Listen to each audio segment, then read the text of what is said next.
Hello, welcome to our CompTIA Security Plus course. In this lesson, we're going to talk about control categories, control types, and compensating controls.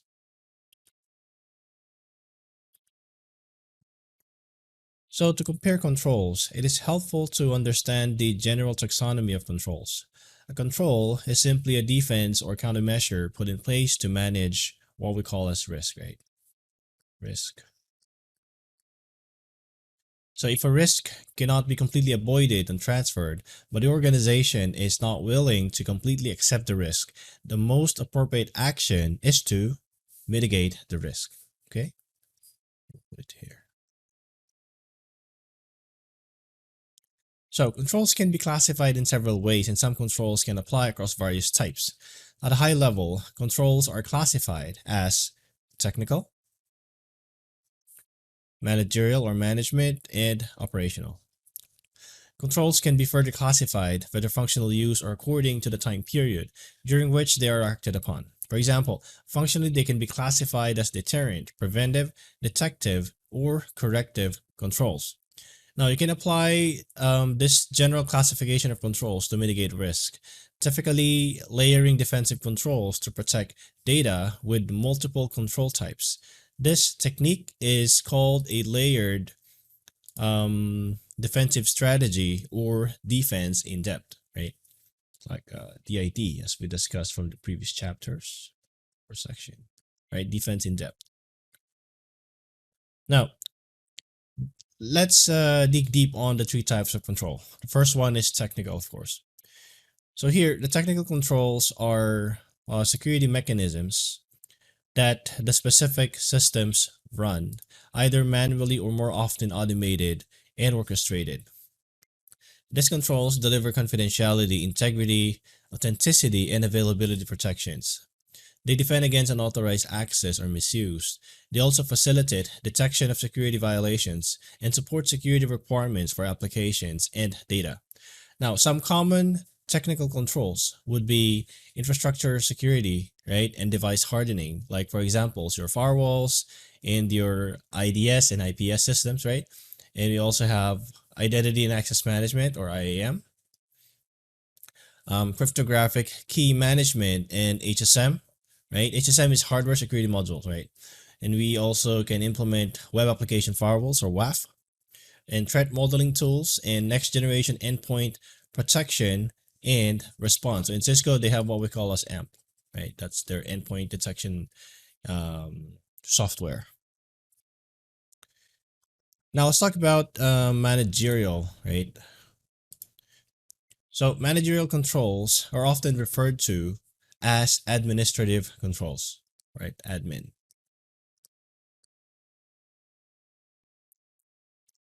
And it's very important that these types of controls are published or printed or documented in some definition of policies. And of course, policies are driven by governance, right? Whether you have a board of directors or a steering committee or your executive management, that's what's going to drive down the policies. So this would be things like how your company does risk assessment, right? And risk management, your best practices and guidelines, your password policies, and the procedures you go through for screening, right? Background checks, hiring, and termination. So it could be things like dual operator principles or mandatory vacations and training and awareness programs. Okay. Now, the third one is operational. This one. So operational controls include organizational culture and physical controls that form the outer line of defense against direct access to data, such as protecting backup media or securing output in mobile file storage devices, and paying attention to facility design, right? And details, including layout, guards, locks, and surveillance system, right? All of this talks about physical controls. Now, next is this could also be a change of configuration management database that stores all of your CIs, right, or your configuration items.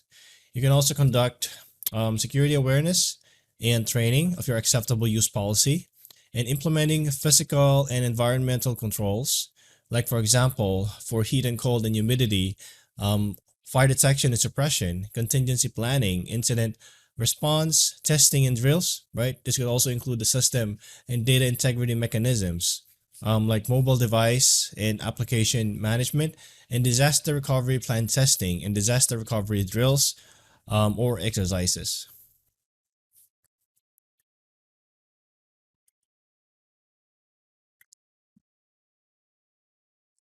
Now let's talk about control types. The categories of controls that we just described earlier, right, is classified whether functional use or whether on the time when they are in use. So the following sections describe these controls and will provide examples of each of them, right? So the list of control types here are deterrent, right, preventive, detective, and corrective. Now consider the importance of having both detection controls and prevention controls. In a perfect world, right, we would need only prevention controls. Unfortunately, that not all malicious activity can be prevented. As a result, it is important to make detection controls as part of a layered security approach. For example, the best protected banks use both detective controls and preventive controls. In addition to the locks, bars, and security signs, the bank probably has various detective controls such as motion detectors and cash register audits. Now, controls work together as a security system and provide layered defense mechanisms for defense in depth or DID. Now, let's dig deep on each of this one, right? So again, the first one is deterrent. So deterrent controls are intended to discourage individuals from intentionally violating information security policies or procedures. Now, deterrents do not necessarily have to be designed to stop unauthorized access.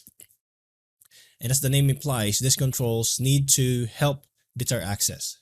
They usually take the form of a punishment or consequence that makes performing unauthorized activities desirable.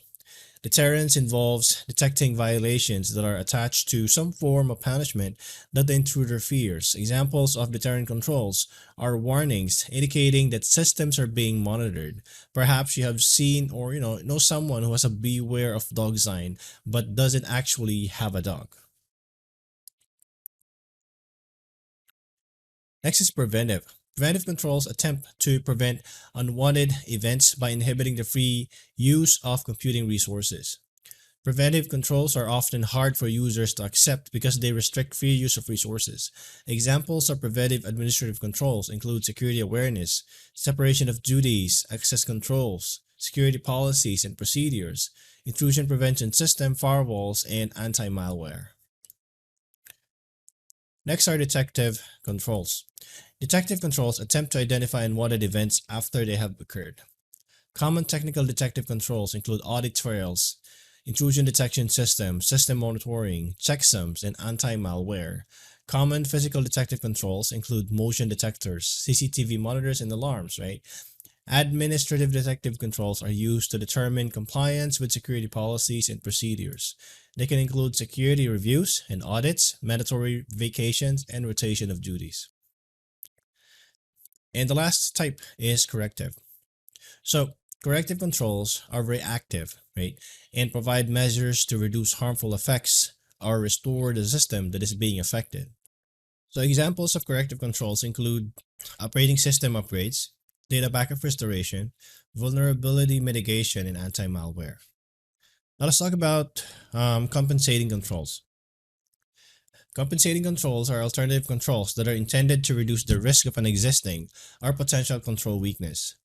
Compensating controls are not a shortcut to compliance or security. They come into play when a business or technological constraint exists and an effective alternate control is used in the current security threat landscape. For example, if a separation of duties is required but duties cannot be separated because of company size, compensating control should be in place. They can include audit trails and transaction logs that someone in a higher position reviews. Now we need to look no further than our daily lives to find examples and analogies of the various types of controls and compensating controls that we encounter every day. In your digital life, you might have met someone who doesn't want to incur the cost, right, like monetary or perceived technical, of running anti-malware software. Now, that person might compensate, like for example, by being extra careful and navigating to only well-known trusted websites. Also consider the following examples here. So in order to prevent unwanted network access, right, in the wired network, the compensating control is to simply disable the unused switchboards.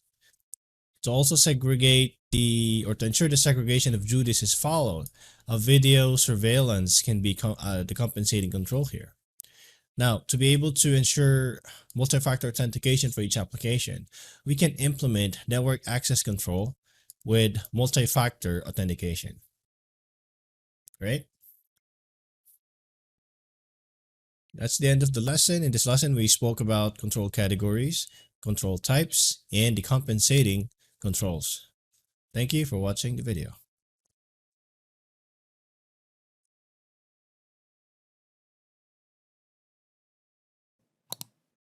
Hello, welcome to CompTIA Security Plus. In this lesson, we will talk about what Zero Trust is, and we're going to cover the Zero Trust control plane and Zero Trust data plane.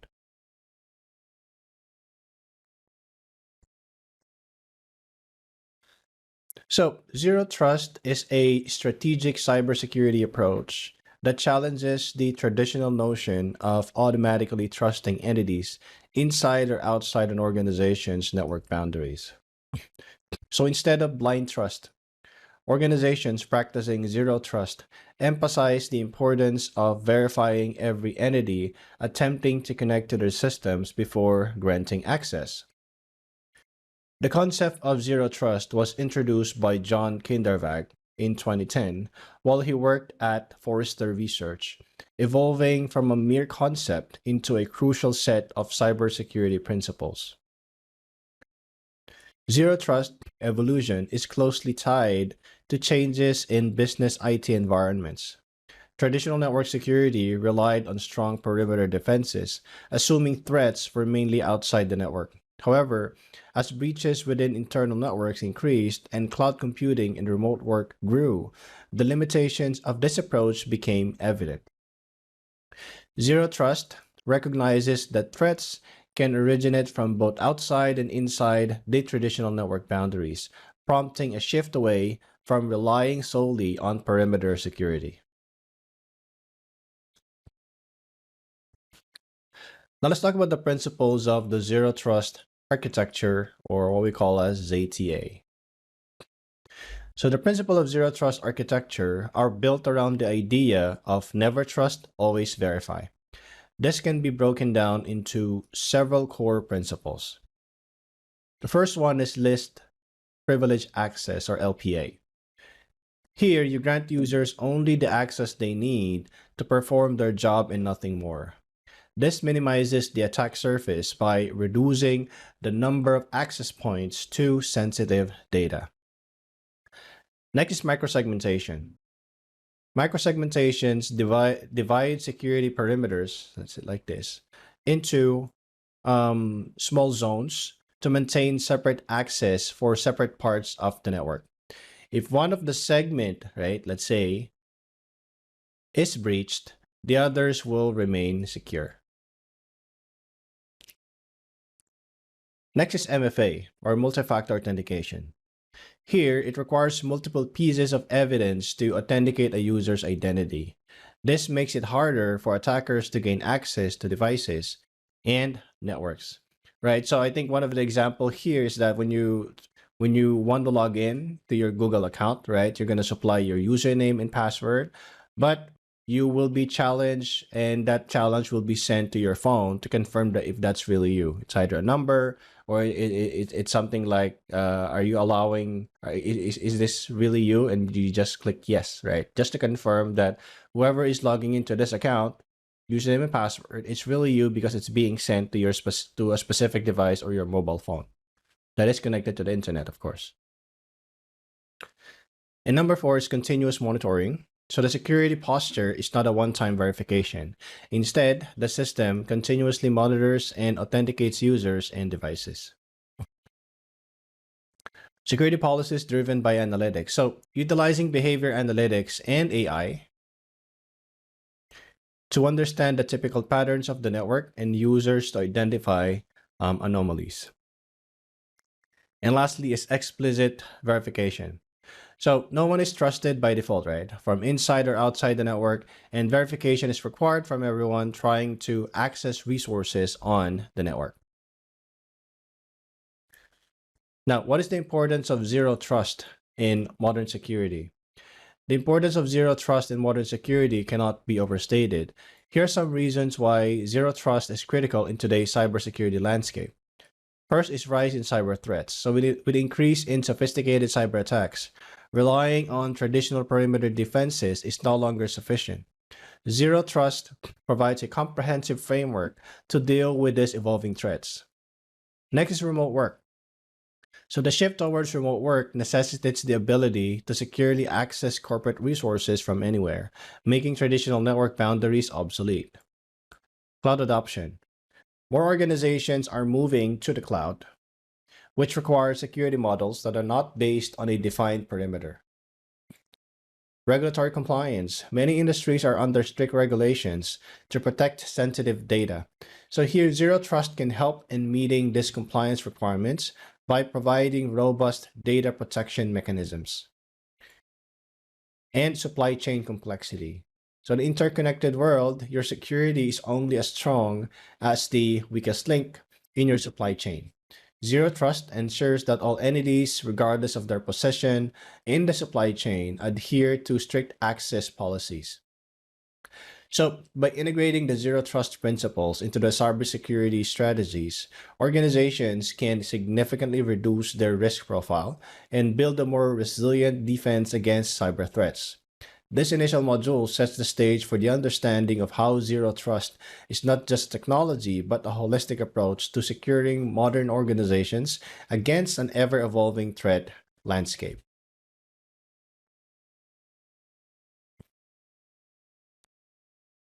All right, now let's talk about zero trust control plane.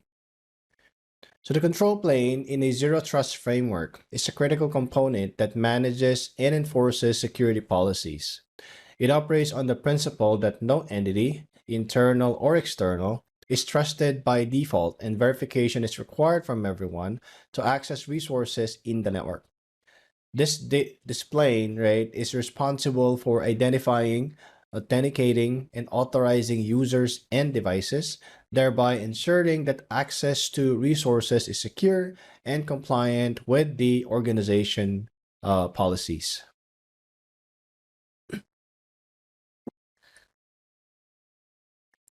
Let's talk about adaptive identity under Zero Trust Control Plane. Adaptive identity is a cornerstone of the Zero Trust model. It involves continuously assessing and verifying the identity of users and devices before granting access to resources.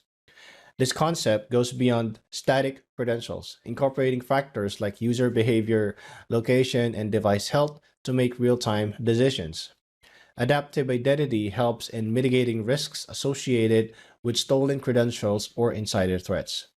So what's the concept behind and the significance of adaptive identity? So the concept of zero trust hinges on the belief that threats can originate from anywhere, and thus security must be ubiquitous and not perimeter-centric. The significance of this approach lies in its ability to provide dynamic and context-aware security, adapting to the evolving threat landscape and the increasingly complex and perimeter-less enterprise environment. Now, implementing a zero trust control plane, right, involves several strategies. Key among these are, of course, microsegmentation, where we divide the network into smaller zones to maintain separate access for different parts of the network. Then we have MFA, multi-factor authentication, using multiple verification methods to ensure the identity of the users.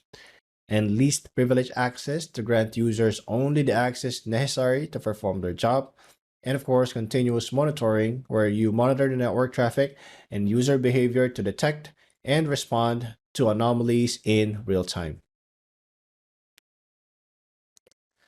Another concept is threat scope reduction. So reducing the threat scope is a fundamental goal of Zero Trust. By implementing strict access controls and continuous monitoring, the Zero Trust model minimizes the attack surface and limits the movement of potential attackers within the network. This approach is effective in mitigating both external and internal threats. So, several techniques and tools facilitate the implementation of Zero Trust control plane. First is IAM, Identity and Access Management, and these are tools for managing user identities and access rights. Next is SIEM, or Security Information and Event Management, and these are systems for real-time analysis of security alerts, and EDRs, or Endpoint Detection and Response Solutions for monitoring endpoint activities. So, analyzing case studies where Zero Trust principles have been successfully implemented can provide valuable insights.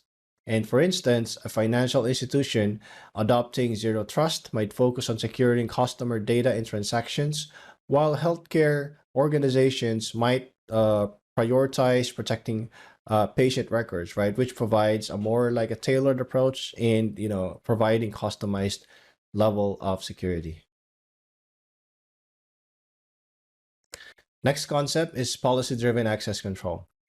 Policy-driven access control is an approach where access decisions are based on predefined security policies. Policies are set based on the organization's security requirements and regulatory compliance needs and risk management strategies. So here, how do we develop and implement access control policies? First, data and resource identification. So identify and classify data and resources within the organization to determine their sensitivity and importance. Next is user roles and access requirements. Here, we define user roles and their specific access requirements based on their job responsibilities and the sensitivity of the data they need to access. Third is authentication and authorization protocols. So here you establish a robust authentication and authorization protocols to ensure that only authorized users can access specific data and resources. And lastly is continuous policy updates.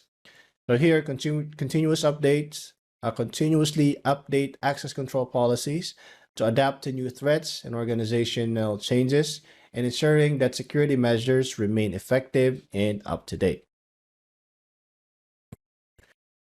Now, what is the role of the policy administrator?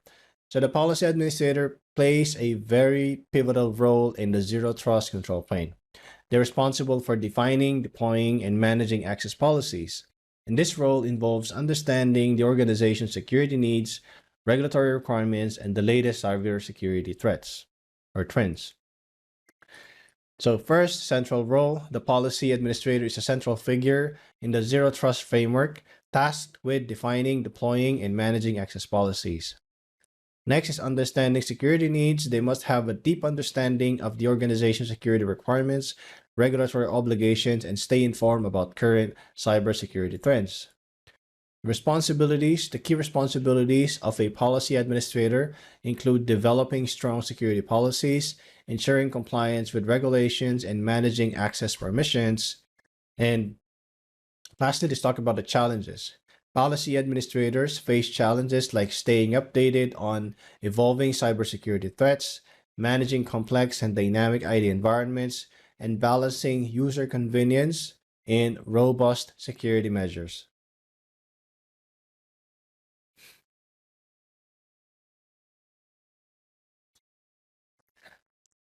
So now let's talk about understanding the policy engine. The policy engine is the mechanism that processes and enforces security policies within the Zero Trust control plane. It evaluates access requests based on predefined rules and concepts. Now let's talk about the design and operation of the policy engine. So the policy engine in the Zero Trust control plane must be flexible and scalable, allowing it to adjust to the evolving needs of the organization. It should seamlessly integrate with other security tools and systems, providing a unified and cohesive approach to access control and threat management. The Zero Trust Control Plane is a foundational element of contemporary cybersecurity strategies, emphasizing adaptive identity, policy-driven access control, and continuous threat assessment. And lastly, its focus on these principles makes it an effective defense um, or effective framework to defend against the constantly evolving and sophisticated cyber threats of today's digital landscape. All right, let's go to the next topic, which is about zero trust data plane. So the data plane in a zero trust architecture is fundamentally concerned with the movement and protection of data within the network. Unlike traditional security models that focus on perimeter defense, the zero trust data plane assumes that threats can exist both outside and inside the network. It ensures that data, regardless of its location, is consistently and securely accessed and transferred, adhering to the principle of never trust, always verify.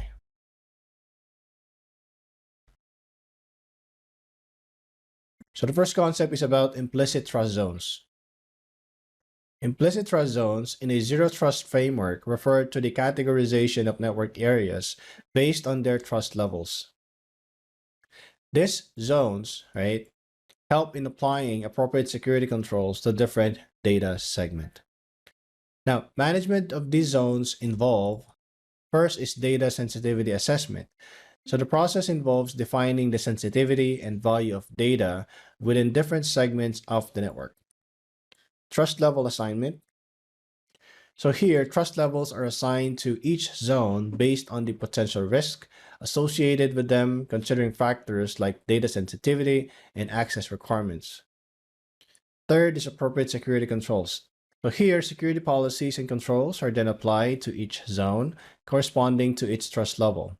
Now, to ensure an appropriate level of protection for the data within those zones. Now, let's define what's the definition and management of data plane. Definition and management of implicit trust zones require a thorough understanding of the organization's data landscape, and this includes the following. First is sensitive data identification, and this includes pinpointing the locations of sensitive data within the organization. Next is data flow understanding. So understanding how data flows within the network is very important for creating effective trust zones. Segmentation by data sensitivity. The network is segmented based on the sensitivity of the data, ensuring that appropriate security measures are applied to each of the segment. And lastly is regularly update or review and update. So continuous monitoring and periodic updates to the trust zone definitions are essential to adapt to changes in the organization's data and network architecture. So in zero trust, a subject, right, can be a user, device, or application, while a system can typically refer to servers, databases, and network segments. Identifying and securing these elements involve the following. First is cataloging and classification. So the process involves cataloging and classifying all subjects and systems within the network to understand their roles and access. Next is continuous authentication and authorization. So to ensure security, subjects are continuously authenticated and authorized before gaining access to systems, adhering to the zero trust principles of never trust, always verify. Third is the security measures, where security measures like, so these security measures refer to encryption, IDS or intrusion detection systems, and regular security audits are implemented to safeguard the communication and interaction between subjects and the system. Let's talk about identifying and securing subject systems. To effectively secure subjects and system, an organization must implement robust identity verification methods, including MFA, as what I said earlier, to ensure that only authorized individuals can access systems and data. You have to regularly patch, update, and protect all systems to mitigate vulnerabilities and reduce the risk of exploitation by attackers. Number 3, implement monitoring systems to track subject and system activities, enabling the detection of abnormal behavior or potential breaches. And establish a response plan to swiftly address security incidents and breaches when they are detected, minimizing potential damage and data loss. Let's talk about PEP, or Policy Enforcement Point. The Policy Enforcement Point is a crucial component of the Zero Trust data plane. Here, we're going to talk about 3 different topics. First is the gatekeeper role. So PEP functions as a gatekeeper responsible for enforcing security policies. Then you have the access decision. So here, PEP determines access permissions by evaluating predefined policies in the context of the access request. And third is grant or deny access. So PEP's primary role is to decide whether to allow or deny access to systems or database on or data based on established security criteria. So the function of the PEP includes the following. Of course, that's access control policies, where PEP interprets and applies access control policies defining who can access specific resources. Authentication and authorization. So PEP authenticates and authorizes subjects based on their credentials and the contextual information surrounding their access request. And logging and monitoring. So PEP logs and monitors access attempts, contributing to auditing and compliance efforts by providing a record of access activities. So now, how do we implement PEP? So first, IAM integration. So integrating PEP with IAM systems for authentication and authorization, ensuring that only authorized users gain access. Next is policy configuration. Here we can we will also configure PEP to accurately interpret and enforce the organization's security policies, aligning access controls with specific security requirements. And third is interoperability. So here we ensure that the PEP can communicate with other security components like firewalls, intrusion detection and prevention systems, and data loss prevention tools to create a comprehensive security ecosystem and coordinate responses to threats and breaches.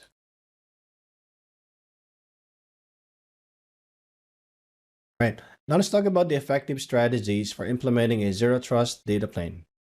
And this includes the following. First is data classification encryption, where here we classify data based on sensitivity and encrypting data at rest and in transit. Microsegmentation, here we create micro perimeters around sensitive data to restrict access and movement within the network. And third is continuous monitoring and anomaly detection. So here we implement tools to continuously monitor data movement and identify unusual patterns that might indicate a breach. So what are the challenges and solutions in implementing a zero trust data plane? So here, the implementation of zero trust data plane comes with its set of challenges, right? Such as complexity in deployment, managing the increased overhead of continuous verification, and user experience impacts. So what are the solutions? So first is scalable and flexible solution. So utilizing security solutions that are scalable and flexible, allowing the organization to adapt to evolving threats and needs. Next is user education. So educating users about the significance of security measures within the zero trust model to foster a security conscious culture and reduce human related security risk. And third is continuous review and optimization.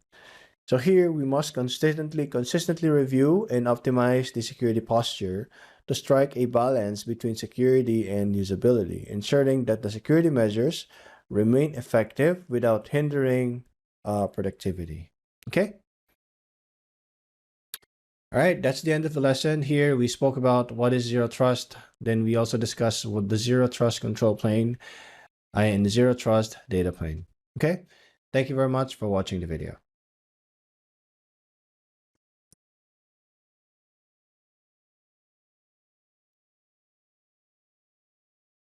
Hello, welcome to our CompTIA Security Plus course. In this lesson, we're going to talk about the physical security controls, covering perimeter security, internal security, equipment security, environmental controls, and secure data destruction. So when planning security for network scenarios, right, many organizations overlook physical security. In many smaller organizations, the placement of servers, switches, routers, and patch panels is determined based on space restrictions, and equipment often ends up in odd places, such as in the coat closet, by the receptionist desk in the lobby, in the room with a copy machine, or in a storage room with a backdoor exit that is unlocked most of the time. Securing physical access and ensuring that access requires proper authentication are necessary to avoid accidental exposure of sensitive data to attackers performing physical profiling of a target organization.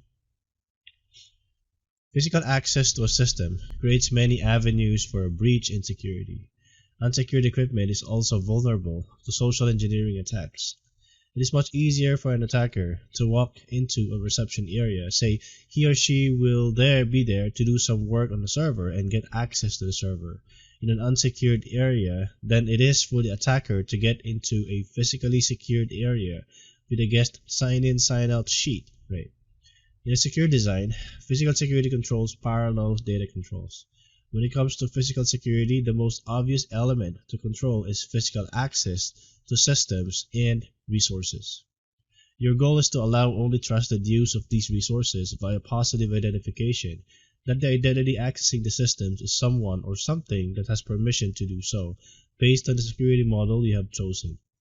Sections, we're going to describe physical security components used to protect the perimeter. So the first ones are signs, fencings, and gates. So some organizations are bound by regulations to warn employees and visitors about workplace hazards.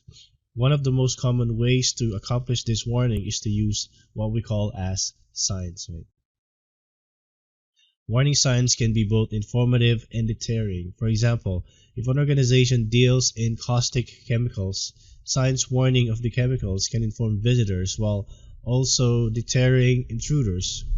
Agencies such as OSHA or OSHA or Occupational Safety and Health Administration, ANSI, American National Standards Institute, and NEMA, National Electrical Manufacturers Association, have established specifications for safety signs.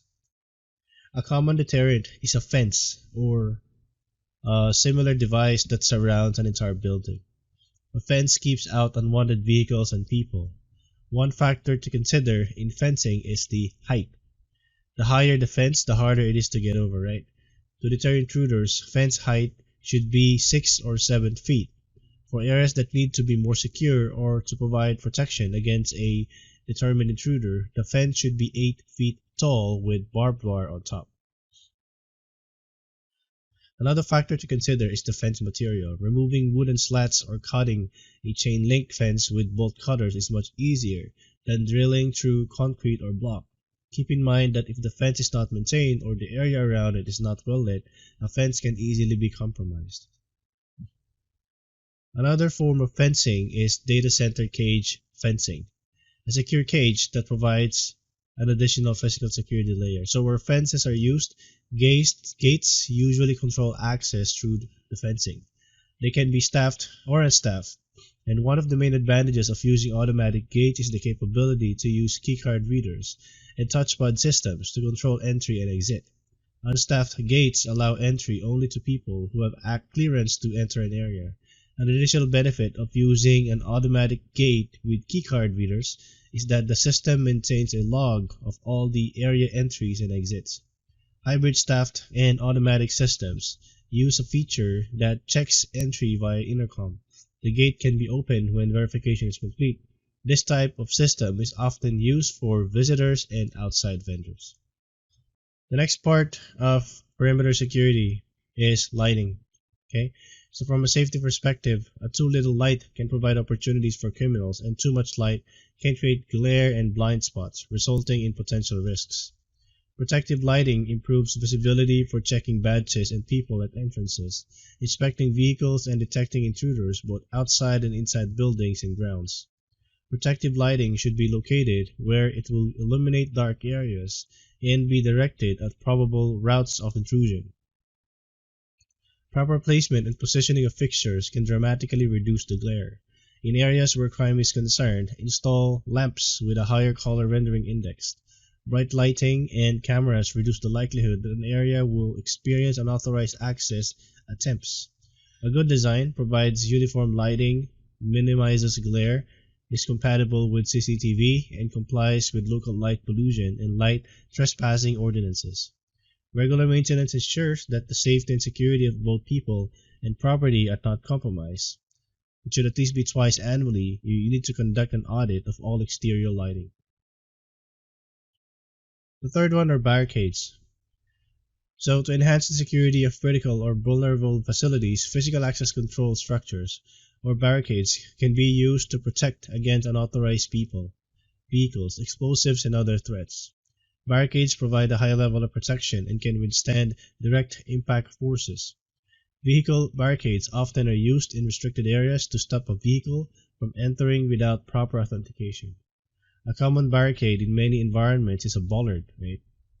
So a bollard is actually a short post that prevents vehicles from entering the area. Crash-rated barriers and bollards provide the best security but can be costly. Other examples of vehicle barricades include drop-arm gates, active bollard system, planters, and crash barrier gates. Now the fourth one are cameras, right? Cameras and CCTVs are commonly used for perimeter surveillance. The video signals is processed and then transmitted for viewing at a central monitoring point. Traditionally, CCTV has been analog, however, recent technologies have taken advantage of the digital format, including IP video surveillance that uses TCP/IP for more remote or wireless recording and monitoring. CCTV is a critical component of a comprehensive security program. It is important to appropriately plan and set clear, measurable objectives for CCTV systems. Failing to do so from outset can be quite costly. And the last component of perimeter security are security guards. The presence of security guards can be reassuring to employees and can discourage intruders. Security guards are often armed, and they must be trained properly. The range of duties for guards can include staffing security gates, checking credentials, conducting active patrols, and monitoring CCTV feeds. Guards tend to be a greater visual deterrent than cameras alone and are often used in combination with other measures such as deterrent signs. Now let's talk about internal security. So mandatory physical access controls are common in government facilities and military installations where users are closely monitored and are very restricted. Because they are being monitored by security personnel and devices, users cannot modify entry methods or let others in. Discretionary physical control of a building or room is delegated to parties responsible for that building or room. So here, internally security guards, right? Surveillance cameras, motion detectors, limited access zones, token-based and biometric access requirements for restricted areas, and many other considerations can be involved in physical security planning. In addition, users must be educated about each measure taken to prevent circumvention and improve ease of normal access. Now, so the following topics here or sections briefly will describe physical security components used to protect an organization when a person gets past the perimeter of the property. So the first one here are alarm systems. Alarm systems detect intrusions and monitor or record intruders. Electronic alarm systems are designed to detect, determine, and deter criminal activity or other threatening situations. An alarm system can detect an event such as an invasion, a fire, a gas leak, or environmental change. Determine whether an event poses a threat, then send a notification about the event. Alarm systems can also be combined with CCTV surveillance systems to automatically record the activities of intruders. Alarm systems can also interface with access control systems to electrically lock doors, like for example. Next are motion and infrared detection. The main purpose of a motion detector is to provide security against intruders by alerting security personnel to an unexpected presence or suspicious activity on the company premises. A motion detector contains a sensor that is integrated with other technologies to trigger an alert when a moving object is in the sensor's field of view. Motion detectors can be based on light, sound, infrared, or ultrasonic technology. In addition to motion sensors, other sensors are available for detection of motion, noise, proximity, and moisture, temperature, sound, fire, steam, vibrations, tilt, and touch. Even inexpensive off-the-shelf computer technology such as the Raspberry Pi can easily integrate with different types of sensors. And the third one are access control vestibules. An access control vestibule is a holding area between two entry points that gives security personnel time to view a person before allowing him or her into the internal building. One door of an access control vestibule cannot be unlocked and opened until the opposite door has been closed and locked. In the most basic implementation of a man-trap, one door connects to the non-secured area and the other door connects the portal to the secure area. Access control vestibules are often used to prevent tailgating and used in areas such as data centers. Man-trap doors are operated mainly via radio frequency identification or RFID cards and can be sophisticated enough to record a person's weight coming in and out, for example, to trigger an alarm if the person might be taking equipment from the data center. And the last one is locks and lock types. So locks must be easy to operate yet deter intruders. Beyond the normal key lock, several different types can be considered. A cipher lock has a punch code entry system. A wireless lock is opened by a receiver mechanism that reads a card that is held close to the receiver.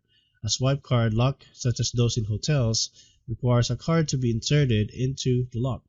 Factors to consider related to locks are strength, material, and costs. Now let's talk about equipment security. The next layer of physical security is the security of equipment. Physical access to a system creates avenues for security breaches.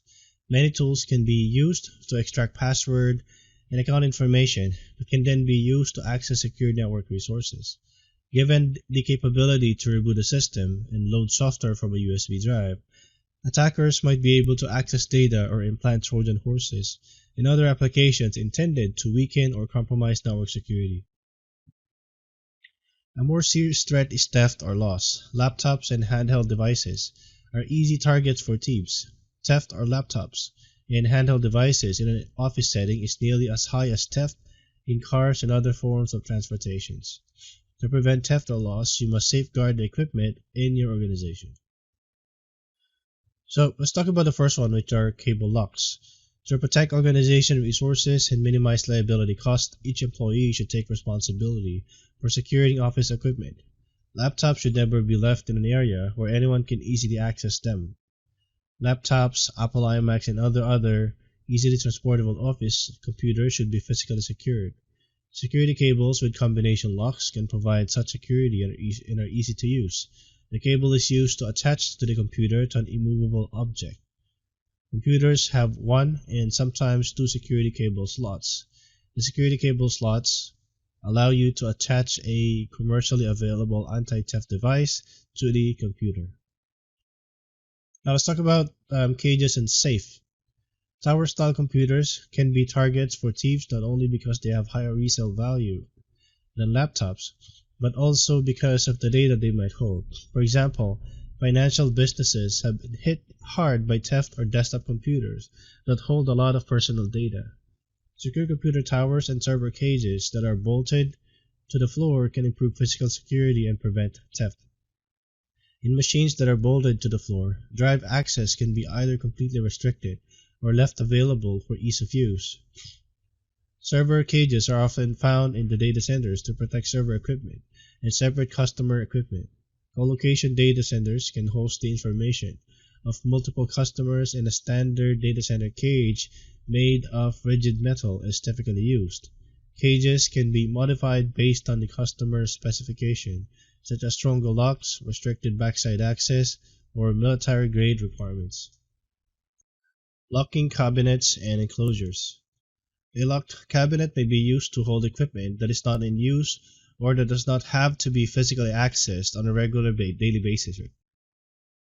Enclosures are a common form of locking device, more appropriate for data centers, where the system are still active but can be locked away in an area that is adequately cooled. Vendors provide solutions such as security cabinet enclosure to secure CPU towers and server blades. The housing is made of durable, heavy-duty steel for strength that lasts. The sides and doors are ventilated to reduce the risk of overheating. Next one are screen filters. A computer privacy screen filter might be a requirement depending on the type of business an organization conducts. For example, HIPAA or HIPAA has stringent standards for patient privacy protection. It requires medical insurance and other healthcare businesses and practitioners to protect the privacy and security of medical information, including information that is visible on the computer screen. A computer screen filter limits the reading radius of the screen so that someone looking at the screen from the side cannot read what is on screen. Many organizations require screen filters to shield important documents. In addition, privacy screen filters are often used by employees while traveling to protect information while sitting in airports, using public transport, or working from the other public places. Privacy screen filters can help prevent shoulder surfing. And the last one are air gaps. An air gap is a physical isolation gap between the system or network and the outside world. With an air gap, no system is connected to the internet or connected to any other systems that has internet access. In a true air gap system, data is transferred to the system via removable media or direct connection to another computer. Air gaps prevent unauthorized access and keep malware away from the system. Air gaps are often used in industrial control systems, military classified networks, and credit and debit card payment and networks. Air gaps are used for highly secure systems, however, they can be and have been compromised in the past even though these systems are not connected to the internet. Perhaps the most high-profile case involving the infection of an air gap system is Stuxnet.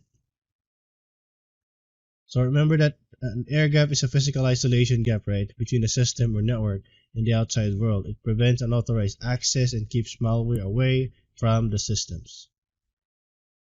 Now, let's talk about environmental controls. So here, not all incidents arise from the attacks, illegal activities, and other forms of directed threats on the enterprise. Many threats emerge from physical and environmental factors that require additional consideration in planning for security controls. The location of everything from a building to a wireless antennas affect security. When picking a location for a building, an organization should investigate the type of neighborhood, population, crime rate, and emergency response times.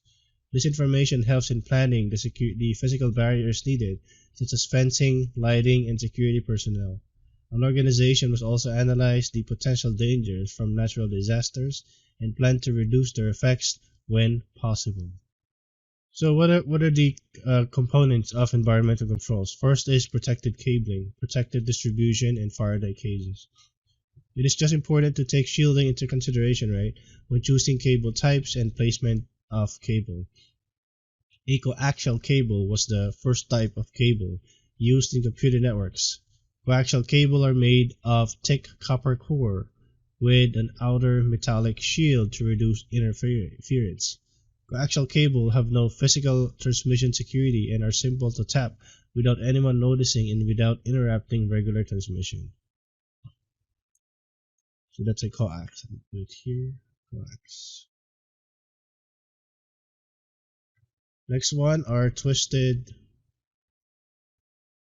pair cables. It is used mostly on today's network topologies, right? Twisted pair cabling is either called UTP or unshielded or shielded STP. UTP is popular because it is inexpensive and easy to install. UDP consists of 8 wires twisted into 4 pairs. Next one is the STP or shielded twisted pair. It's actually different from UTP in that it has a shielding surrounding the cable wires. Some STP has shielding around the individual wires, which help prevent crosstalk. STP is more resistant to EMI or electromagnetic interference and is considered a bit more secure because the shielding makes wiretapping more difficult. Another concept here are the plenum, which is the space between the ceiling and the floor of a building next level. It is commonly used to run network cables. The cables in this part of a building must be plenum grade to comply with FAR codes, right? And the other casing of this type of cable is more fire resistant than in regular twisted pair cable. Now, a more efficient way to protect large amount of equipment from electronic eavesdropping is to place the equipment in a well-grounded metal box of conductive material called a Faraday cage, like this one. It's named after the inventor, Michael Faraday, right? And this type of box can be small enough for a cell phone or can encompass an entire building. The idea behind it is to protect the contents from electromagnetic fields. The cage surrounds an object with interconnected and well-grounded metal, typically a copper mesh that is attached to the walls and covered with a plaster or drywall. The wire mesh acts as a net for stray electrical signals either inside or outside the box. And the last part are HVACs, right? They're called heating, ventilation, and air conditioning. So when doing facilities planning, you need to take into consideration the cooling requirements of computer data centers and server rooms. The amount of heat generated by some of this equipment is extremely and highly variable. Depending on the size of the space and the age of the type of equipment the room contains, energy consumption typically ranges from 20 to 100 watts per square foot. Despite being smaller and more powerful, newer servers might consume even more energy than older ones. Some high-end facilities with state-of-the-art technology can require up to 400 watts per square foot. These spaces consume many times more energy than office facilities of equipment size and must be planned for accordingly. Smaller, more powerful IT equipment is considered hotter than older systems, making heat management a major challenge. So when monitoring an HVAC system, keep in mind that overcooling causes condensation in equipment, and too dry environments lead to excessive static. Here, you need to monitor the area for hot spots and cold spots, ensuring that you don't have one exchange that is frigid cold under a vent and hot elsewhere. When water or drain pipes are located above facilities, it is important to ensure that upper floor drains do not clog. One solution is to use rubberized floors above the data centers or server rooms. Above all else, timely air conditioning maintenance is required. Some additional concepts here, like fire suppression, right? So fire is a danger common to all business environments and must be planned for well in advance of any possible occurrence. The first step in a fire safety program is fire prevention. So as you may know, fire suppression systems are rated according to class. First one is class A, right? So for class A fires like trash, wood, and paper, water decreases the fire's temperature and extinguishes its flames. Next is the class B. For class B fires, foam extinguishes flames fueled by a flammable liquid, gases, and greases. Liquid foam mixes with air while passing through the hose. Third one is Class C. Class C fires, which is energized electrical equipment, electrical fires, and burning wires, are put out using extinguishers based on carbon dioxide or halon. And the fourth one is Class D. So Class D fires are fires that involves combustible metals such as magnesium, titanium, and sodium. The two types of extinguishing agents for Class D fires are sodium chloride and copper-based dry powder. The last topic on the environmental controls, right, are hot and cold aisles. Data centers and server farms can have server racks be arranged with alternating row facing opposite or opposing directions. Fan intakes draw in cool air vented to racks facing the cold aisle, and the fan output, which is hot air, which is vented to the alternating hot aisles for removal from the data center. This data center organization provides efficiency in thermal management by allowing supply ducts to serve all cold aisles and exhaust ducts to collect and draw away heated air.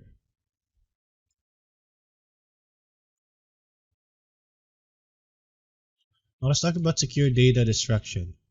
Sensitive and privacy-related data, including log files, physical records, security evaluations, and other operational documentation, should be managed in an organization's retention and disposal policies. The policy should include specifications for access authorization, term of retention, and requirements for disposal. Depending on the relative level of a data sensitivity, retention and disposal requirements can become expensive and detailed. Now, the most prominent example of a security risk is a hard drive inside a computer that has not been completely or properly wiped. Some concerns about data erasure sufficiency in newer SSDs or solid state drives might require organizations to destroy drives instead of simply erasing them for normal disposal channels. So with the secure disposal of equipment, a wide range of scenarios needs to be considered. First is breaches of health and safety requirements, inadequate disposal planning that results in severe business loss, remnants of legacy data from the old systems that might be accessible, disposal of old equipment that is necessary to read archived data, and theft of equipment in use during cleanup of unwanted equipment. Proper disposal of removable media is also important. An organization must properly handle removable media when the data should be overwritten or is no longer useful or pertinent to the organization. Generally, all electronic storage media should be sanitized or purged when it is no longer necessary for business use, as well as before its sale, donation, or transfer of ownership. Sanitation and purging is the process of removing the contents from the media as fully as possible, making restoration of the data extremely difficult. The following methods are acceptable for some forms of media sanitation. First is declassification. This is a formal process of assessing the risk involved in discarding information. Degaussing. This method involves using a tool to reduce or remove the magnetic field of the storage media. Wiping. This method, which applies to magnetic storage devices, writes over all data on the media and destroys what was originally recorded. And the fourth one is encryption. This method requires a strong key, effectively making the data unrecoverable without the key. The process can be combined with crypto shredding by purposely purging the key used to encrypt the data.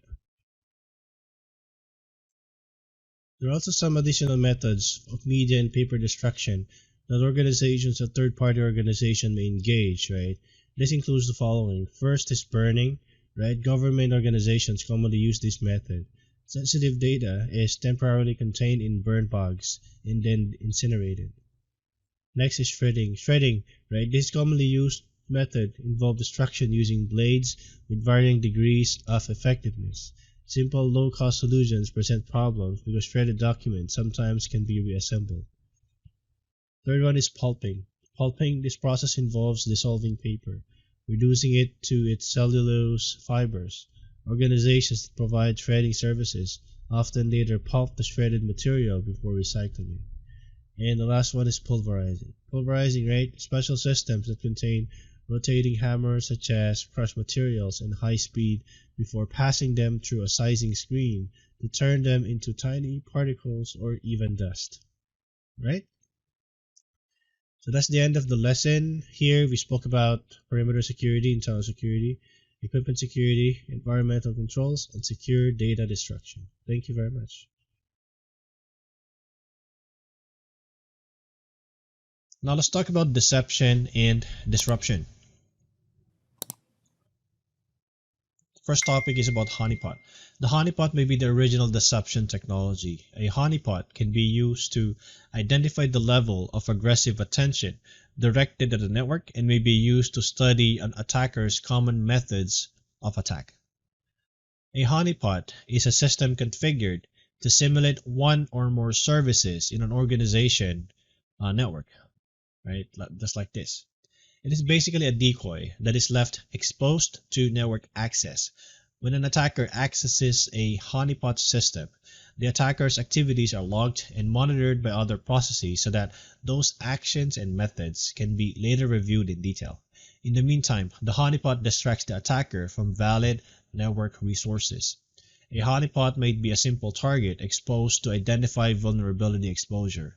Alternatively, a honeypot might interact with an attacker to build a better attack profile by attacking and logging the attacker's activities. All right, so let me put that here. So tracking, track, and log whatever these guys are doing, right? The attackers are doing. Also, similarly, we have what we call as honey files. Honey files. Which serve as bait on servers. These dummy files appear attractive to an attacker but do not contain any important information.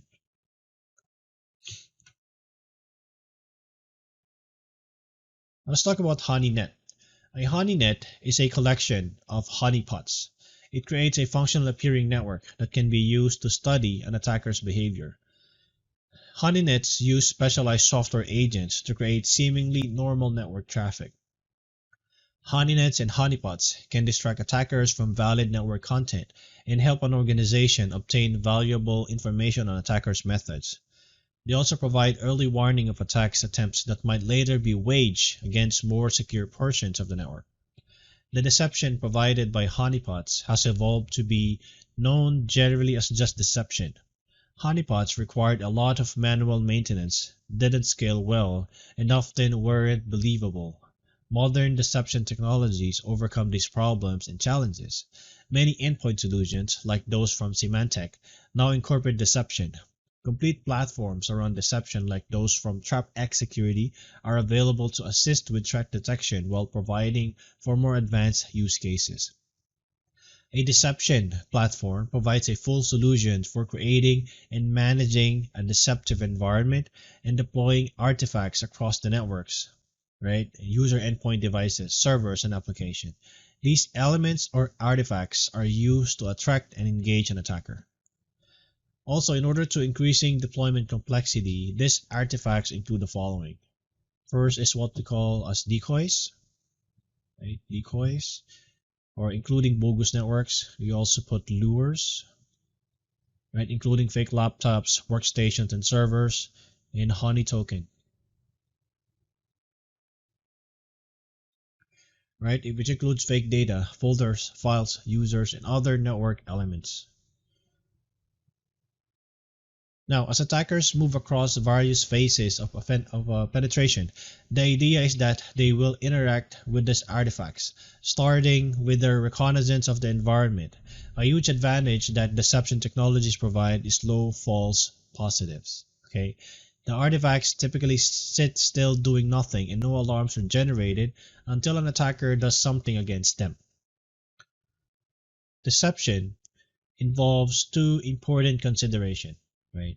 The first one is believability and interaction. So let's talk about believability first. A deception technique should be believable, or it might not entice or entice attackers. For some organizations that don't have the resources to monitor and respond, this deterrence may be beneficial. However, for mature organizations with strong response capabilities, or those that perhaps want to develop indicators of compromise, if an item is too believable, an attacker may ignore it. Striking the balance in regards to believability is important. Now let's talk about interaction.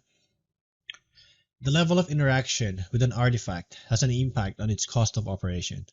Low interaction artifacts are less costly and simpler to deploy and manage. They're often more ideal for basic use cases related to threat detection. While high interaction artifacts are more costly, they provide greater insight and data for threat intelligence. Now, today's deception technologies can provide the following. It can provide automated discovery of networks and resources to learn what the environment looks like. It provides automated creation, deployment, and updating of decoys, lures, and honey tokens. And it can provide automated response or automated responses and alerts for the security teams.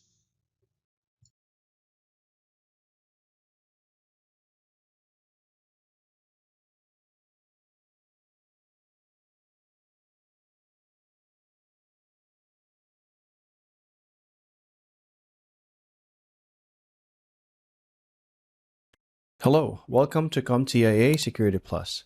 In this lesson, we will talk about the business processes impacting security operations and its technical implications. So, this lesson aims to explain the significance of change management processes and their impact or direct impact on security within an organization. We will explore how various business processes such as approval, ownership, stakeholders, impact analysis, test results, backup plans, maintenance windows, and standard operating procedures influence security operations. So, change management is a structured and systematic approach to planning, implementing and managing organizational changes. It involves a set of processes, tools, and techniques aimed at ensuring that changes are smoothly and successfully integrated into an organization while minimizing disruption and maximizing benefits. The key points about change management include the following. First is systematic approach. So here, change management follows a methodical and organized approach to handling changes from initial planning to implementation and monitoring. Minimizing disruption. It focuses on minimizing disruption to business operations, ensuring that changes do not negatively impact productivity, efficiency, or employee morale. Risk management. Change management helps identify and manage potential risks associated with changes, allowing organizations to mitigate and address challenges as they arise. Employee engagement. Engaging employees and stakeholders is a very important element as it helps build buy-in and commitment to the changes, reducing resistance and enhancing cooperation. Achieving our objectives. The ultimate goal of change engagement is to ensure that changes align with the organization's objectives and strategic goals, leading to successful outcomes. Next is adaptation to change. Here, it enables organizations to adapt to evolving circumstances, technology advancements, market demands, and regulatory requirements effectively. Next is continuous improvement. So here, change management processes often include post-implementation evaluation and feedback loops to continuously improve the change management approach. Then structured processes, right? So change management relies on structured processes and methodologies that provide guidance for change initiatives, ensuring consistency and reliability, and leadership support. Of course, right, with strong leadership and commitment from top management, these are very essential to driving and sustaining change initiatives successfully. And last, but and it's one of the most important component is communication. Effective communication is a cornerstone of a change management as it keeps stakeholders informed, engaged, and aligned throughout the change process. So in summary, change management is a very strategic approach that helps organizations navigate and implement changes while minimizing disruptions, managing risks, and ensuring that changes align on employee engagement, structured processes, and effective communication to achieve successful outcomes. Let's talk about the first component in terms of change process management, which is approval process. Approval processes are structured steps that changes or requests must navigate before being greenlit for implementation.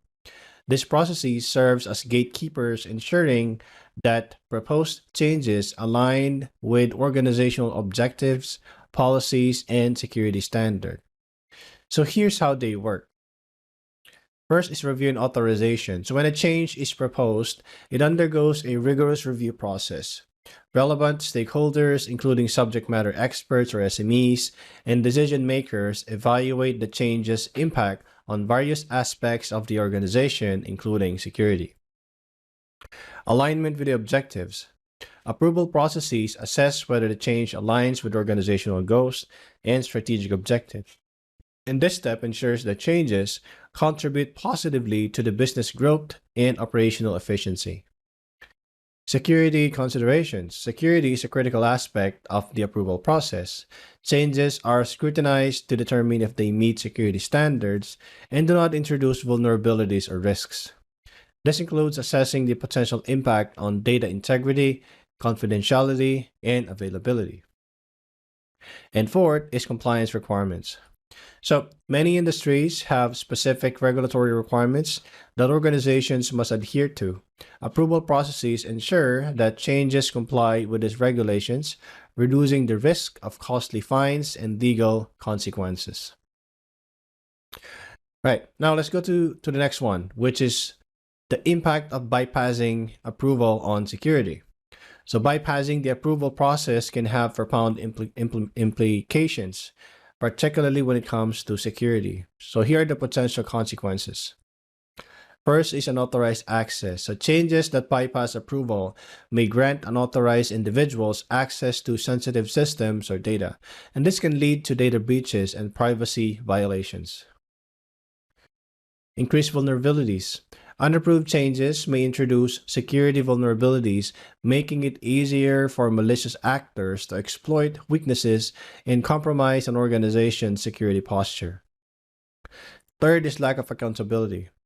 Proper authorization through approval processes establishes accountability.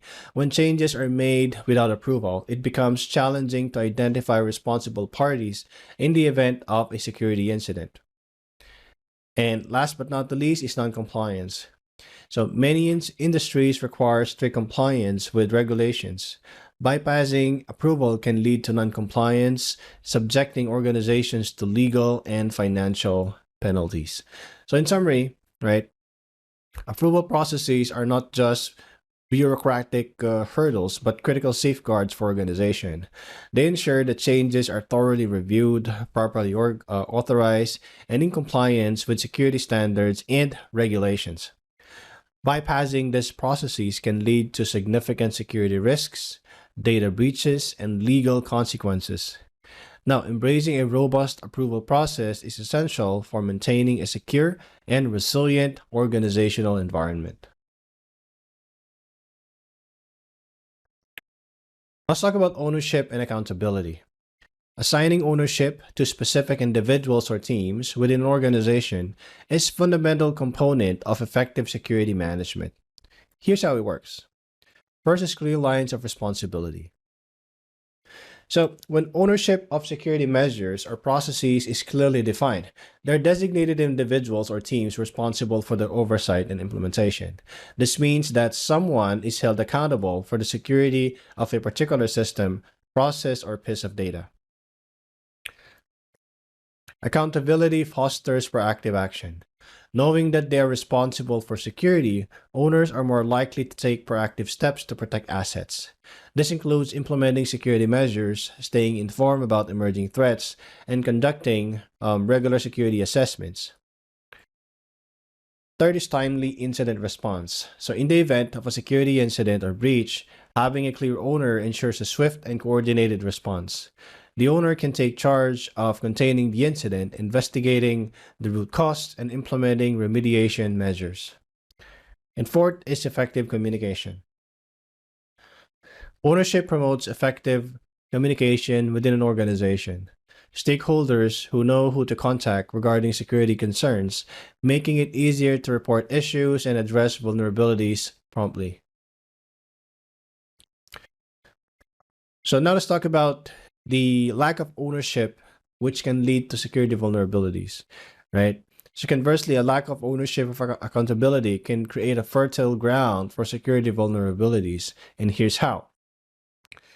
First is responsibility vacuum. So without clear ownership, there may be no one specifically tasked with overseeing security for a particular asset or process. And this leads to a responsibility vacuum where security-related tasks go unaddressed. Neglected of security measures. So when no one is responsible for security, important security measures such as regular updates and patches may be overlooked. And this neglect can leave systems exposed to known vulnerabilities. Third is delayed incident response. In the absence of ownership, incidents may go unnoticed or unreported, leading to delayed response time and potentially more significant damage. Lack of accountability. So when security incidents occur, the lack of ownership makes it challenging to hold anyone accountable, hindering the organization's ability to learn from mistakes and prevent future incidents. So in summary, right, of this topic, ownership and accountability are integral to robust security framework. Assigning ownership ensures that individual teams take responsibility for security measures, fostering a proactive approach to protecting assets.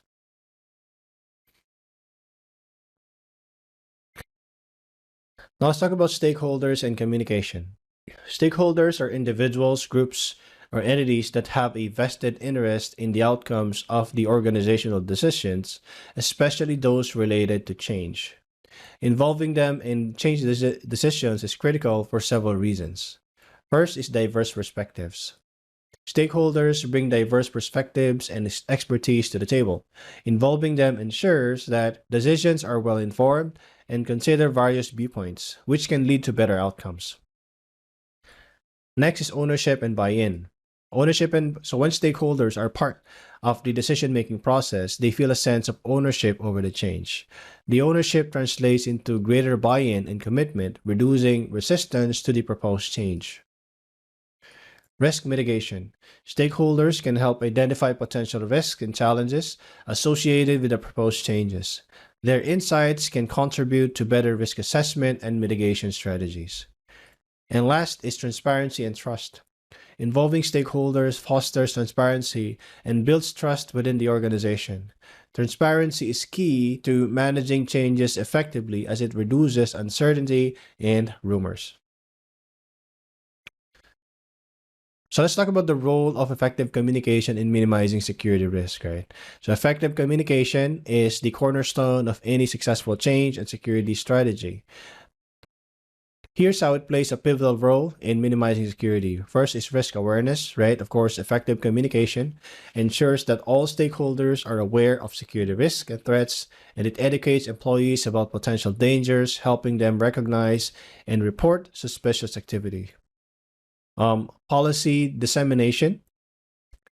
So here, security policies and procedures must be clearly communicated to all employees, and this helps ensure that everyone understands their role in maintaining security and compliance.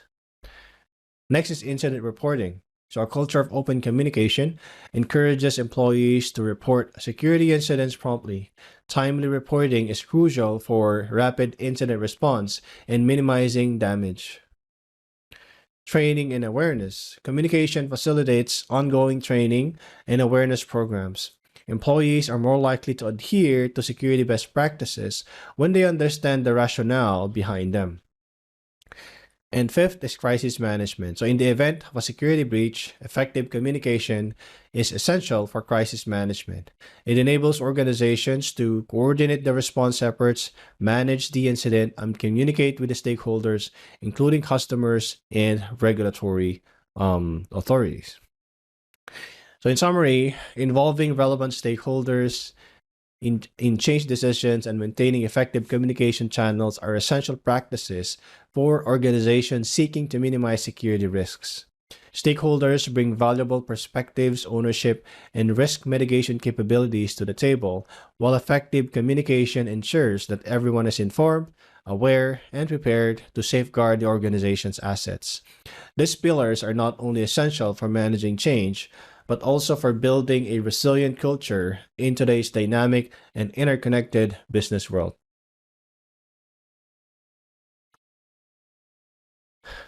Okay, now let's talk about impact analysis. Impact analysis is a systematic process that evaluates the potential effects of a proposed change on various aspects of an organization. This process is crucial because it ensures that changes are well informed and that their implications are thoroughly considered. So here's how it works. First is scope assessment. Impact analysis begins with defining the scope of the proposed change. What system processes or data will be affected? Identifying the scope helps organization understand the scale of the potential impact. Next is risk assessment. So the next step involves assessing the risks associated with the change. And this includes evaluating how the change may introduce vulnerability, compromise security measures, or impact compliance with regulatory requirements. Next is resource allocation. Impact analysis considers the resources required for the change, including personnel, time, and technology. It helps organizations allocate resources effectively and anticipate any constraints. Next is stakeholder communication. So identifying stakeholders and understanding their perspectives is vital. Impact analysis assesses how the change may affect different stakeholders, including employees, customers, and partners. And last is testing and validation. In many cases, impact analysis includes testing to simulate the effects of the change. And this helps identify potential issues, and allows organization to make necessary adjustments before implementation.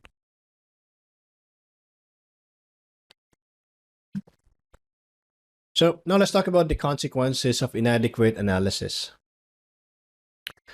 or impact analysis, right? So inadequate impact analysis or the failure to perform it altogether can have dire consequences, particularly when it comes to security. First, of course, unintended consequences. Without thorough analysis, organizations may overlook potential security vulnerabilities introduced by the change. This can leave systems exposed to exploitation and compromise. Data breaches. So, inadequate impact analysis may result in changes that inadvertently expose sensitive data. Data breaches can lead to financial losses, legal consequences, and reputational damages. Third is operational disruptions. So changes that haven't undergone proper analysis may disrupt day-to-day operations, affecting productivity and customer service. Next is compliance issues. So many industries have strict regulatory requirements. Changes that haven't been analyzed for compliance can lead to non-compliance, subjecting organizations to legal and financial penalties. And last is increased cost. So inadequate analysis can lead to unexpected costs such as remediation efforts to address security vulnerabilities or systems downtime due to unanticipated issues. In summary, impact analysis is an indispensable step in the change management process, especially when it comes to safeguarding security.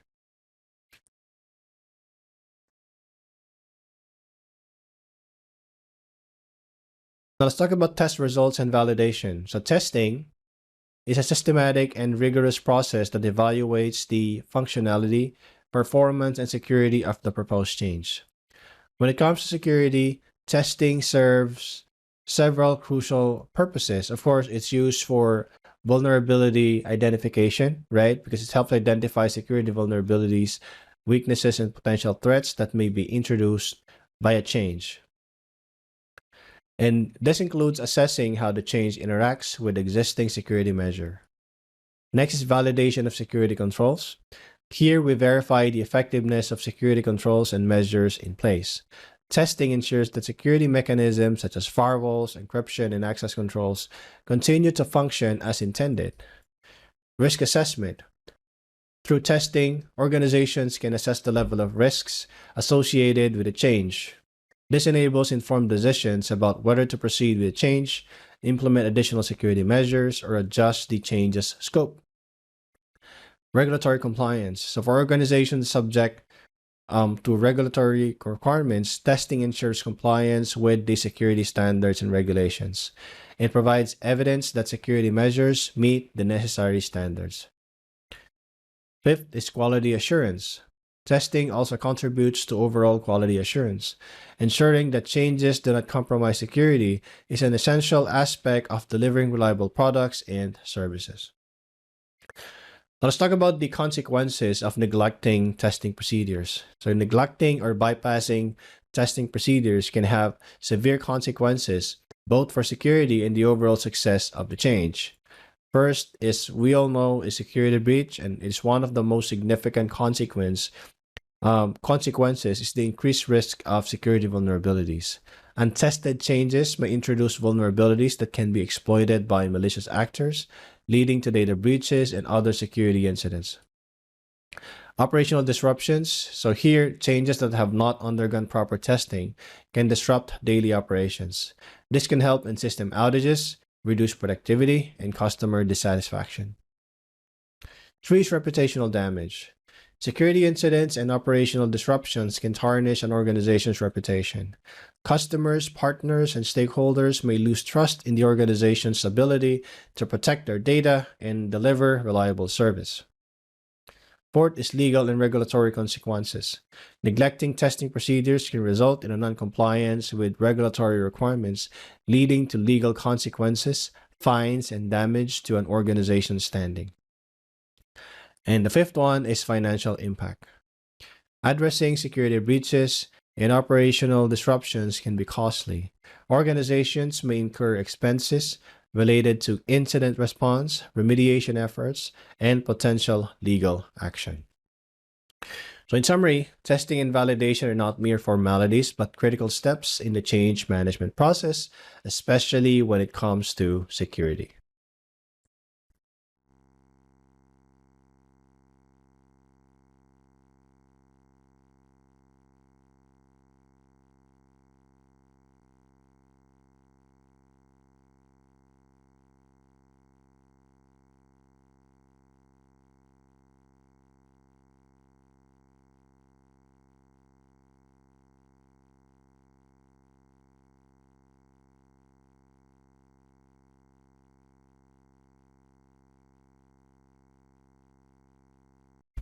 Hello, test mic.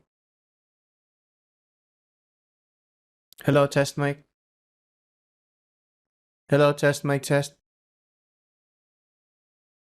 Hello, test mic test. All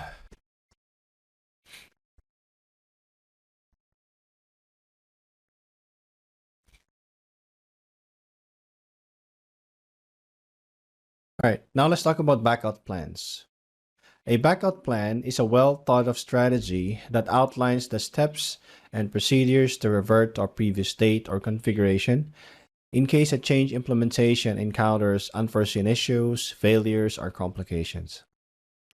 It is essentially an emergency exit strategy that ensures business continuity and mitigates risk associated with a change. First, let's talk about the role of a backup plan in risk mitigation. The backup plan serves several critical purposes in the realm of risk mitigation. First is risk reduction. It minimizes the risk associated with changes by providing a clear path to return to a known stable state if problems arise during implementation. Next is operational continuity.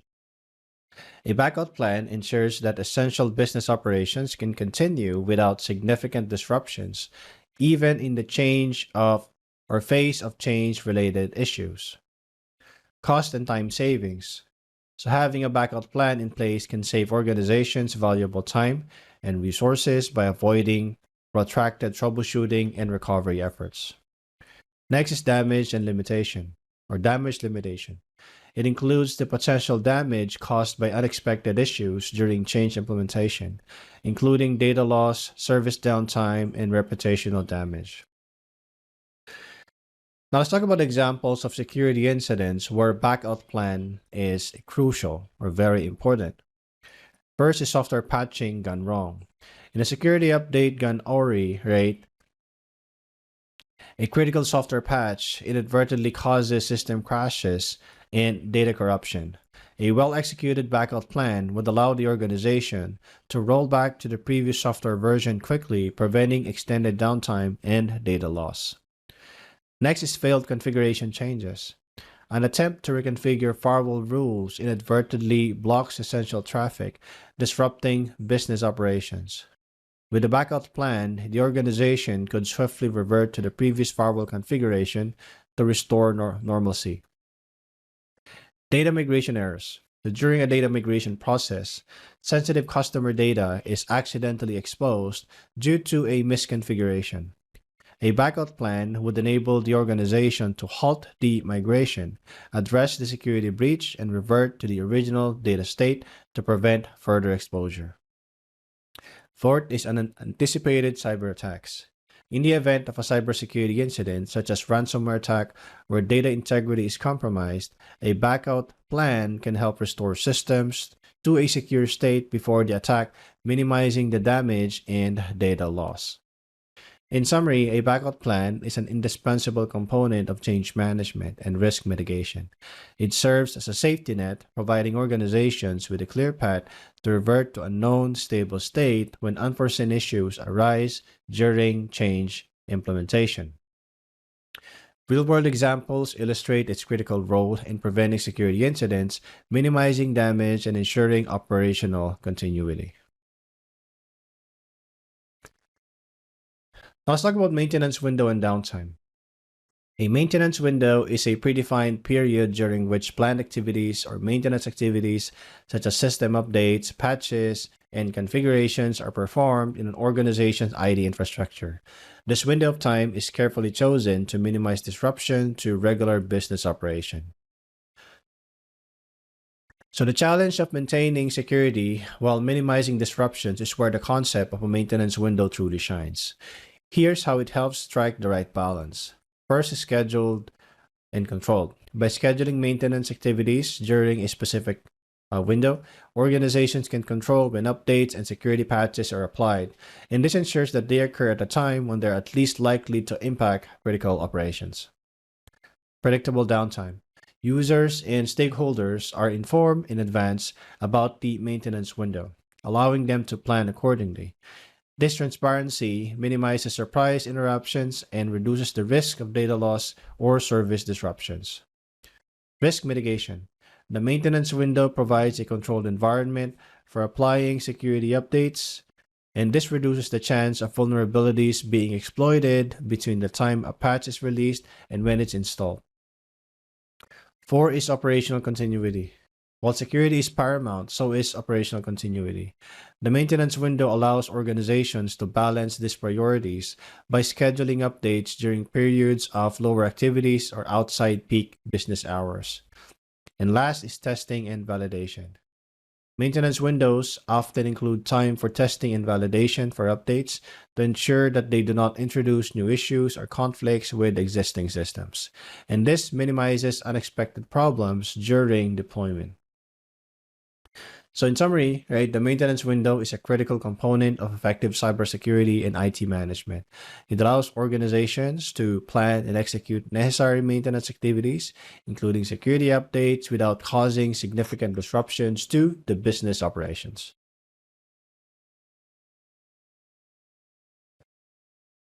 Now let's talk about the last topic and a very important one, which is SOPs, or Standard Operating Procedures. Standard operating procedures are comprehensive documents that outline the step-by-step instructions for carrying out routine tasks, processes, and protocols within an organization. In the context of security, the SOPs serve several vital purposes. First is to establish consistency. SOPs provide a consistent framework for performing security-related activities such as a user access control, data encryption, and incident response. The consistency ensures that security measures are applied uniformly across the organization. Second, it's used for guiding personnel. SOPs serve as essential guides for employees and security personnel, outlining best practices, protocols, and security policies. They help ensure that individuals understand their roles and responsibilities in maintaining security.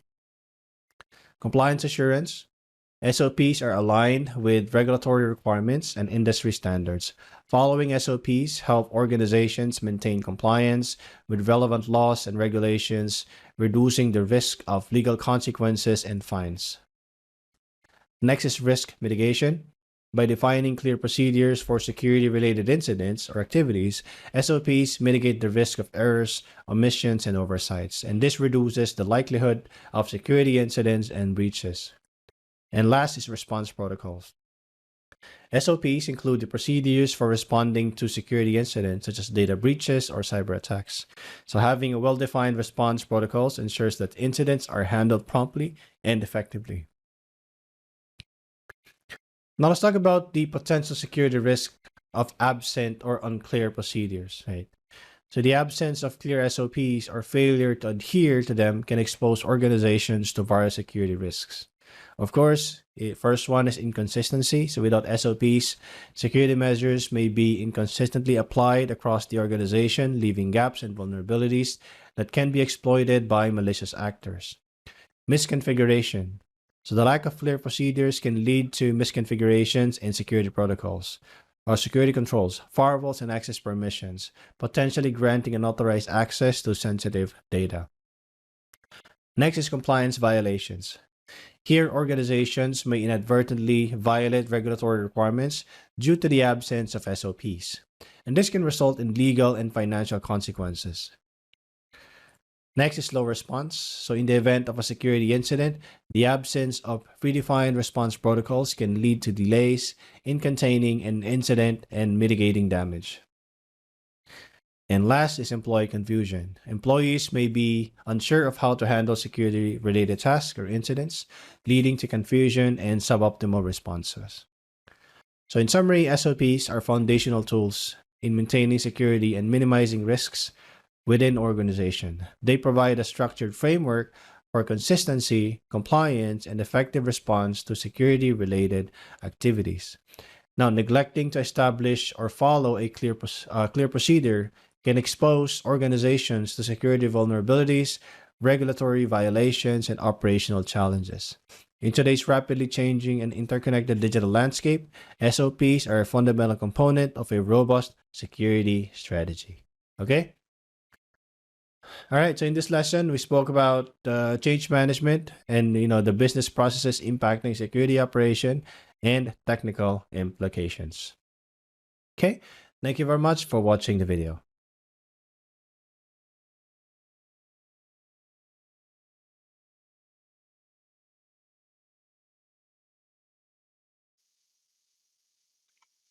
Hello, welcome to our CompTIA Security Plus course. In this lesson, we're going to talk about cryptography, covering some background about crypto systems, proven technologies and implementation, steganography, cryptography use cases, and cryptography constraints. So, a crypto system, right, or a cipher system provides a method for protecting information by disguising it in a format that only authorized systems or individuals can read. The use and creation of such system is called cryptography. Cryptography involves turning plain text into ciphertext, and then turning ciphertext into plain text. Specifically, encryption protects confidentiality and safeguards data integrity. Now, related to cryptography, an algorithm is a mathematical procedure or sequence of steps taken to perform encryption and decryption. You can think of an algorithm as a cooking recipe with the ingredients needed and step-by-step instructions. Algorithms are used in conjunction with a key for encryption and decryption. Now, the process of encryption is based on two different principles. First is to confuse or by confusion, or to diffuse or diffusion. First, let's talk about confusion. The plain text input should be significantly changed in the resulting ciphertext. More technically, each bit of the resulting ciphertext should depend on the numerous parts of the key to hide any connection between the two, making it difficult to reverse from ciphertext to plain text without the key. The second one is diffusion. If the plain text is changed, no matter how minor the change, at least half of the ciphertext should also change, and vice versa. Like confusion, diffusion makes things more difficult for an attacker. Specifically, diffusion mitigates the capability to identify patterns that might help break the cipher. Keys. Cryptographic algorithms and keys works together. A key determines the output of a cryptographic algorithm and consists of a random string of bits. Keys used in cryptography provides for secrecy. In fact, a principle known as Kirchhoff's principle states that only secrecy of the key provides security. This is particularly important in relationship to the associated algorithms. An algorithm itself does not need to be kept secret. Depending on the type of algorithm used, either the same key is used for both encryption and decryption, or else yet mathematically related keys are used. Keys are also need to be of an appropriate key strength or key length to prevent brute force attacks. Key size is expressed as the number of bits in the key used by the algorithm. The longer the key, the more difficult it is to crack. When keys are generated, it needs to be done in such a way that the key contains enough entropy or randomness. Modern cryptography relies on random numbers. However, pseudorandom numbers are also commonly used so that the numbers appear to be random, at least statistically, but are not truly so. Key exchange. An important concept in any discussion of encryption is what we call as key exchange. Historically, the challenge has been that to get a secret, you must share a secret. Consider a simple analogy of a password as the key. Imagine that you are friends with a kid who requires a secret password to gain secret access. Perhaps the password is, Open Sesame. The problem is that at some point, the secret password has to be shared with you. This process is likely not going to be secure and will be subject to eavesdropping. Even if the password were whispered to you, it would still be overheard. Another challenge is that you and the kid have to meet face to face, so you will likely receive the key out of a band instead of when you're waiting at the door to gain entry. Modern cryptography solves the age-old challenges of key exchange. Exchanging keys in many applications happens securely in-band when you need to establish a secure session. Any type of out-of-band key exchange relies on sharing in advance, which means the key is delivered outside the network or process from which it will actually be used.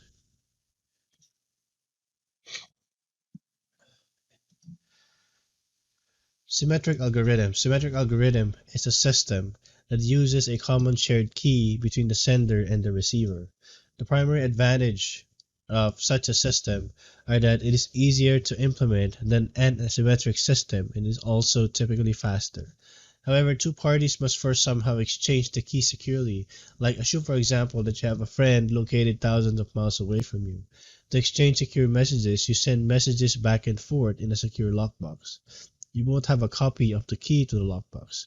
This works, but how do you secretly or securely deliver the key to your friend? However, the key must have been communicated or delivered to your friend, which introduces additional challenges or logistics and ways to ensure that the key is not compromised in the process. So here, asymmetric cryptography helps overcome these challenges. Now imagine a system in which more than two parties are involved. In this scenario, every party participating in communication must have exactly the same key to compare the information. If the key is compromised at any point, guaranteeing a secure connection is quite impossible. Symmetric key algorithms are often referred to as secret key algorithm, private key algorithm, and shared secret algorithm. Symmetric key encryption uses two primary types of methods for encrypting plaintext data. First is stream cipher, right? So with the stream cipher, plaintext bits are encrypted a single bit at a time.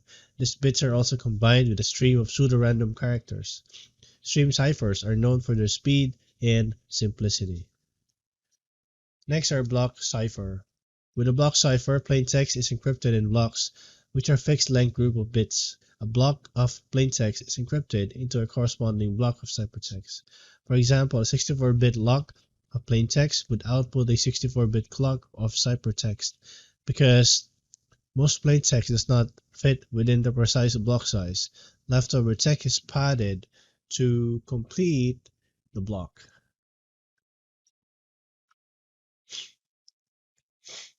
Let's talk about asymmetric algorithms. An asymmetric encryption algorithm has two keys, a public key and a private key. The public key is made available to whoever will encrypt the data sent to the holder of the private key. Now, the private key is maintained on the host system or application. Often, the public key encryption key is made available in a number of ways, such as through email or on centralized servers that host a pseudo address book of published public encryption keys. One challenge, however, is ensuring the authenticity of a public key. To address this, a public key infrastructure is often used. A PKI uses trusted third parties that certify or provided proof of key relationship or ownership. Asymmetric algorithms are often referred to as public key algorithms because they use the public key as the focal point for the algorithm. Now let's talk about elliptic curve and emerging cryptography or ECC. ECC. The two other crypto systems are ECC or elliptic curve cryptography and still emerging quantum cryptography. ECC is a public key crypto system based on complex mathematical structures. ECC uses smaller key sizes than traditional public key crypto systems. As a result, it is faster and consumes fewer resources, which make it more ideal for mobile and wireless devices. Unlike elliptic curves and other crypto systems, quantum cryptography does not rely on mathematics. Instead, it relies on physics. Although this crypto system is smaller, its primary advantage is security. Quantum mechanics protects against data disturbance because no one can measure the quantum state of the protons. The mere observation of a quantum system changes the system. Now, what is a session key, or what are session keys? Session keys sometimes called our symmetric keys, right, are randomly generated keys for performing both encryption and decryption during the communication of a session between two parties.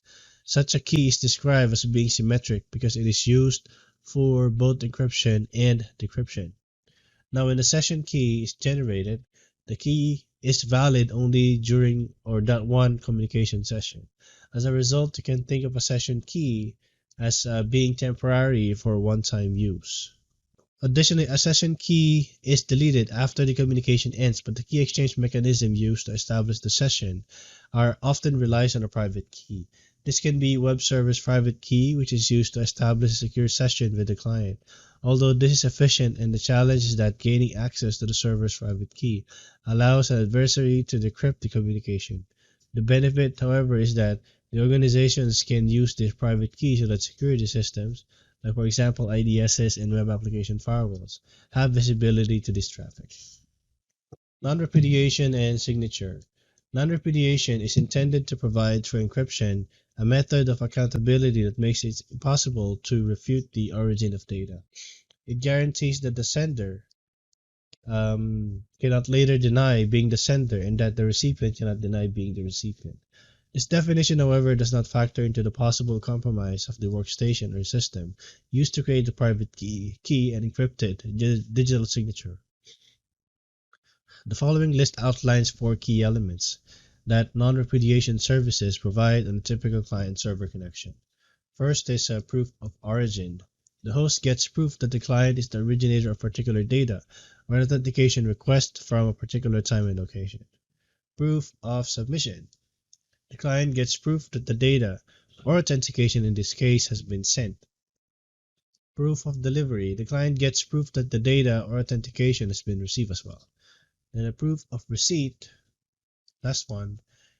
Again, the same thing, the client gets proof that the data or authentication in this case has been received.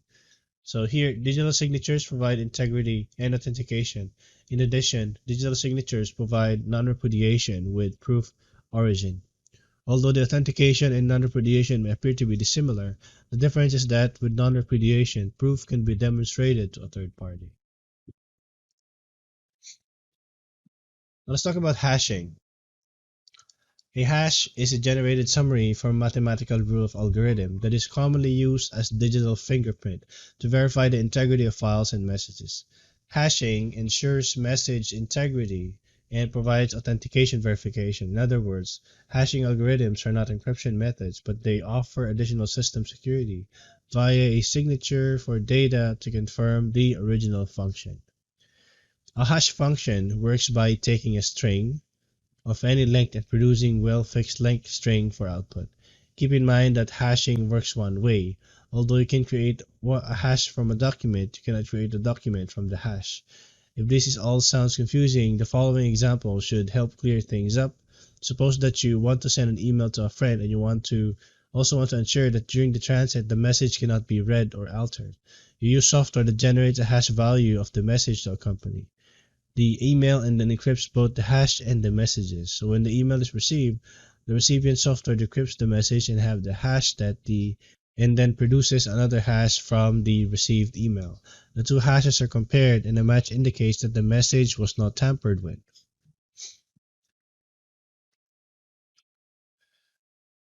Because of the sensitive nature of cryptography, using well-known proven technologies is crucial. Backdoors and flaws, for example, can undermine any encryption algorithm. Vendors might have their own encryption solutions, and most of them depend on well-known time-tested algorithms. You should be skeptical of any vendor using a proprietary and proven algorithm. The following is a summary of this, right, on and other good practices. Use well-known and approved cryptographic algorithms. Adhere to required minimum key guidance for the chosen algorithm. Choose approved cryptographic modes and use strong random number generators. Let's talk about steganography, a method commonly used for obfuscating data or hiding data, particularly in media types such as media, video, image files, and other documents, is called steganography. Steganography is a word of Greek origin that means hidden writing. It involves hiding messages so that unintended recipients are not aware that there is a message.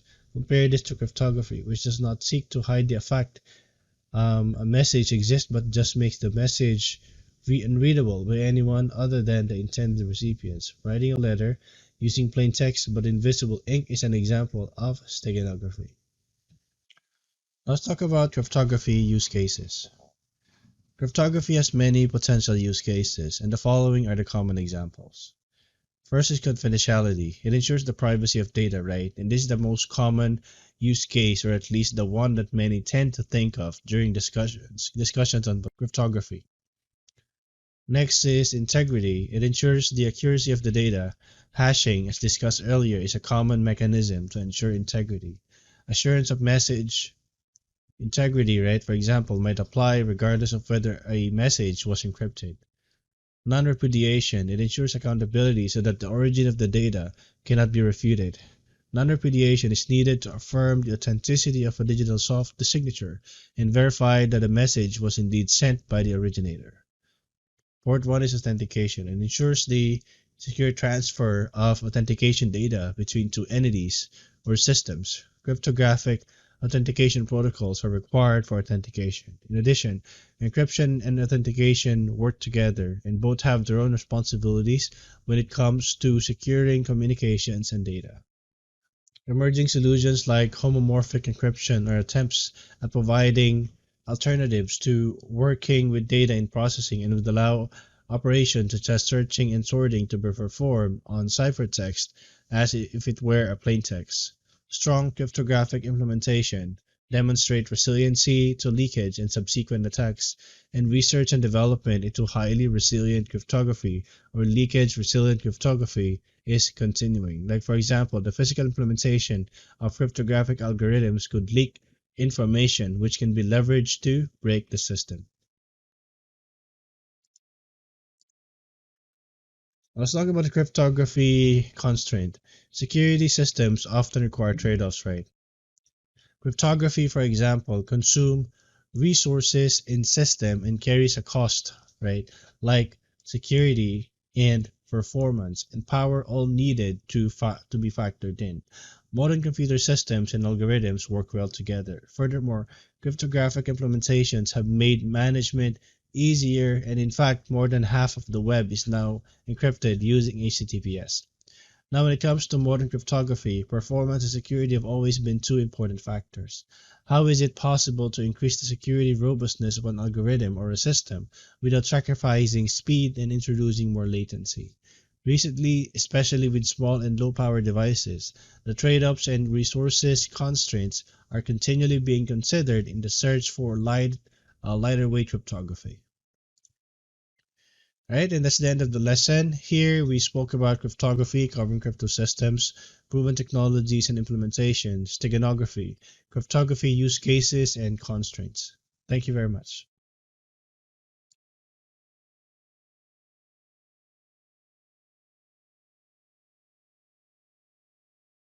Hello, welcome to our CompTIA Security Plus course. In this lesson, we're going to talk about the different PKI components. So to begin to understand the applications and deployment of a public key infrastructure or PKI, right, you should understand the various pieces that make up a PKI. A PKI is a vast collection of varying technologies and policies for the creation and use of digital certificates. A PKI encompasses certificate authorities, digital certificates, and a variety of tools, systems, and processes. As from the previous lesson show, digital certificates are a critical component in providing secure systems. For example, many implementations of EAP in wireless networks require digital certificates to verify the identity of the client or server. Digital signatures are digitally signed data blocks, and they provide several potential functions, but most notably are used for identification and authentication purposes. The requirement for certificates adds complexity. Now, the basic concepts of public and private keys plays an important role in PKI. This infrastructure makes use of both types of keys and lays a foundation for binding keys to an identity via a certificate authority or CA. Right? CA. This gives the system a way to securely exchange data over a network using an asymmetric key system. For the most part, this system consists of digital certificates and the CAs that issue the certificates. These certificates identify individuals, systems, and organizations that have been verified as authentic and trustworthy. Now, recall that symmetric key cryptography requires a key to be shared, right? For example, suppose the password to get into the clubhouse is open sesame. At some point in time, this key or password needs to be communicated to other participating parties before it can be implemented. PKI provides confidentiality, integrity, and authentication by overcoming these challenges. With PKI, it is not necessary to exchange the password, key, or secret information in advance. This is useful when involved parties have no prior contact or when exchanging a secure key is neither feasible nor secure. PKI is widely used to provide secure infrastructure for applications and networks, including access control, resources from web browsers, and secure email. Now, PKI protects information by providing the following. It can provide identity authentication. It provides integrity verification. It provides privacy assurance, access authorization, transaction authorization, and non-repudiation support. So, a public key infrastructure consists of technologies and policies for the creation and use of digital certificates. Let's first talk about the CA, or Certificate Authority. CAs are trusted entities and an important concept related to PKI. An organization can use third-party CAs, and it can also establish its own CA, typically for use only within the organization. A CA's job is to issue certificates, verify the holder of a digital certificate, and ensure that holders of certificates are who they claim to be. A common analogy for a CA is a passport issuing authority.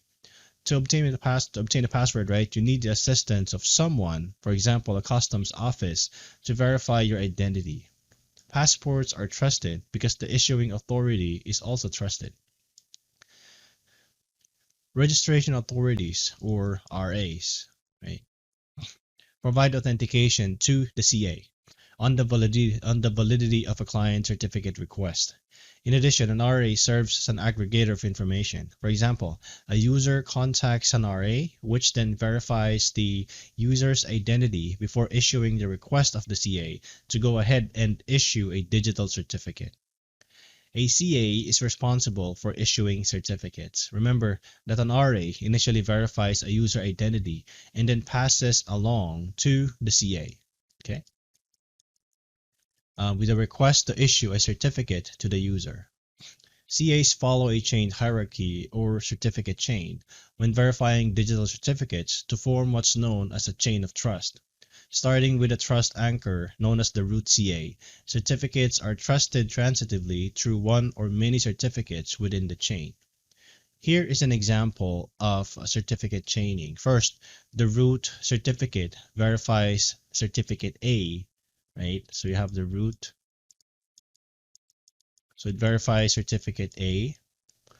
Then certificate A verifies certificate B. Then certificate B verifies certificate C. Okay, this can also work in reverse, like certificate C references certificate B, B references certificate A, then A references the root certificate. Okay, now let's talk about certification practice statement. A certification practice statement, or what we call a CPS, is a legal document that the CA creates and publishes for the purpose of conveying information to those who depend on the CA's issued certificate. The information within the CPS provides for the general practices the CA follows in issuing certificates and customer-related information about certificates, responsibilities, and problem management. It is also important to understand that these statements are described in the context of operating procedures and system architecture. Certificate policies, on the other hand, indicate the rules that apply to an issued certificate. A CPS includes the following items: identification of the CA, types of certificates issued and applicable certificate policies, operating procedures for issuing, renewing, and revoking certificates, and technical and physical security controls that the CA uses. Now, what are trust models? Certificate authorities in a PKI follow several trust models or architectures. The simplest model is the single CA architecture, in which only one CA exists to issue and maintain certificates. This model might benefit small organizations because of its administrative simplicity, but it can represent many problems. For example, if the CA fails, no other CA can quickly take its place. Another problem can arise if the private key of the CA becomes compromised. In this scenario, all the issued certificates from the CA would be invalid. A new CA would have to be created, and the new CA would need to be reissued with all the certificates. A common model, and one that reduces the risks inherent with a single CA, is the hierarchical CA trust model. Right, so let me put, like earlier we spoke about single, and now we have hierarchical.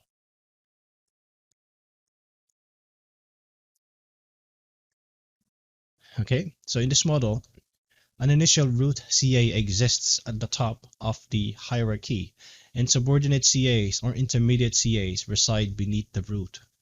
The subordinate CAs provide redundancy and load balancing in the event that any of the other CAs fail or need to be taken offline. Because of this model, you might hear PKI referred to as a trust hierarchy. An intermediate CA has a certificate that is issued by the trusted certificate. This certificate is issued so that the intermediate CA can issue certificates for others. This results in a trust chain that begins at the trusted root CA, and it goes through the intermediate and ends with the SSL certificate issued to a server with which you are interacting.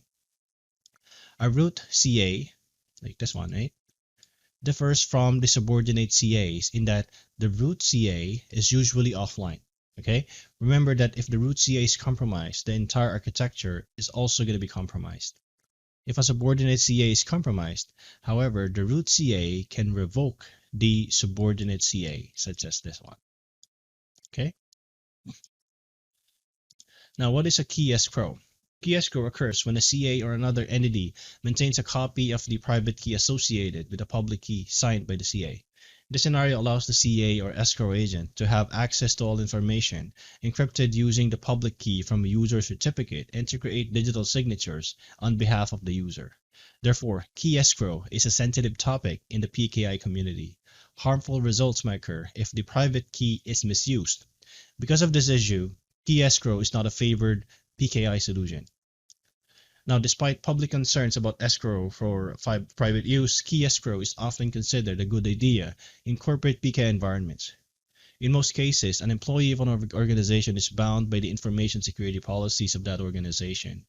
In addition, key escrow enables an organization to overcome the large problem of forgotten passwords.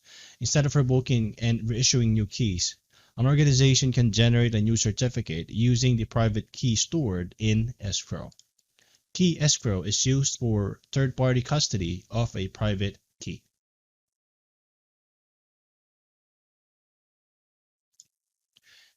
Let's talk about digital certificates. So here, a digital certificate is a digitally signed block of data that allows public key cryptography to be used for identification purposes. The most common types of certificates are the SSL or TLS certificates, right? I'll put it here, or TLS certificates used on the web. Essentially, these certificates ensure communications which occur when a website uses like HTTPS and / instead of just HTTP and the browser address bar accompanied by a closed padlock. CA issued these certificates which are signed using the CA's private key. Most certificates are based on the X.509 standards, although most certificates follow the X.509 version 3 hierarchy PKI standard. The PGP key system uses its own certificate format. Now, you likely have used the most common application of digital certificates. Websites that ask for personal information, especially credit card information, uses digital certificates. The traffic from your computer to the website is secured using SSL TLS, right? And the web server uses a digital certificate for the secure exchange of information as indicated by a small padlock located in the status bar or address bar of most browsers. By clicking this icon, you can view the digital certificate and its details. Public and private key usage. So here, digital certificates and key pairs can be used for various purposes, including privacy and authentication. The security policy of an organization that is issuing a key, or the CA, defines the purposes and capabilities for the certificate's issue.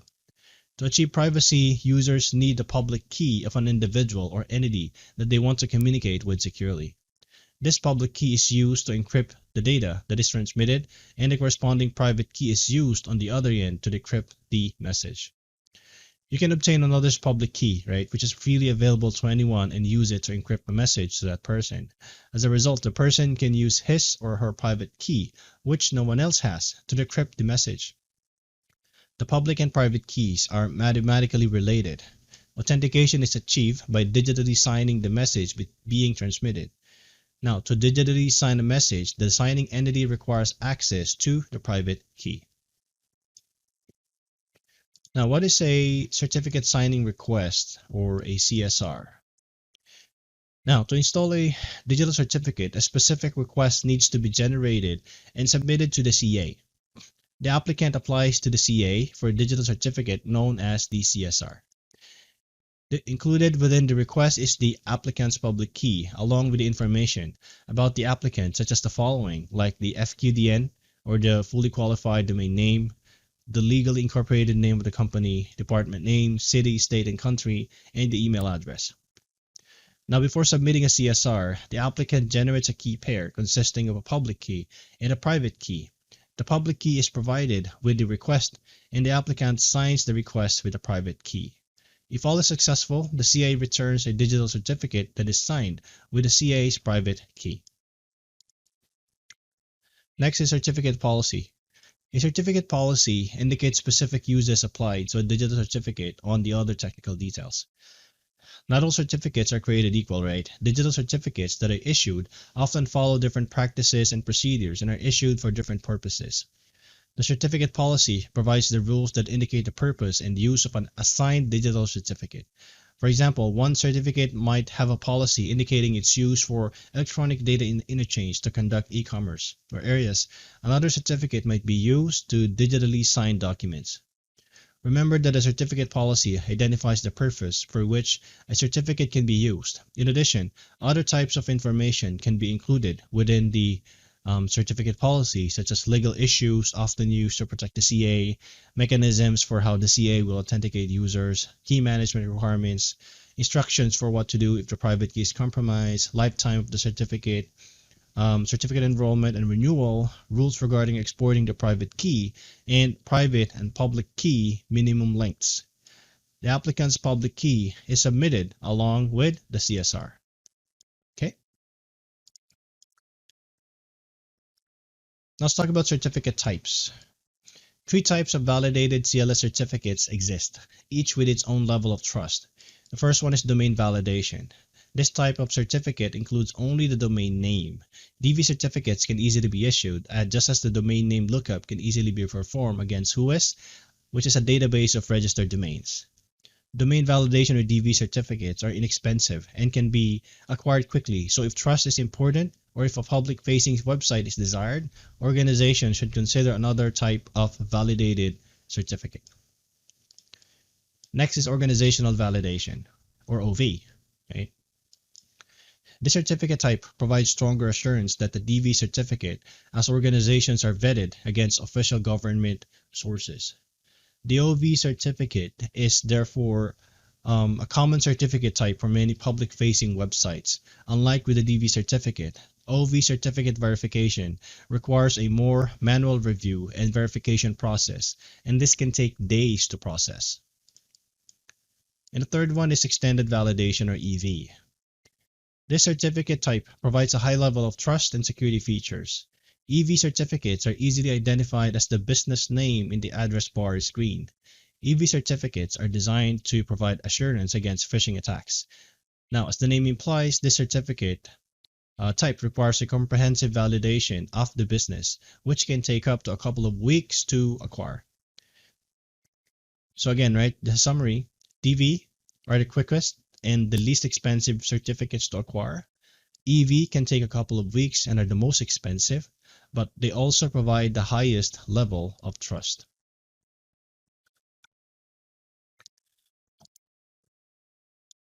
Now let's talk about certificate formats. Certificates can have various file extension types. Some but not all extension types are interchangeable. Now be sure to determine whether a certificate is binary or base64 ASCII encoded. The most common format and extension for certificates is the PEM format, or what we call as the Privacy Enhanced Mail, which is mostly associated with Apache web servers. The PEM format is a base64 ASCII encoded text file, which makes copying the content from one document to another very simple. A PEM file might contain several certificates and private keys within a single file, although having each component as its own file is common. A single certificate includes the header, right, or begin certificate, preceded and followed by 5 dashes, and the footer end certificate, preceded and followed by 5 dashes. A single private key includes the header begin encrypted private key, preceded and followed by 5 dashes, and the footer end decrypted private key, preceded and followed by 5 dashes. In addition to the PEM file, extension.crt, .cer, and .p7c file extensions can be used. However, the .key, right? Let me put key. Sorry, this is not p7c dot key, right? This is typically used when the file contains only the private key. Okay. Now, the binary form of a PEM certificate is distinguished encoding rules, or DER, or DER certificate. In addition to the .DER extension, CR and CRT extension can be used for DR encoded certificates. DR encoded certificates are common on Java platform. Another binary certificate is PFX, if you have heard it, right? PFX, sorry. Which is also known as the PKCS 12. Extensions for the PFX, or Personal Information Exchange encoded certificates, include PFX and P12. This type of certificate is common to the Windows operating system for importing and exporting certificates and private keys. PFX supports a private key, and one or more certificates can be stored within a single binary file. DER and PFX certificates are binary encoded and cannot be edited with a plain text editor, as the base64 ASCII encoded PEM and P7b certificates can. Okay, now let's talk about certificate revocation. So digital certificates can be revoked. Revoking a certificate invalidates a certificate before its expiration date. A digital certificate contains a field indicating the date until which the certificate is valid. This date is mandatory, and the validity period can vary from a short period of time up to several years. Revocation can occur for several reasons. For example, a private key might become compromised. The private key might be lost, or the identifying credentials might no longer be valid. Other reasons for revocation include fraudulently obtained certificates or a change in the holder status, which could indicate less trustworthiness. Revoking a certificate is just not enough. The community that trusts this certificate must be notified that the certificate is no longer valid. This is accomplished via either of the following mechanism. First is a CRL, or Certificate Revocation List, which is actually a mechanism for distributing certificate revocation information. A CRL is used when verification of the digital certificate takes place to ensure the validity of the digital certificate. A limitation of CRLs is that they must be constantly updated at least every 2 weeks. Otherwise, certificates might be accepted despite having been recently revoked. Next is OCSP, or Online Certificate Status Protocol, which is kind of a newer mechanism for identifying revoked certificates. OCSP checks certificate status in real time online instead of relying on the end user to have a current copy of the CRL. Now, both OCSP and TRLs are used to verify the status of our certificate, right? Three basic status levels exist in most PKI solutions. They're called valid, let me put it here, valid, suspended, and revoked. Okay, you can check the status of a certificate by going to the CA that issued the certificate or to an agreed upon directory server that maintains a database indicating the status level for the set of certificates. In most cases, however, the application such as web browser has a function available that initiates a check for certificates. Now, when a certificate has expired, the client is likely to receive an error or error message saying that the website cannot be trusted. In some situations, users may not have correct root certificates installed into their web browsers. Now let's talk about OCSP stapling. Although OCSP provides a real-time status checking, it requires the CA to respond to every client request to validate a site certificate. High-traffic websites burden the CA with this request because they need to respond to a potentially overwhelming number of certificate validity requests. A mechanism known as OCSP stapling helps reduce this load by allowing the web server to instead staple a timestamped OCSP response as part of the TLS handshake with the client. The web server is then responsible for handling OCSP requests. OCSP stapling provides several benefits. First, it improves the performance of the secure connection. Next, privacy concerns are reduced because the end user's browser does not need to potentially contact a third-party CA to verify the certificates and reveal the browsing history. Finally, reliability is improved. If the client were unable to connect to an overburdened CA, for example, the client would otherwise accept a potentially invalid certificate or simply end the connection. And the last concept is pinning. Certificate pinning extends beyond certificate validation, right? To thwart man-in-the-middle attacks, hashes of public keys for popular web servers are built into applications such as web browsers. A similar, though it's already deprecated variation known as HTTP public key pinning, right? Let me put it here. That's HPKP, which means HTTP public key pinning. Uses public key pins, which are essentially hashed values of the public key communicated to the browser client from the server in the HTTP header. Now, after obtaining the server certificate, the client verified the public key against the hash of the public key.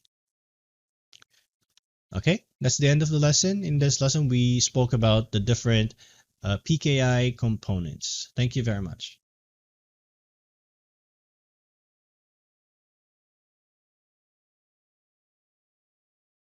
Hello, welcome to our CompTIA Security Plus course. In this lesson, we're going to talk about the following.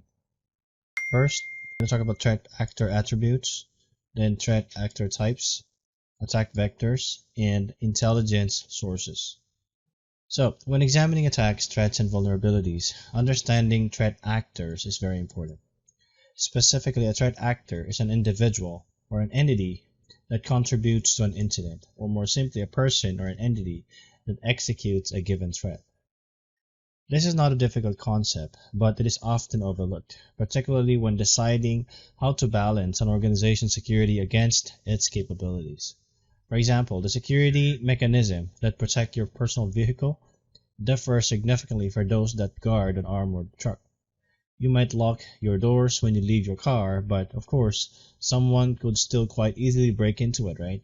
The threat to your car likely comes from a casual passerby looking for spare change or belongings you have left behind. Now, the armored truck, on the other hand, faces a different kind of threat actor because it transports valuables and large sums of money. This lesson discusses the types of threat actors and their common attributes, as well as threat intelligence sources and other research sources. Understanding these components enables organizations to make better decisions regarding risk and manage their vulnerabilities. So, when examining various threat actors, you must consider their attributes. Organizations that do so can build better threat profiles and classification systems to deploy more relevant and proactive defenses. Common threat actor attributes include the following. First are relationships.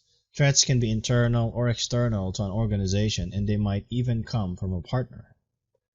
Next is motive. Some incidents are accidental, but others are driven by financial gain or ideological differences. Next is intent. A threat could be malicious with the aim to destroy data or steal information or tangible property. And the fourth one is capability. Several components must be considered here, including technical ability, financial means, access, political and social support, and persistence. The relationship of threat actor is most easily characterized as either internal or external. Script kiddies, hacktivists, organized crime, and nation-state actors are all examples of external threat actors. Internal threat actors worked on the inside, like for example, they might be system administrators or end users. When examining threat actors' capability, you must consider the level of sophistication in both the available resources and funds. For example, some threat actors operate at businesses, right, with well-established roles, responsibilities, and governance. Their capabilities are often enhanced by their technical resources and access to money for funding operations. When considering threat types and attributes, you might find it helpful to think about common personal situations. For example, consider your reasons for locking your personal belongings in a vehicle, right? What threat actors are you mitigating against? What are their attributes? How does a casual passerby differ from someone who has the tools and knowledge of a locksmith? With insiders and end users, there may not be a motive or any intention of causing harm. While this is a threat to be concerned with, the actions are often accidental. Other times, threat actors have a specific malicious or competitive intent. Of course, motives can vary in these cases. Consider a competitive threat. The motive could be a desire to gain a competitive advantage through espionage or malicious destruction to the business. Financial gain is another common motive that can include directly extorting money from victims through ransomware or stealing data to sell in a criminal ecosystem for subsequent attacks. Threat actors also can be driven by ideological and political motives. Now let's talk about the threat actor types. Right. So depending on the particular threat, a threat actor can be an individual, a group, or an entity that acts to perpetrate a particular scenario. Notice that this threat actor relates to threats from humans, not the environment. For example, the threat of a flood in a data center might stem from an impending hurricane, not from a particular individual or entity. Generally speaking, throughout the media and even in this lesson, right, we refer to these threat actors as hackers. The term hacker, however, can also be used for someone who isn't inherently bad or doesn't have malicious intent. Fundamentally, a security hacker is someone who uses his or her knowledge of and skills with computer systems and hardware, software and networks, and systems to break them down, tamper, or gain unauthorized access. Hackers may be unauthorized, authorized, or semi-authorized. In the security industry, the color of the hat worn is a metaphor used in the past to traditionally describe the type of hacker. So here, we normally talk about these three guys, right? The black hat, white hat, and the gray hat hackers. So what's a black hat hacker? Right. So this category is used to describe hackers involved with criminal activities or malicious intent. Black hat hackers may have a wide range of skills. Next are white hat hackers. White hat hackers, also known as ethical hacker, use their powers for good. They're much like the Jedi Knights from Star Wars fighting the dark side. White hat hackers are often hired as penetration testers with permission to attack or test security systems. The third one are gray hat hackers.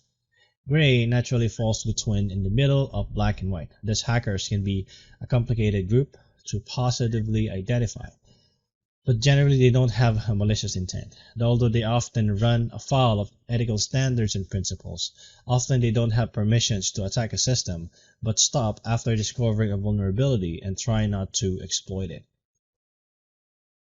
So, as you review the threat actors in the following section, keep in mind that organizations need to consider how these different actors could be interrelated. For example, a terrorist group work much like hacktivists. A terrorists are driven by ideology, and hacktivists operate within the framework of an organized crime. Or those involved in organized crime might exploit script kiddies within their ecosystem to distance themselves while achieving specific goals.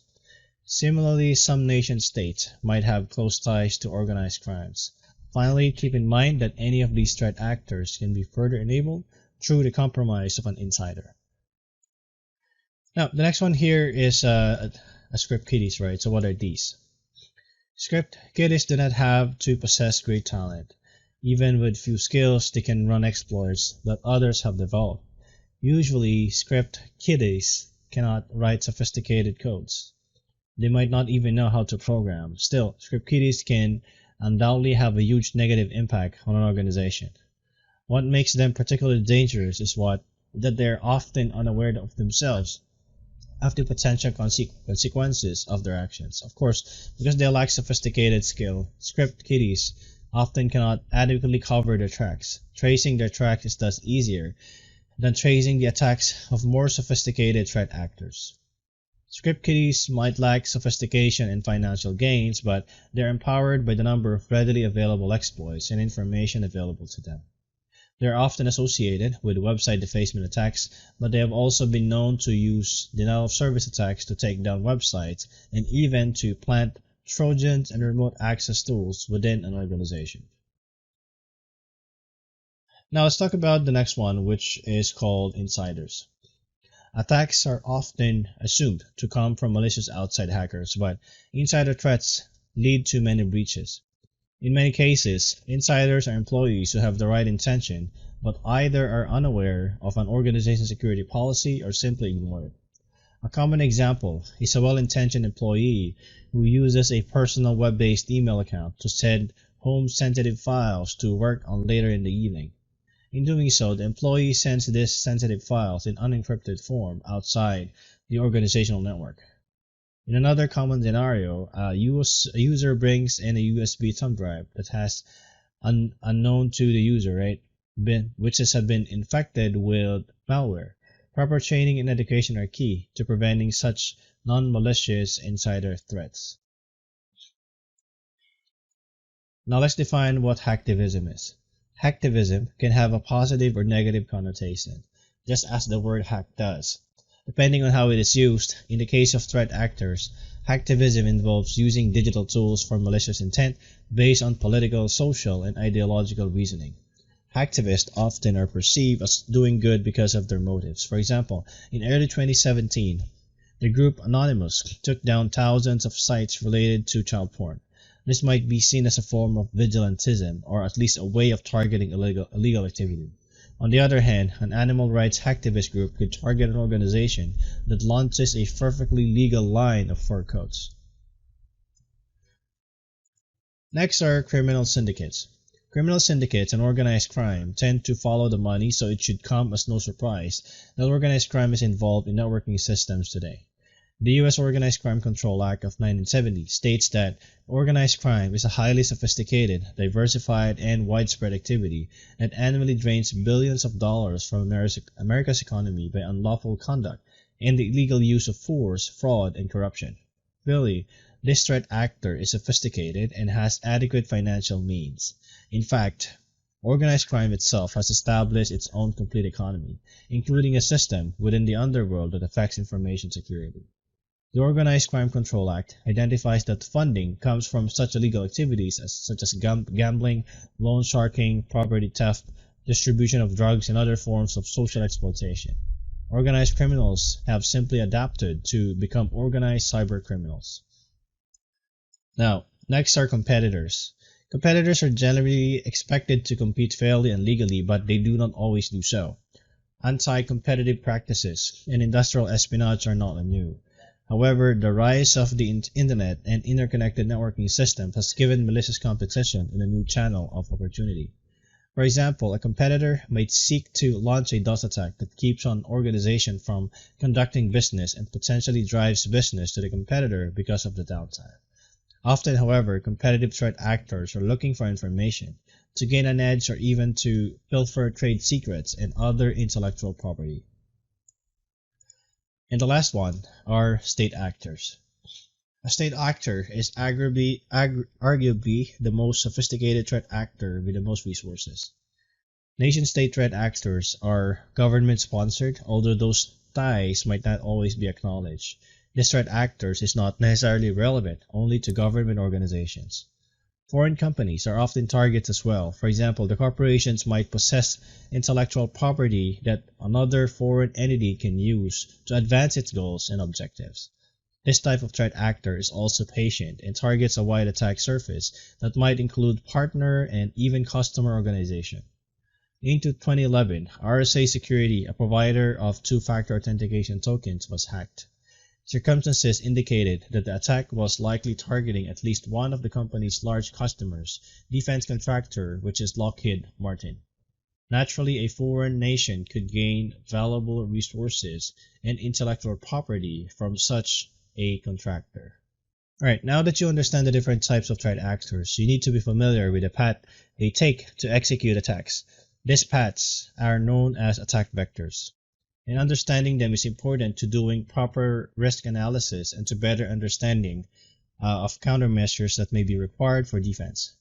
The following are attack vectors that hackers commonly use in order to uncover vulnerabilities and try to exploit them.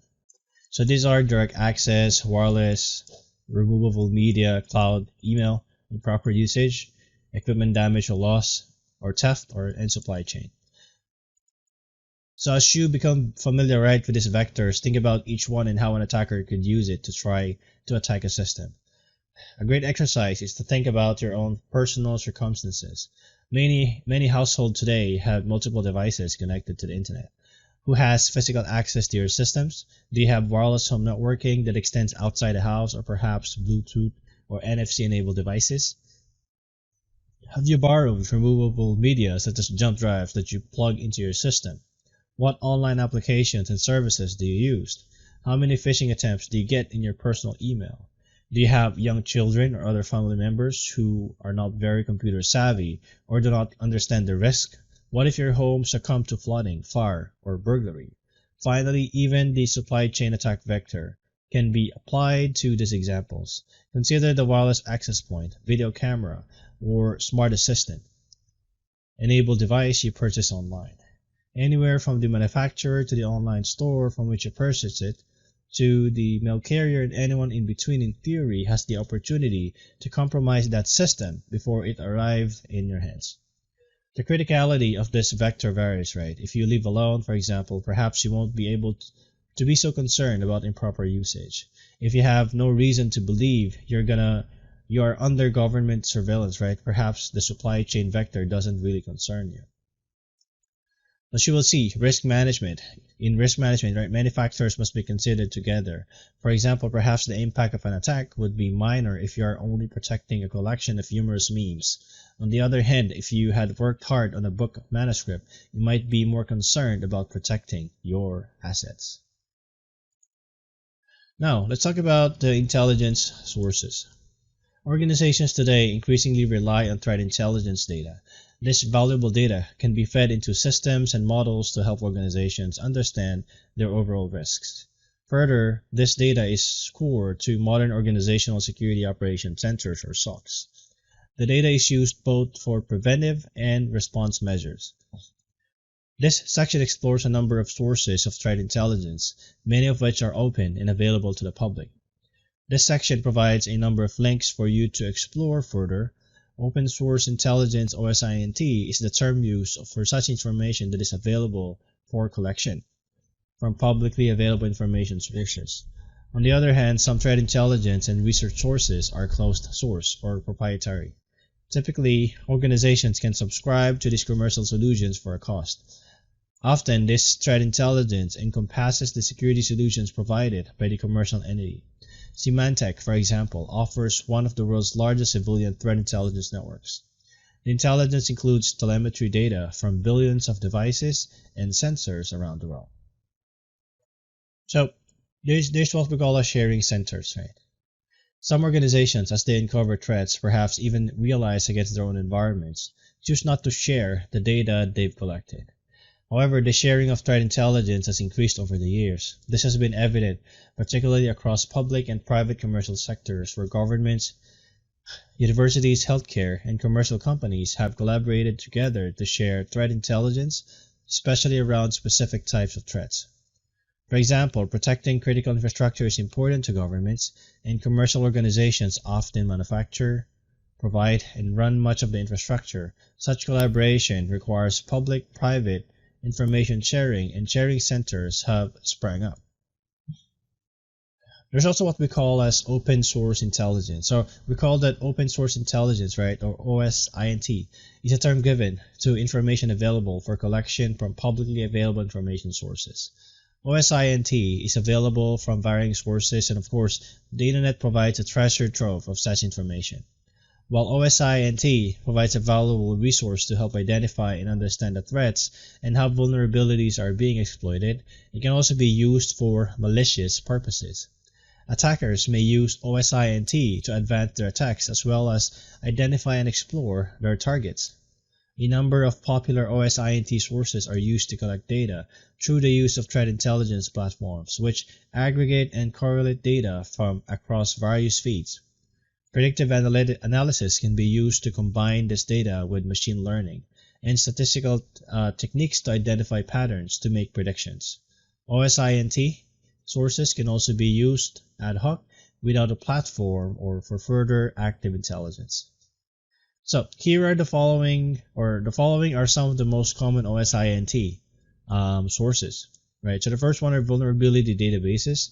These databases provide data for publicly known vulnerabilities known as common vulnerabilities and exposures or CVEs. The following are three examples of databases that provide such information such as MITRE, CVE details, and VulnDB. Next is Adversary Tactics, Techniques, and Procedures or TTP. MITRE, ATT, and CK provides attack methods and provides associated with specific threat actors. Its huge knowledge base is based upon real-world observation. So for this one, please visit the https attack.mitre.org. Next is the dark web. The dark web can be accessed the same as regular websites, but requires the use of special software that provides secure communications. Yes, this is often where attackers live and where operations of questionable legal status occurs. Anyone can access the dark web though, and many third-parties provide dark web monitoring and intelligence services for a cost. Next is RIOCs, or indicators of compromise. IOCs provide evidence or components that point to security breaches or events. Right? IOCs can include items such as malware signatures, IP addresses, domain names, and file hash values, for example. Next are AIS, or Automated Indicator Sharing. AIS is an initiative of the U.S. Department of Homeland Security that enables the exchange of cybersecurity threat indicators. AIS has two important standards. The first is the Structured Threat Information Expression and the Trusted Automated Exchange Indicator Information. And the last one are threat maps. Many threat maps are freely available from commercial software vendors. These maps provide a real-time look at cyber attacks occurring around the globe. The Kaspersky Cyber Threat Map provides an amazing visual look at different attacks, including reconnaissance, malware attacks, intrusion, and botnet activity. Alright, here's the end of the lesson, and to provide a summary, we covered the following. We spoke about the threat actor attribute, the threat actor types, attack vectors, and intelligence sources.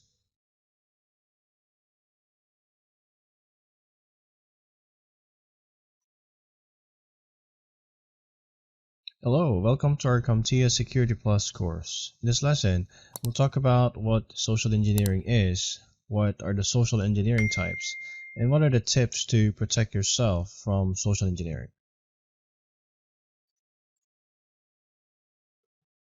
So what is social engineering? Social engineering is the art of manipulating people so they give up confidential information. The types of information these criminals are seeking can vary, but when individuals are targeted, the criminals are usually trying to trick you into giving them your passwords or bank information, or maybe access your computer to secretly install malicious software that will give them access to your passwords and bank information, as well as giving them control over your computer. Criminals use social engineering tactics because it is usually easier to exploit your natural inclination to trust than it is to discover ways to hack your software. For example, it is much easier to fool someone into giving you their password than it is for you to try hacking their password, else unless the password is really weak, right? Now, in many circumstances, social engineering is the precursor to more advanced attacks. Social engineering is extremely successful because it relies on human emotions. Now, here are the common examples of social engineering. First, an attacker calls a valid user and impersonates a guest attempt agent or a new user asking for assistance in accessing the network or requesting details on the business processes of the organization. Next is that an attacker contacts a legitimate user and poses as a technical aid attempting to update some type of information. Now the attacker asks for identifying user details that can then be used to gain access. Next example is like an attacker poses as a network administrator, directing the legitimate user to reset the password to a specific value that an imaginary update can be applied. And lastly, an attacker provides the user with a helpful program or agent through email, a website, or some other means of distribution. And this program might require the user to enter login details or personal information that is useful to the attacker, or it might install other programs that compromise the system's security.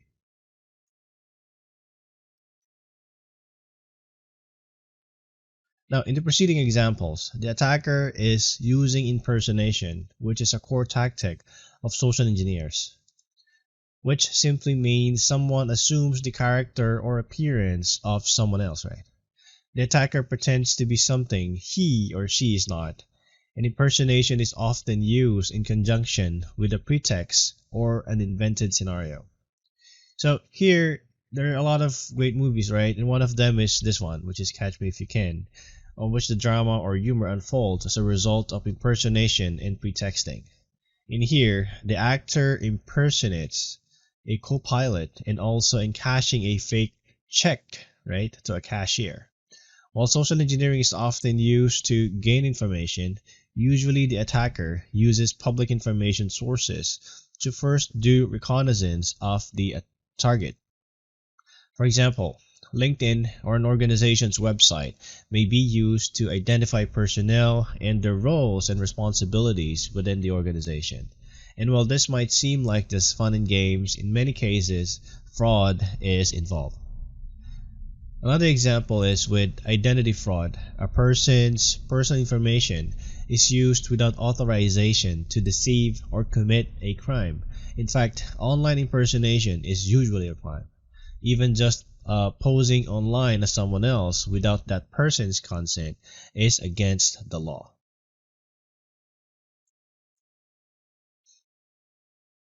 Now, let's talk about the different social engineering types. The first one is about tailgating, right?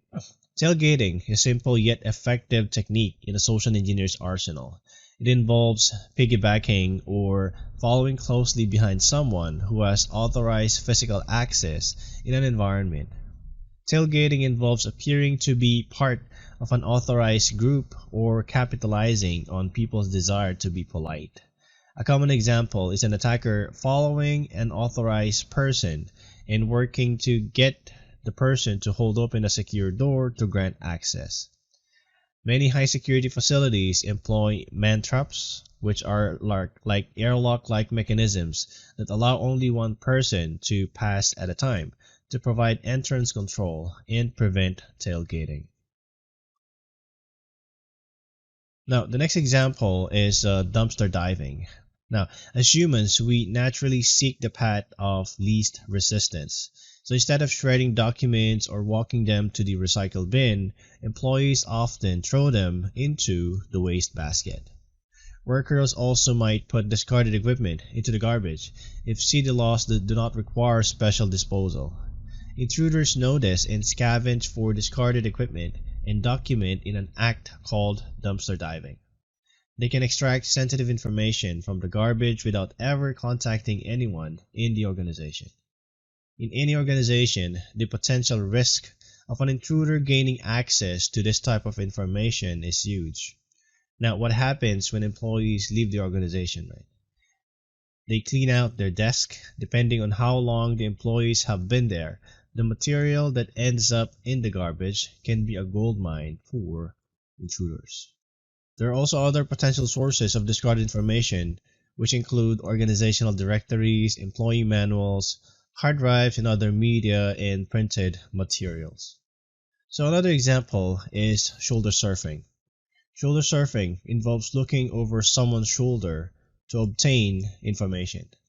It may occur while someone is entering a personal identification PIN at an automated teller machine or ATM, or typing in a password at a computer system. More broadly, however, shoulder surfing includes any method of direct observation and could include, for example, locating a camera nearby or even using binoculars from a distance. With many of these types of methods, user awareness and training are key to prevention. Now, in addition, some tools can also assist here. For example, many ATMs now include mirrors so users can see who might be behind them, and better designated keypads to help conceal key entry. Special screen overlays are available for laptop computers to prevent someone from seeing the screen at an angle. The consequences of getting caught shoulder surfing are low. Simply peering over someone's shoulder to learn the combination is less risky than, say, breaking open a safe or attempting to open the safe when unauthorized. In fact, a shoulder surfer might not actually be the one to initiate a subsequent attack. Information security attacks have evolved into an ecosystem, right? The shoulder surfer's job might be complete after he or she provides or sells the information gleaned to someone else who has more nefarious goals. Now, one common method of social engineering is via electronic communication is called phishing. Phishing is an attempt to acquire sensitive information by masquerading as a trustworthy entity via electronic communication email. Phishing attacks rely on a mix of technical deceit and social engineering practices. In most cases, the phisher must persuade the victim to intentionally perform a series of actions that provides access to confidential information. As scam artists become more sophisticated, so do their phishing email messages. The messages often include official-looking logos from real organizations and other identifying information taken directly from legitimate websites. For best protection, you must deploy proper security technologies and techniques at the client side, the server side, and the enterprise level. Many organizations now prepend to the subject line some sort of notification if the email is external, and this practice is known as prepending. Ideally, users should not be able to directly access email attachments from within the email application. However, the best defense is user education. Now, related to social engineering methods with slight differences from basic phishing include the following. First is spear phishing and whaling, right? So spear phishing, right? This is a targeted version of phishing, where areas phishing often involves mass emailing. Spear phishing goes after a specific individual.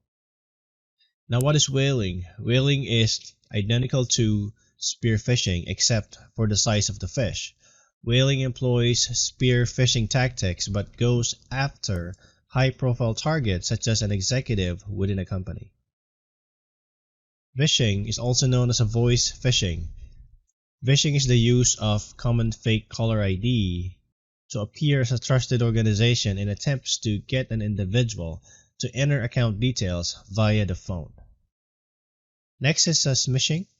Smishing is also known as SMS phishing, which is the use of phishing methods through text messaging. And the next one is farming. Farming, it's actually a combination of farming and phishing.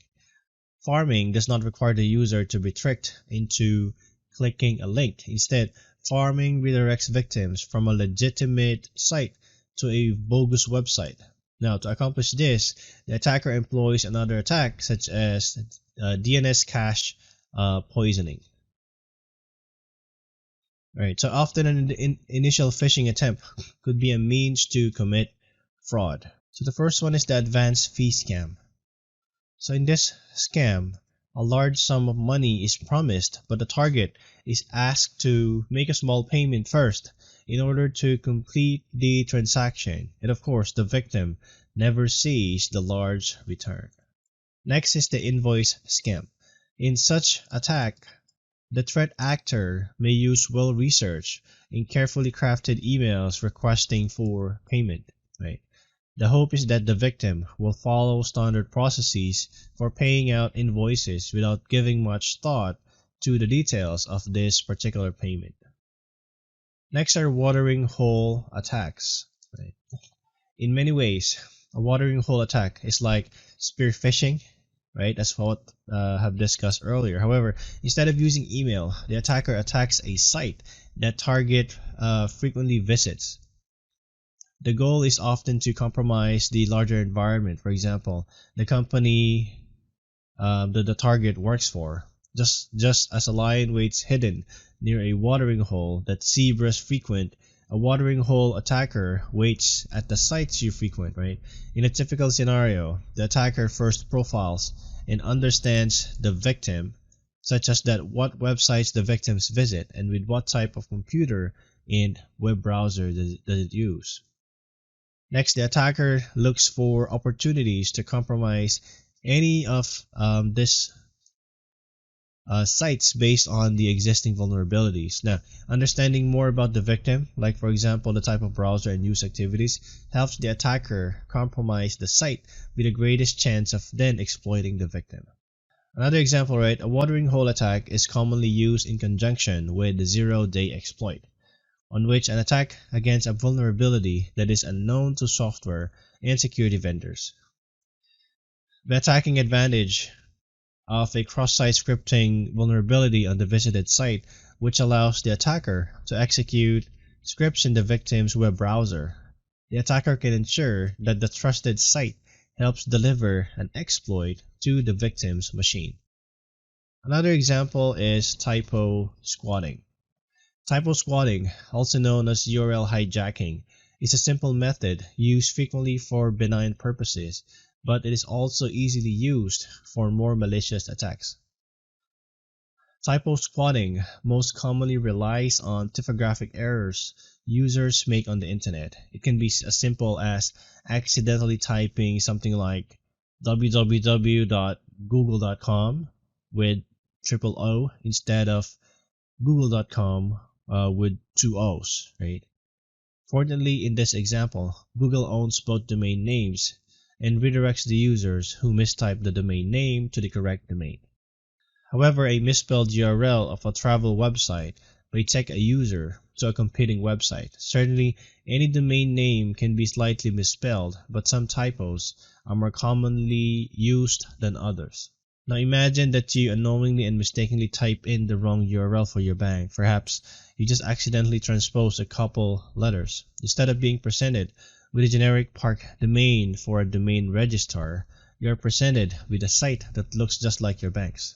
Attackers' variations and motives can vary, but the simplest attack is to simply record your login information.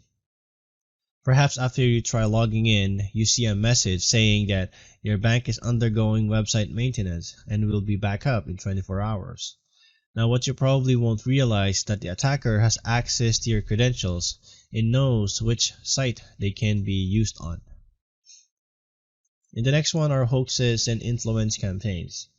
Hoaxes are interesting because although a hoax presents a threat, the threat does not actually exist at face value. Instead, the actions people take in response to perceived threat create the actual threats. For example, a hoax virus email can consume resources as it is forwarded on. In fact, a widely distributed and believed hoax about a computer virus can result in consequences as significant as an actual virus. Such hoaxes, particularly as they manifest themselves in the physical world, can create unnecessary fear and irrational behaviors. Most hoaxes are passed around not just via email, but also on social networks and by word of mouth. Hoaxes often find ways to make the rounds, again, even years later, right? Perhaps altered only slightly. So, there's another one. Snopes.com is a well-known resource that has been around since mid-1990s. So if you're ever in doubt or need help in debunking hoaxes, make this site as part of your trusted arsenal. Now, while most hoax may appear benign, they have a more sophisticated counterpart, which is called the influence campaign. While influence campaigns are nothing new, the web, advertising, and social media have recently given influence campaigns greater visibility and awareness. Now, broadly, an influence campaign involves coordinated actions that seek to affect the development, actions, and behavior of the targeted population. And while there are campaigns that are perfectly legitimate and ethically run by businesses and organizations, influence campaigns have recently come into include hybrid warfare. Conventional warfare is understood to be confrontational and use infantry and weaponry, but cyber warfare has recently become common among nations. Now, while influence campaigns, propaganda, and disinformation have been around for many centuries, their use has expanded largely due to the internet and specifically social media. The internet has provided an opportunity to widely disseminate information, and social media has provided an opportunity for it to spread. Hybrid warfare can and often does include a combination of these methods, but the psychological, economic, and political influence aspects go beyond just distraction to achieving greater goals, such as dividing public opinion by exploiting societal vulnerabilities. Now let's talk about the principles of influence, or also called as the reasons for effectiveness. So as we stated earlier, right, social engineering relies on human psychology. Then in particular, a social engineer is looking to influence another person to gain something, which is most often not in the target's best interest. In many cases, social engineering combines influence with manipulation. Given to this, let's look at the various principles of influence. The key challenge for the various principles of influence is that even though people might recognize a specific principle, they may not easily notice when it is being used against them for nefarious purposes. So, here are the following points to summarize key principles of influence and highlight why they are effective. So, the first one is authority. Okay, this one. So, here, job titles, uniforms, symbols, badges, and even specific expertise are all elements we often equate with authority. With such proclaimed and believed authority, we naturally feel an obligation to comply. For example, flashing red lights would likely prompt you to pull over, and the specific expertise of the IT security administrator or chief information security officer would probably compel you to divulge your password to aid in troubleshooting. In addition to feeling a sense of obligation, we tend to trust authoritative symbols, and many of which are easily forged. Next is intimidation. Intimidation, here, authority plays to our sense of duty, right? And people with authority or power above us are in a position to abuse that power. We might feel that not complying would have a negative impact. Intimidation does not need to necessarily be so severe that one fears physical harm. A social engineer would more likely use intimidation to play on the fear of getting in trouble or getting fired, for example. Next is consensus or social proof. Because people tend to trust like-minded people such as friends and family members, they often believe what others around them believe. Think of the cliche safety numbers, right? We're more likely to put a tip in a tip jar when it is not empty, for example, and we might hesitate to eat at a restaurant that is empty. A social engineer might mention friends and colleagues to take advantage of this principle. The attacker might say that these trusted people mentioned you, or that they have already complied with whatever you are being asked for. Ambiguous requests or situations are more likely to be acted on with the belief that others are doing the same thing or bought into the same situation. Next is scarcity and urgency. Scarcity is commonly used as a marketing ploy, right? And you have certainly heard a pitch about special pricing available to only the first 50 callers. Or perhaps you have heard tales of companies unable to keep up with demand. We tend to want or value something more if we believe it is less available. We're likely to be more impulsive if we believe something is the last one. A social engineer might use the principle of scarcity to spur someone to quickly act on a request before giving the request more thought, right? Scarcity tends to work when the victim desires something and in return will act with a sense of urgency. Likewise, a social engineer can use urgency to gain support, perhaps saying that dreadful consequences will occur unless action takes place immediately. Next is familiarity and liking. So here, people tend to comply with requests from those whom they like or have common ground with. Liking often leads to trust. A social engineer might use humor or try to connect more personally through shared interest or common past events and institutions.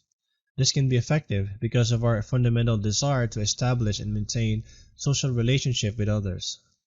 Social engineers who can get you to like them often find that you will be helpful because you too want to be liked. And the last one is trust. Trust plays a large role in all of these principles. We trust those with assigned authority. We trust those with specific expertise regarding their subject. Trust typically follows liking.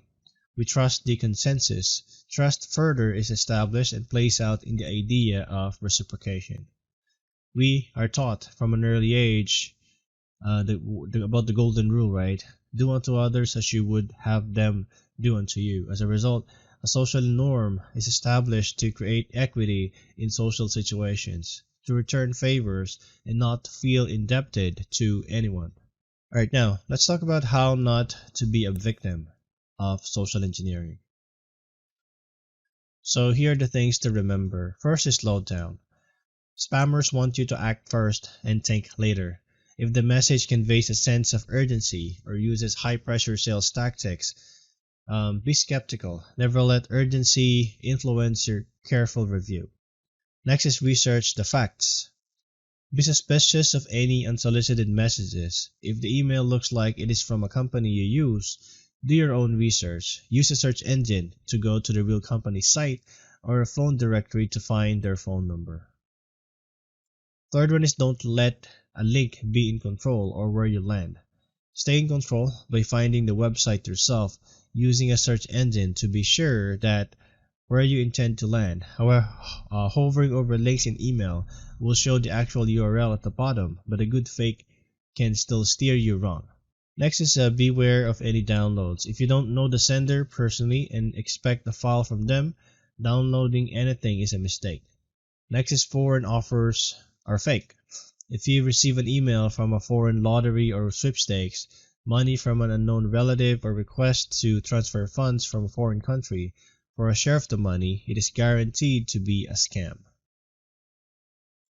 Let's talk about how to further protect yourself. So first is delete any request for financial information or password. So if you get asked to reply to a message with personal information, consider it as a scam. Next is reject requests for help or offers of help. Legitimate companies and organizations do not contact you to provide help.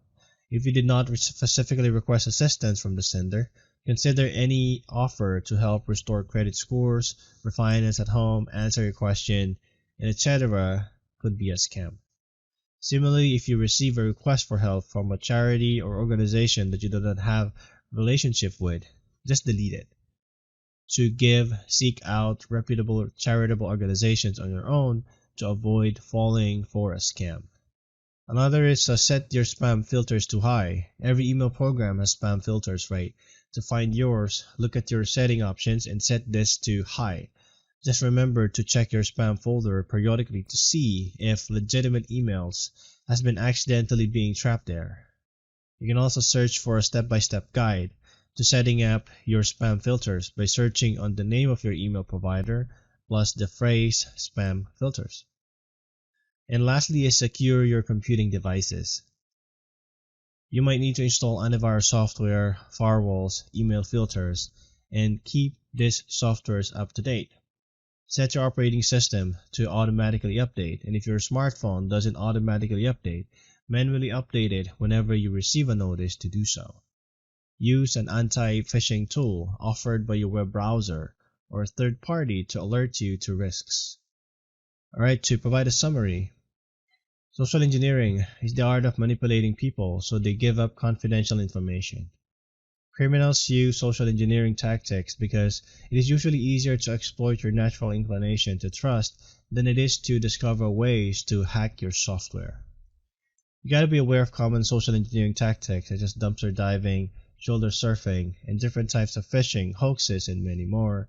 And lastly, remember to protect yourself using the guidelines provided on this lesson.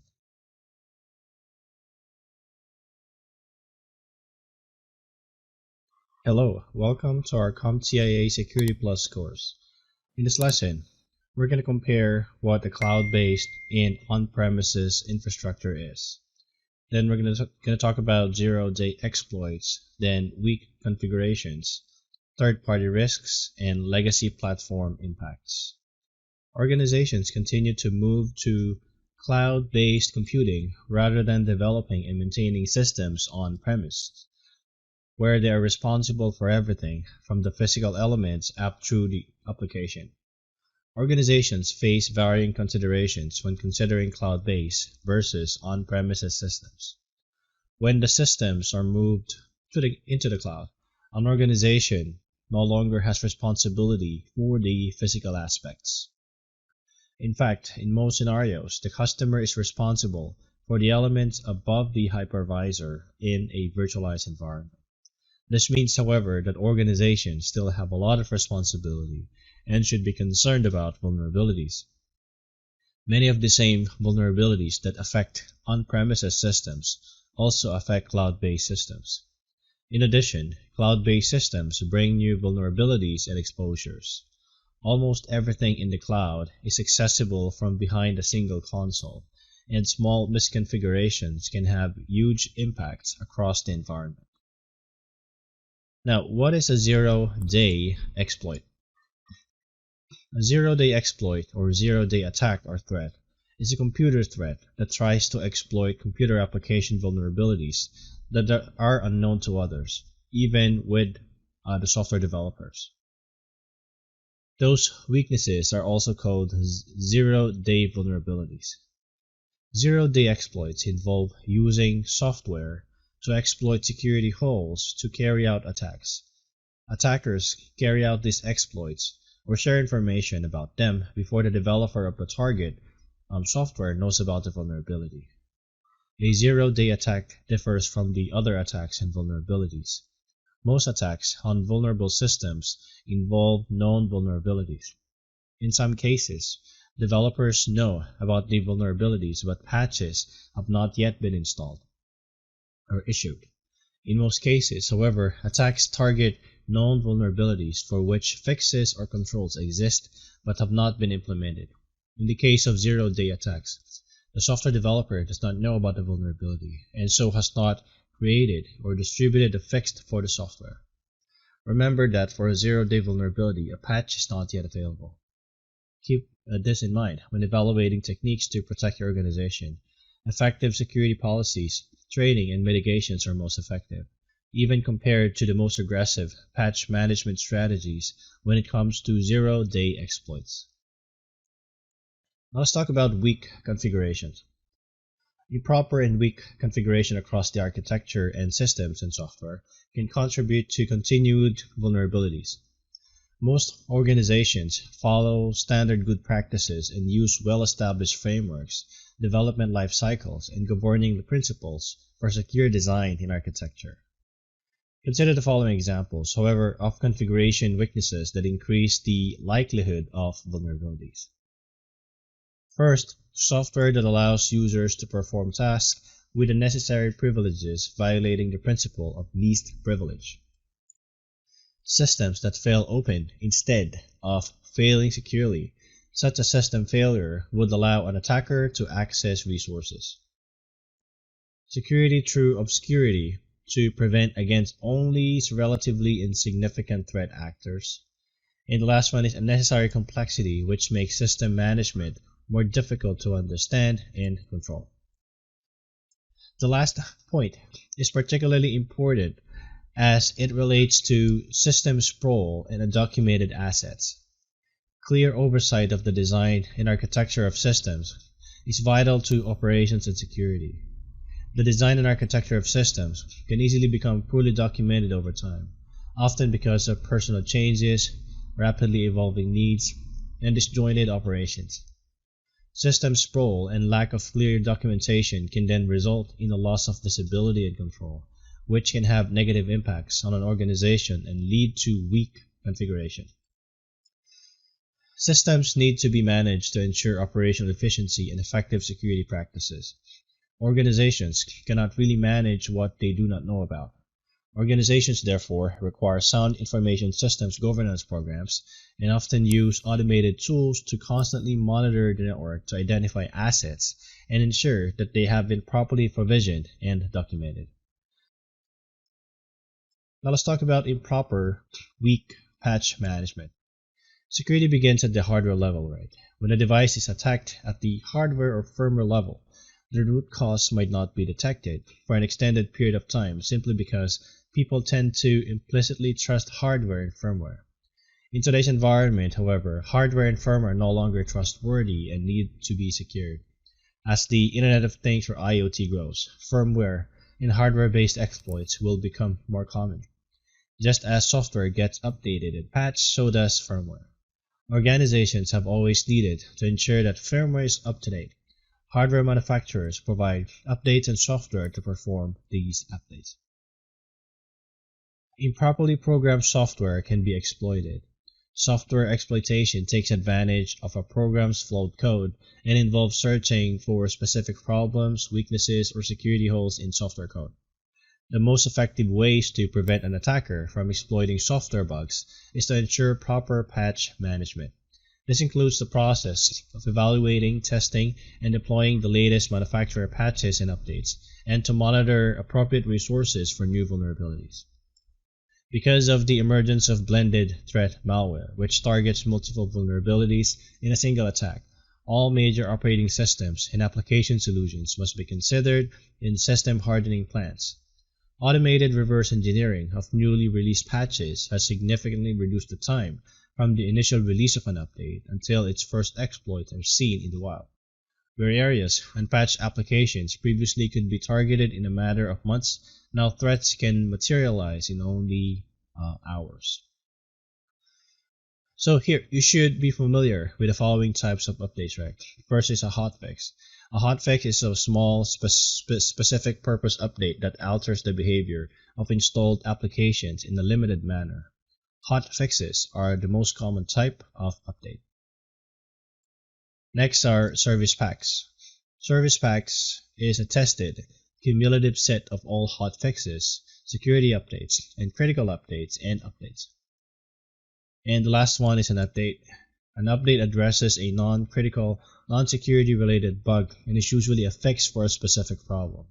Although the term update is often used in generic manner, this category can consist of various types of updates that can address critical issues. For example, Microsoft divides its update categories into critical, definition, and security types. A security update addresses a fix for a product-specific security-related vulnerability, and a critical update addresses a fix for a specific problem that is critical, non-security related bug. Now let's talk about third-party risks. Every organization interfaces one way or another with a third party for management of systems, or at least for the supply of systems and services. This creates what's known as third-party risk. Third parties may introduce into an organization vulnerabilities that need to be considered. The following are some examples of third-party relationships: vendor management, supply chain, outsourced code development, and data storage. Now, many systems are provided by third parties, right? And organizations need adequate processes in place to manage the vendor relationships and software, hardware, and services that these third parties provide. One important factor related to vendor management is ensuring systems operability between vendors.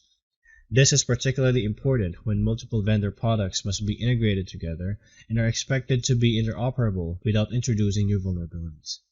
In addition, vendors tend to provide support for the systems only until a particular time. Most systems are at some point no longer supported by the vendor, either because there is a required upgrade or the product has been abandoned or discontinued. Unsupported software means more than just a lack of technical support or poor reliability. As systems a vendor once supported go end of life, the vendor no longer provides patches for newly discovered vulnerabilities. Like, for example, attackers looking for Windows XP or Windows 7 systems might not find many of them, but when they do, they have easy targets. Such a system may potentially open the door to an attacker seeking to impact an organization in many ways, including establishing a foothold inside. Now, maintaining proper governance is key when dealing with areas that are often out of sight, such as supply chain, outsourced code development, and data storage. An organization may, for example, contract with a third party for off-site backups.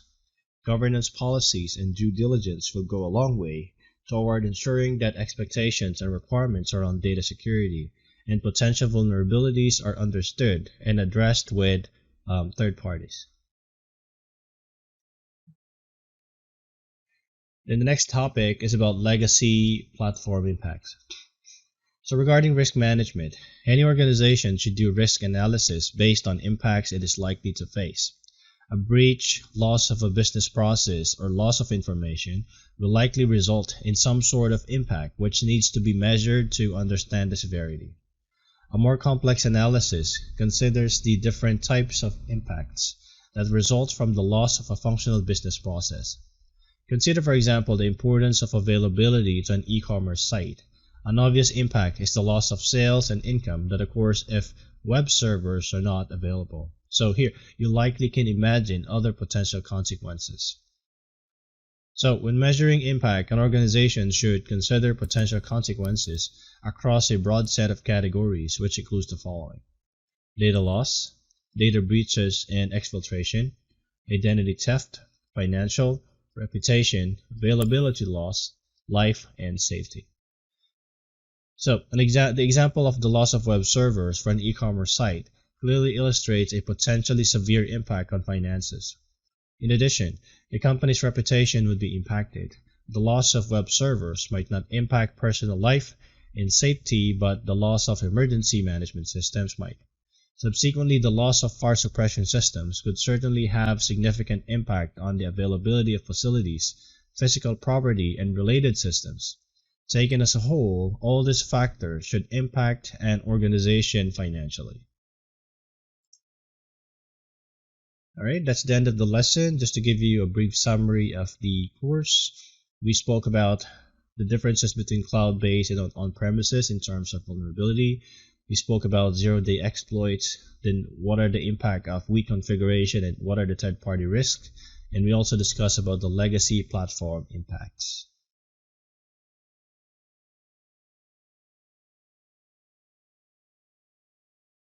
Welcome to our CompTIA Security Plus course. In this lesson, we'll talk about malwares, PUPs or potentially unwanted programs, physical attacks, adversarial AI, password attacks, and downgrade attacks. Malicious software or malware, right, has become a serious problem in today's network environment. A malware is a software designed to harm the user's computer or data. The target is not only the information stored on local computers, but also the other resources in other computers. Now, as a security professional, you must recognize malicious code and know how to respond appropriately. This lesson covers the various types of malicious code you might encounter, including viruses, worms, trojans, spywares, botnets, and logic bombs. Increasingly, malware is taking advantage of weaknesses throughout the system in which the manufacturing and processing of goods occurs. These supply chain attacks often take advantage of other vendors that organizations rely on. For example, malware may be introduced into equipment such as point-of-sale terminals before they are deployed. Cloud-based services are often part of an organization's supply chain, and malware within a cloud service provider can compromise partner organizations. The most serious malware typically takes advantage of system vulnerabilities, which makes the malware more dangerous and enables it to spread more effectively. These threats, known as blended threats, involve various types of malwares. Endpoint protection technologies defend against malware by identifying and remediating security threats. Such software often provides a first line of defense by identifying that a machine has been targeted or compromised. Now, to determine whether a system has been infected, examine the following critical areas. First is the memory. Right? So after a malware is executed, it might reside in the memory. Tools such as Windows Task Manager and Activity Monitor for Macs provide insight into all running processes in memory and can help identify rogue processes. Next area are registries. The Windows registry, for example, provides various system settings that malware often targets. Specifically, the Windows registry provides various entries that enable software to automatically start upon login. Malware can take advantage of these entries to ensure that malicious executables are run each time the computer starts up. And the third one are macros. Office applications such as Microsoft Word provide a powerful ability to automate procedures through the use of macros. However, these macros also give malware an opportunity to automatically generate instructions when such documents launch. Office software offers an option to generate alerts when macros are being run. Now let's talk about the first one, which is the virus, right? So a virus is a program or piece of code that runs on computers, often without the user's knowledge and certainly without the user's consent. Viruses are designed to attach themselves to other code and replicate. A virus replicates when an infected file executes or launches. It then attaches to other files, adds its code to the application's code, and continues to spread. Even a simple virus is dangerous because it can use all available resources and bring the system to a halt. Many viruses can replicate across networks and even bypass security systems. Viruses are malicious programs that spread copies of themselves throughout a single machine. They infect other machines only if a user on another machine accesses an infected object and launches the code. Viruses are executed by some type of action, such as running a program. And viruses are classified and subclassified in several ways. The following classifications are based on how viruses lives in a system. They can be called as resident virus, non-resident virus, boot sector virus, macros virus, program and file infecting virus, polymorphic virus, then armored virus, stealth virus, and multipartite virus. Now let's talk about worms, right? So worms are similar in function and behavior to viruses, with one exception. Worms are self-replicating and do not need a host file.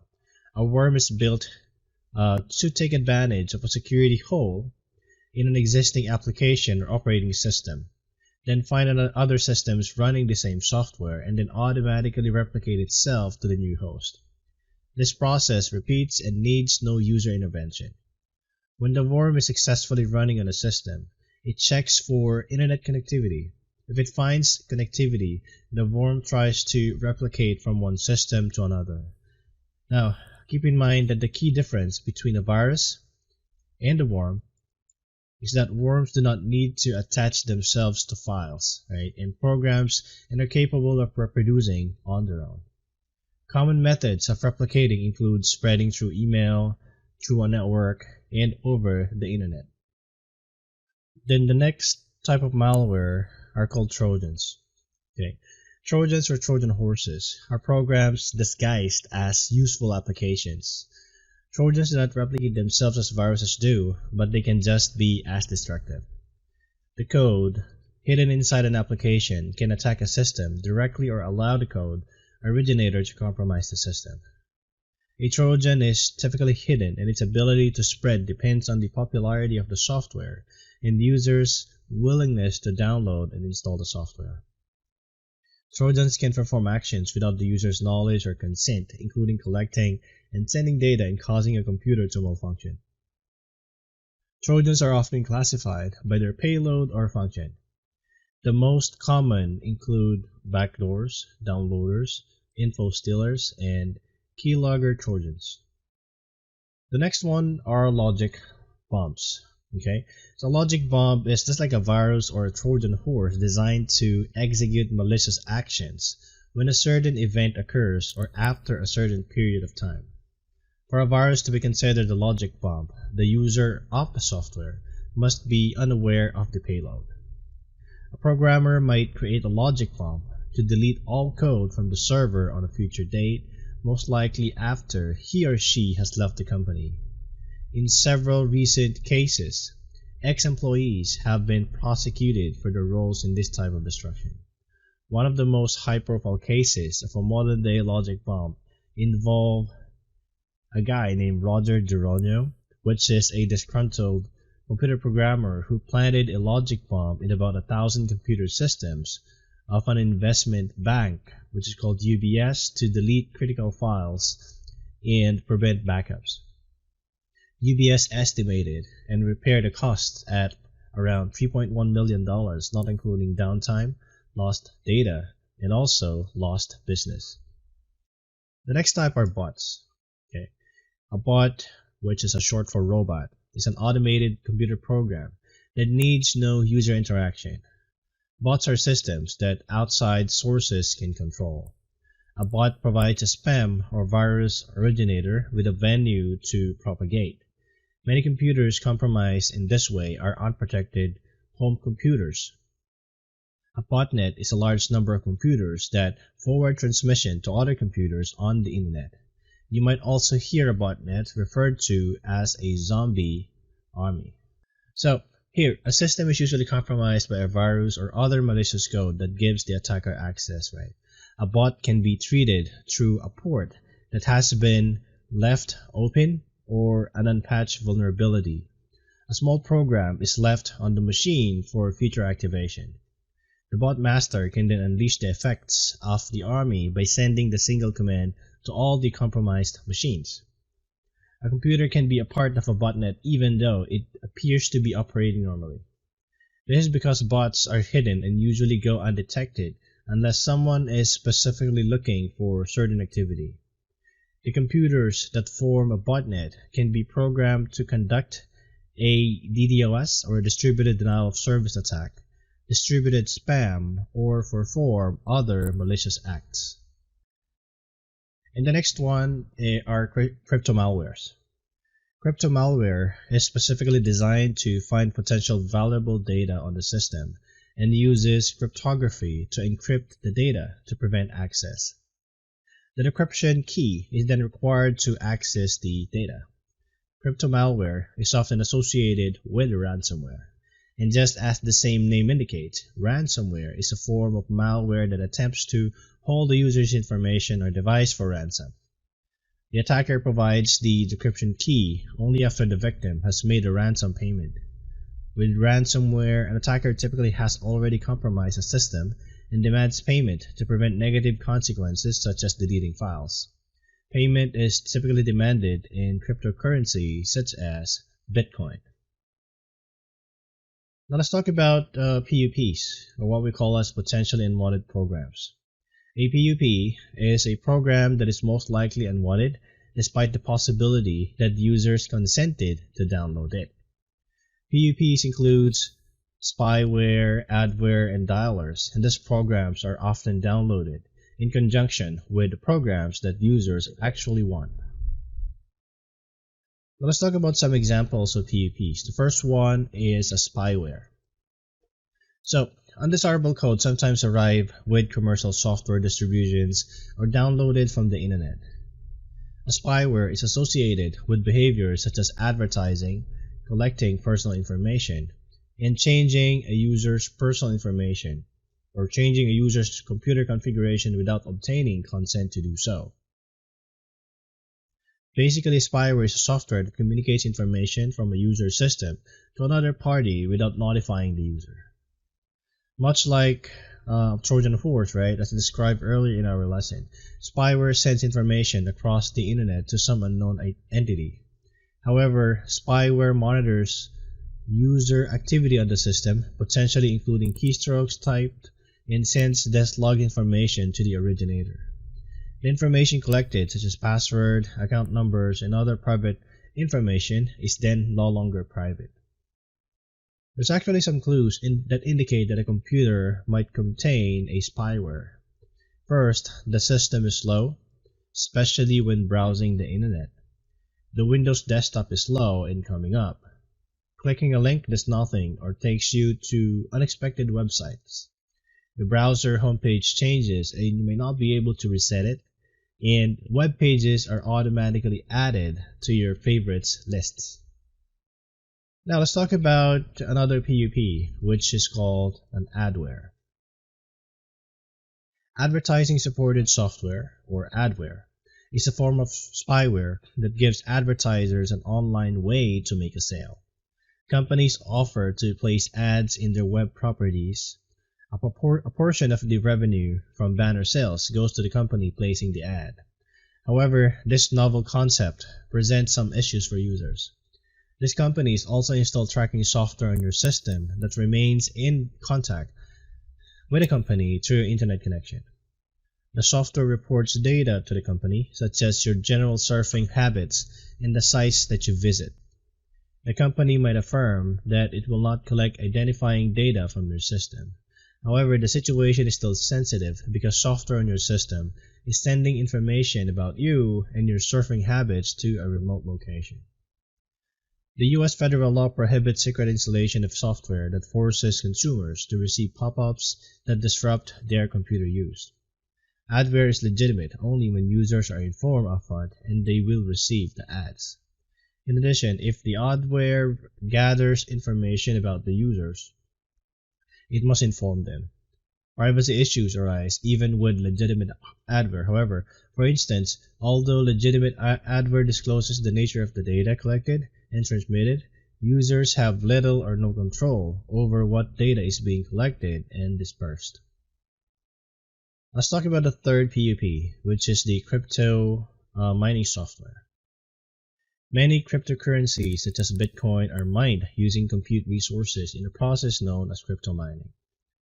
Crypto mining software is often on dedicated mining hardware. However, organizations have been concerned about such software being on their systems.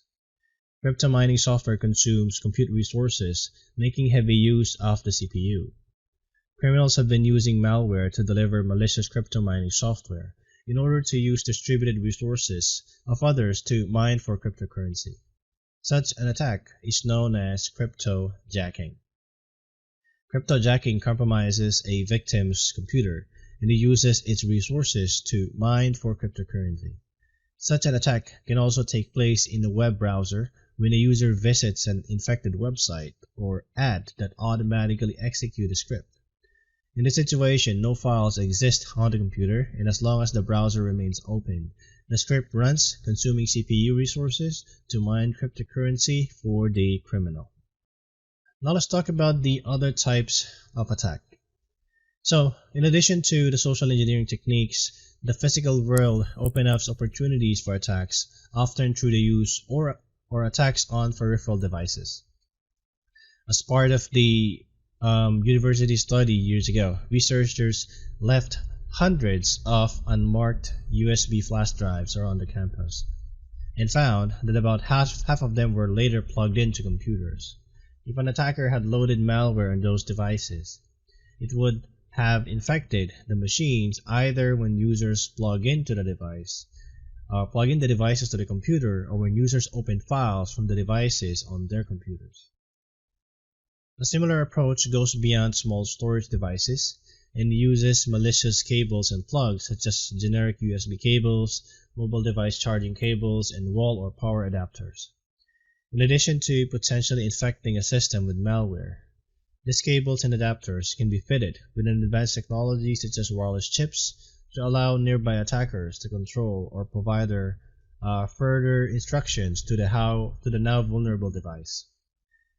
Another one is skimming, which is an attack type that has gained more widespread attention. It involves copying data from a credit or debit card by using a specialized terminal. The card can subsequently be cloned in a process known as card cloning. The terminal where the card is swiped could be an ATM outfitted with a nefarious swipe mechanism over the legitimate one, or might be a special purpose device that is used to quickly store the data when the user presents a card to a third party. In most cases, skimmers read data from the magnetic stripe. Chip cards, that is EMV cards, provide some protection against such cloning attacks. And while proximity access and smart cards employ stronger controls, these two have proven susceptible to physical attacks. In one example, by just having a physical access to a proximity reader, it was possible to get the encryption key, and with this key, an attacker could read, manipulate, and clone a card. Let's talk about adversarial AI. Okay, adversarial AI, right, or here artificial intelligence, involves the application of various techniques to solve a variety of problems and challenges.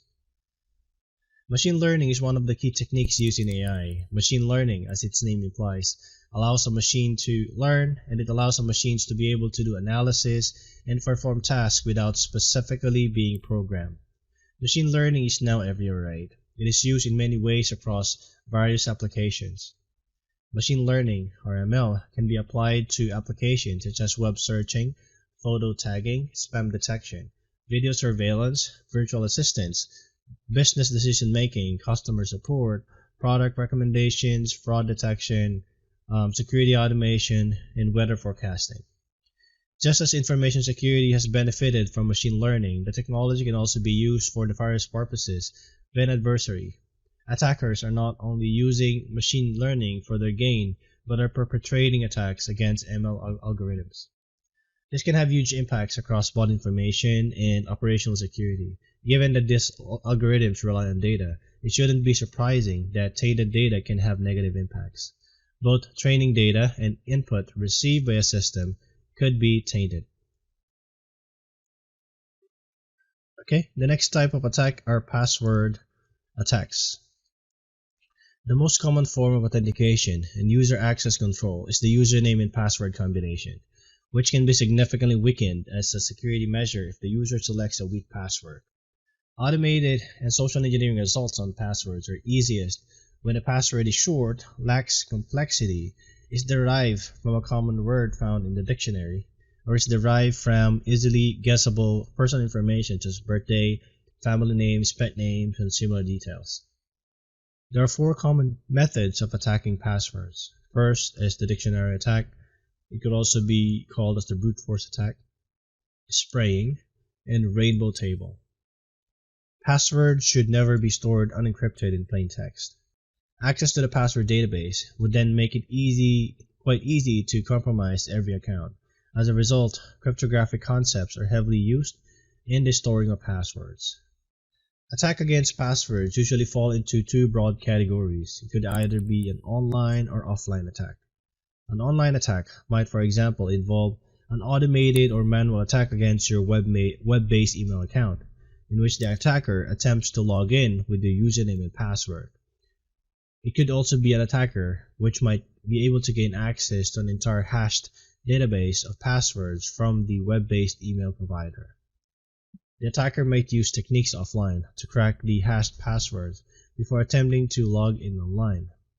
Security best practices can help avoid online attacks, for example, locking accounts after several failed attempts.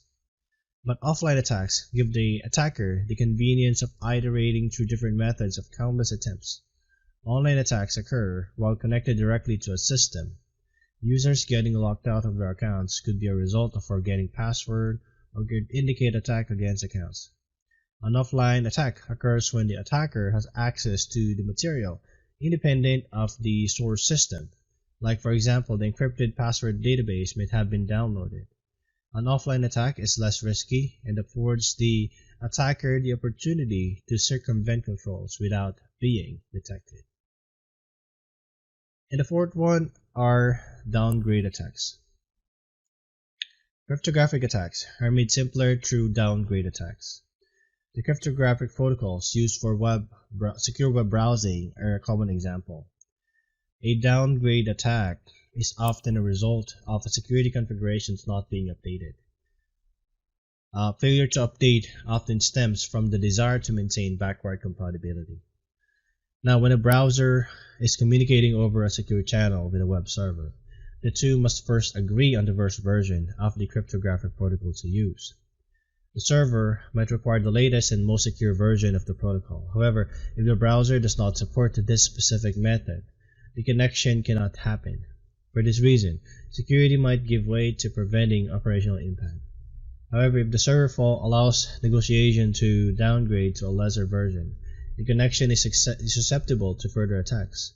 An attacker might therefore purposely choose to use a client implementation that supports less secure cryptographic versions.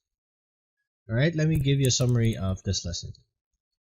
First, a malware is a software designed to harm a user's computer or data. The target is not only the information stored on local computers but also other resources in other computers.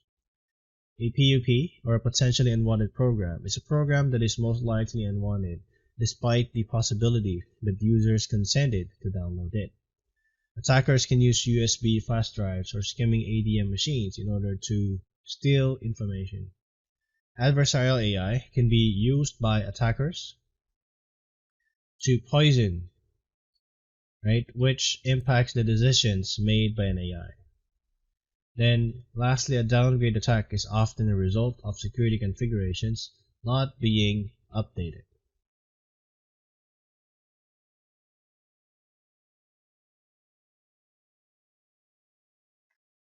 Hello, welcome to our CompTIA Security Plus course. In this lesson, we'll talk about the different application attacks such as race condition, improper software handling, resource exhaustion, overflows, code injections, driver manipulation, request, perjuries, directory traversal, replay attack, SSL stripping, API attacks, and the hash attack. So first, let's talk about what an application attack is. Alright. So hosting and providing application services involves a wide variety of operating systems, programming languages, and application platforms. The interaction among these different levels of software greatly increases the chances of introducing security vulnerability. For example, a hacker may be able to insert operating system commands into a web application query input form that are run as if the hacker were the administrative user. Attacks on the database servers and data queries can result in a hacker obtaining unauthorized access to confidential data stored by the database if the application is not secure and the stored data is not encrypted.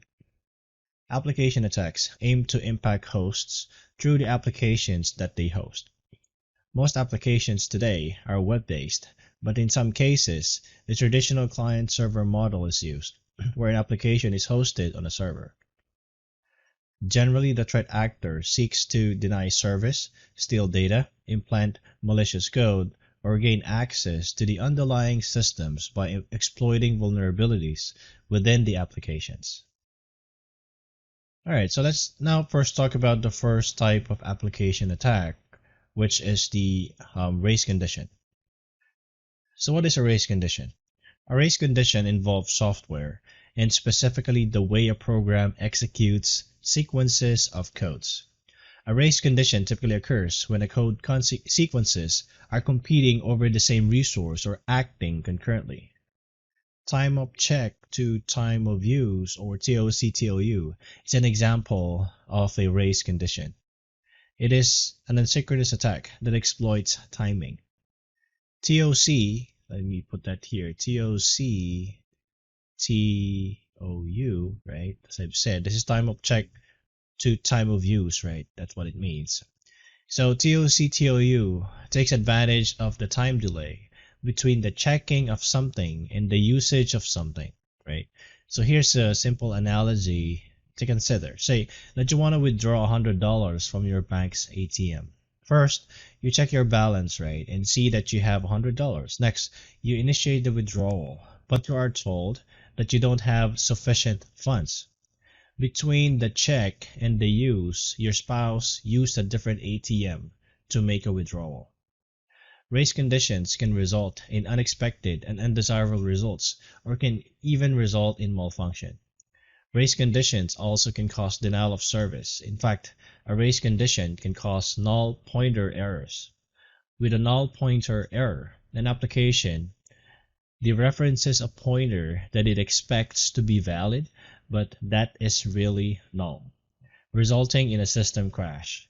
Race conditions are also associated with allowing attackers to exploit system processes to gain elevated access to areas that otherwise should be restricted. So this is what we call as privilege escalation. A race condition exploits a small window of time in which one action impacts another.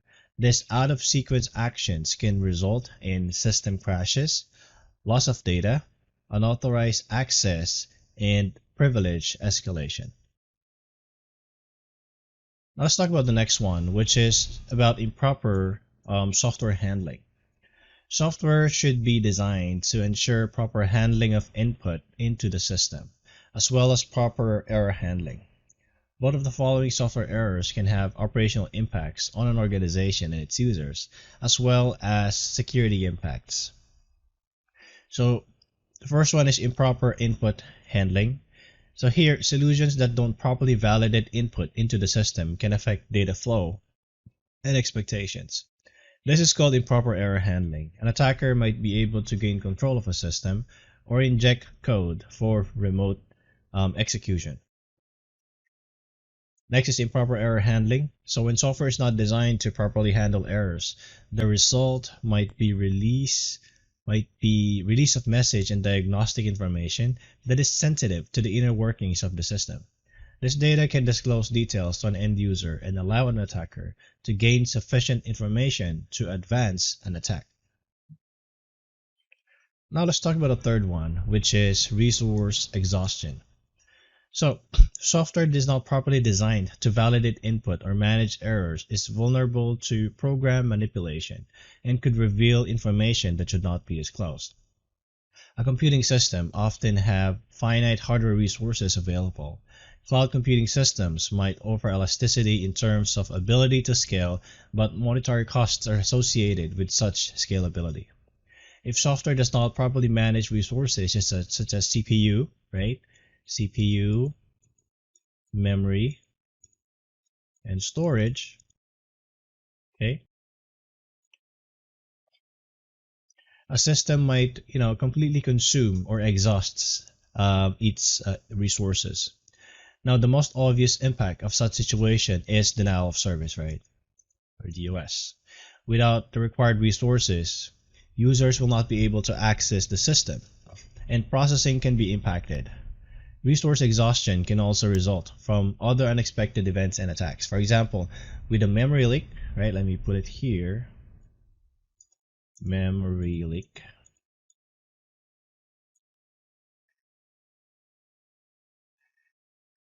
Okay, all available memory is exhausted from the system, resulting in slow operations or unresponsiveness. At their best, the memory leaks reduce the performance of a system, right? If left unchecked, they can cause an entire application or computer to become unresponsive, thus impacting a system's availability. Now the fourth one is about overflows, right? Or what we call as buffer overflows. Buffer overflows cause disruption of service and loss of data. An overflow occurs when the data presented to an application or service exceeds the storage space, right? Something like this, that has been reserved in memory for that application or service. Poor application design might allow the input of 100 characters into a field linked to a variable that is capable of holding only 50 or only 50 characters. The application would not know how to handle the extra data and would become unstable. The overflow portion of the input data must be discarded or somehow handled by the application. Otherwise, it can create undesirable results. Because no check is in place to screen out bad requests, the extra data overrides some portions of memory that other applications use and then causes failures and crashes. A buffer overflow can result in the following, right, as noted here. Data or memory storage may be overwritten. An attack may overload the input's buffer capability to cope with the additional data, resulting in denial of service. And the third one is that the originator might execute arbitrary code, often at a privileged level. Alright, now let's talk about the next one, which is about code injections. Okay. So, a buffer overflow rate could enable an attacker to execute code outside of a specific application. Code injection, such as what we call as DLL injection, something like this, right, specifically allows an attacker to run code within the context of another process, which makes it difficult for organizations to trace the attack, right? Arbitrary code execution can occur when an attacker is able to execute programs and commands on an attacked machine. Exploits are designed to attack bugs in software that provide the methods for running these commands. From a vulnerability standpoint, these types of bugs are significant because they allow the attacker to overtake a process. This capability increases the likelihood that the attacker can then completely take control of the client system. A system vulnerable to such code execution is highly susceptible to malware, which does not require the owner's consent. This problem is compounded with remote code execution. Specifically, such code can run across networks and even the internet. Now, here are the examples of common code injection techniques, right? So the first one is CSS or XSS scripting or cross-site scripting. So by placing a malicious client-side script on a website, an attacker can cause an unknowing browser user to conduct unauthorized access activities, expose confidential data, and log successful attacks back to the attacker without users being aware of their participation. Cross-site scripting vulnerabilities can be exploited to hijack a user session or to cause the user accessing malware-tainted site A to unknowingly attack site B on behalf of the attacker who planted code on site A. Next one is SQL injection. So in this type of attack, malicious code is inserted into strings that are later passed to a database server. The SQL server then parses and executes this code. Next is LDAP injection. With this type of attack, which is similar to SQL injection, malicious input is applied to a directory server, which may result in unauthorized queries, granting of permissions, and even password changes. Next are XML injection. Here, an attacker can manipulate the logic of an application in order to perform unauthorized activity or gain unauthorized access by inserting extensible markup language or XML into a message. And the last type is the DLL injection, right? So DLL injection involves inserting malicious code into a running process. This code injection technique takes advantage of dynamic link libraries or DLLs, which applications load at runtime. A successful attack occurs when the legitimate process hooks into the malicious DLLs and then runs them. The next type of application attack are driver manipulation. So here, kernel mode device drivers, which most operating systems support, run at a much lower level than the operating system and with the same privileges as the OS. Driver manipulation is a process that can legitimately be done to help improve performance, ensure compatibility, and improve security. However, the manipulation of device drivers also has the potential to do the opposite and even completely subvert a system. A driver manipulation attack is often a result of malicious code written specifically for system device drivers in order to modify their behavior. There's actually two concepts related to device or driver manipulation, right? First one is shimming. In the case of incompatible device drivers, a developer can either write a shim, right? So we define a shim as a piece of code between two components that is then capable of intercepting calls. So to provide compatibility or rework the existing driver through refactoring. Shimming can also be used as a sophisticated attack or hack that involves installing a shim. Once calls are intercepted, the shim can handle the operation, make changes, and even redirect the call. Okay, the next one is refactoring. So, refactoring helps improve the manageability of code, which also helps reduce complexity and improve code extensibility without changing its outward behavior. Malware can potentially exploit poorly written code that is not refactored and look for vulnerabilities.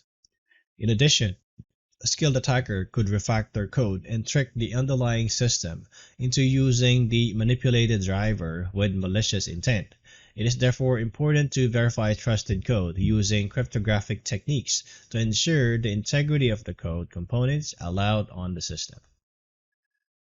Alright, let's talk about the next one, which is called the request forgeries. Okay, across site request forgery or CSRF, like this, causes end users to execute unwanted actions on a site they are already logged into.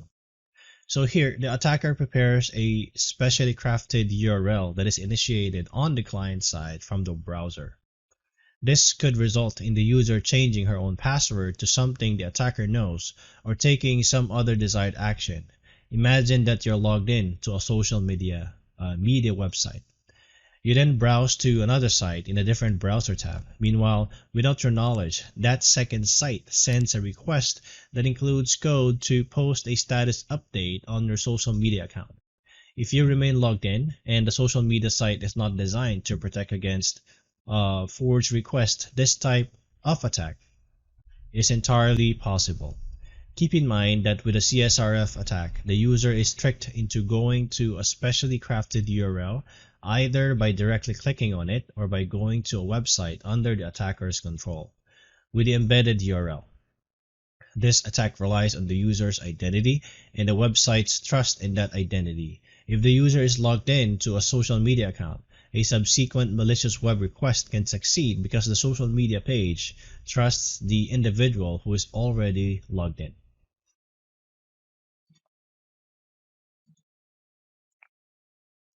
Let's talk about the next one, which is about directory traversal. So here, web and application servers are vulnerable to directory traversal and can potentially expose system directories and files. When possible, applications should avoid passing input from the user to the file system interfaces and should at least validate all input. The simplest example of directory traversal is a server application being configured in a manner that provides no protection against such attacks.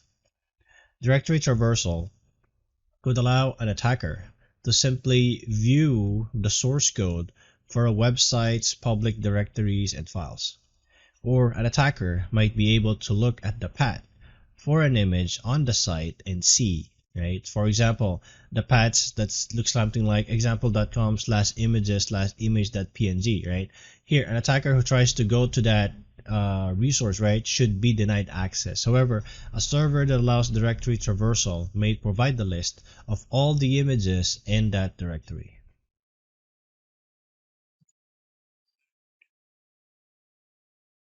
Right. The next one is the replay attack. In a replay attack, packets are captured by using sniffers. After the pertinent information is extracted, the packets are placed back on the network. This type of attack can be used to replay bank transactions or other similar types of data transfer in the hopes of replicating or changing activities such as deposits or transfers. Now consider, for example, a password replay attack. In such an attack, the attacker intercepts a password and can later send the password to authenticate as if he were the original user. Now, protecting yourself against replay attacks involves some type of timestamp associated with the packets or time-valued, non-repeating serial numbers. Secure protocols such as IPsec prevent replays of data traffic in addition to providing authentication and data encryption. Okay, we actually have a couple of application attacks here, and the next one is about SSL stripping. So, essentially, secure web transactions between a client and a server occur over the HTTP over SSL TLS protocol, or HTTPS, right? Which incorporates encryption through either SSL or TLS.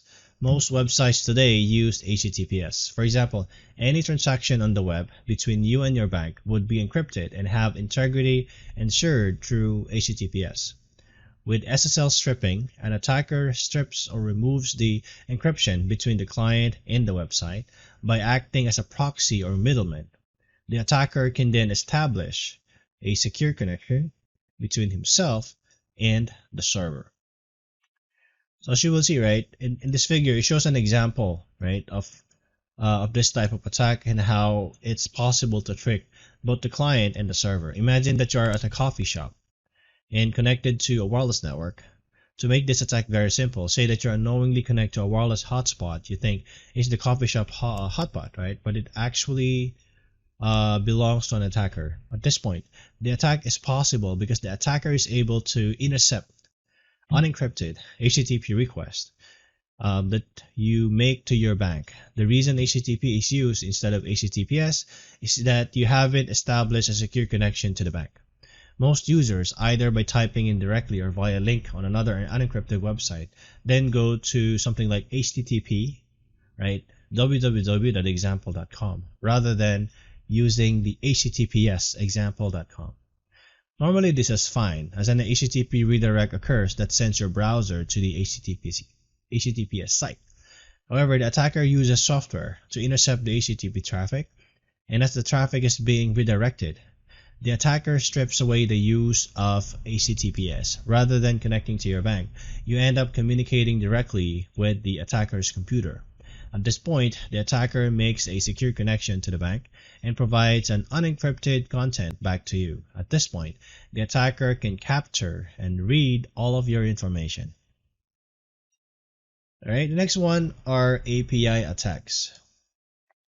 So, while application programming interfaces, or APIs, right, have been around for decades and web APIs have existed since 1995, right, imagine that, concern about API attacks in recent years has increased.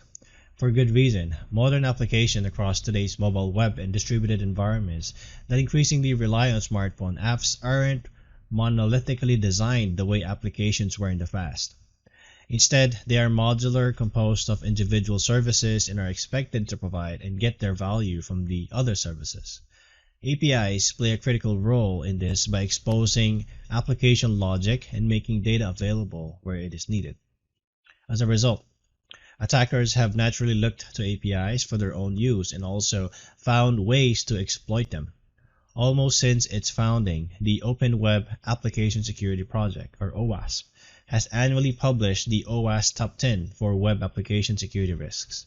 APIs are so pervasive across web applications that OWASP now annually publishes a similar list for API security. So here, in this illustration, right, APIs can unintentionally provide a backdoor into adjacent systems and apps. Okay, now let's talk about the last one, which is about pass the hash attack. Okay, so here, most systems do not send passwords in plain text. Instead, a system is likely to create a digital fingerprint or cryptographic hash of a password. Knowing a hash does not allow a system to reconstruct a password. It allows it to verify that an input maps to a particular hash value. In fact, most passwords are stored as cryptographic hashed values.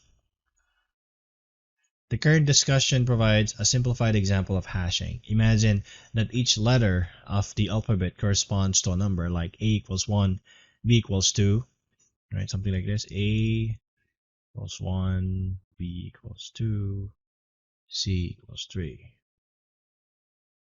and so on, right? So if your password is ABC, then by using your hashing algorithm, that is, let's say, adding up the numbers, right? You add up with number 6, okay? So when the password is subsequently entered, it is run through the same algorithm and then compared to the stored value. If you try to enter ABD as the password, right, because D is 4, the resulting value will be 7, right? So 1 plus 2 plus 4, that's 7, which means that it's not going to match the value stored. So of course, the actual hashing algorithm are much more complicated than this one, but this should help you understand the concepts about this one. So in the past, the hash attack, the attacker does not need access to a user's password. Instead, the attacker needs only the hashed value of the password. This type of attack is performed against systems that accept specific implementation of authentication schemes such as NT-LAN Manager or LM. In such an attack, the attacker does not need a password as long as she has gained access to the cryptographic hash. The attacker then can pass this hash value to a system for authentication. Alright, so that's the end of our lesson. So as a summary, we covered all of these application attacks, which is about race condition, improper software handling, resource exhaustion, overflows, code injection, driver manipulation, request forgeries, directory traversal, replay attack, SSL stripping, API attacks, and pass the hash attack.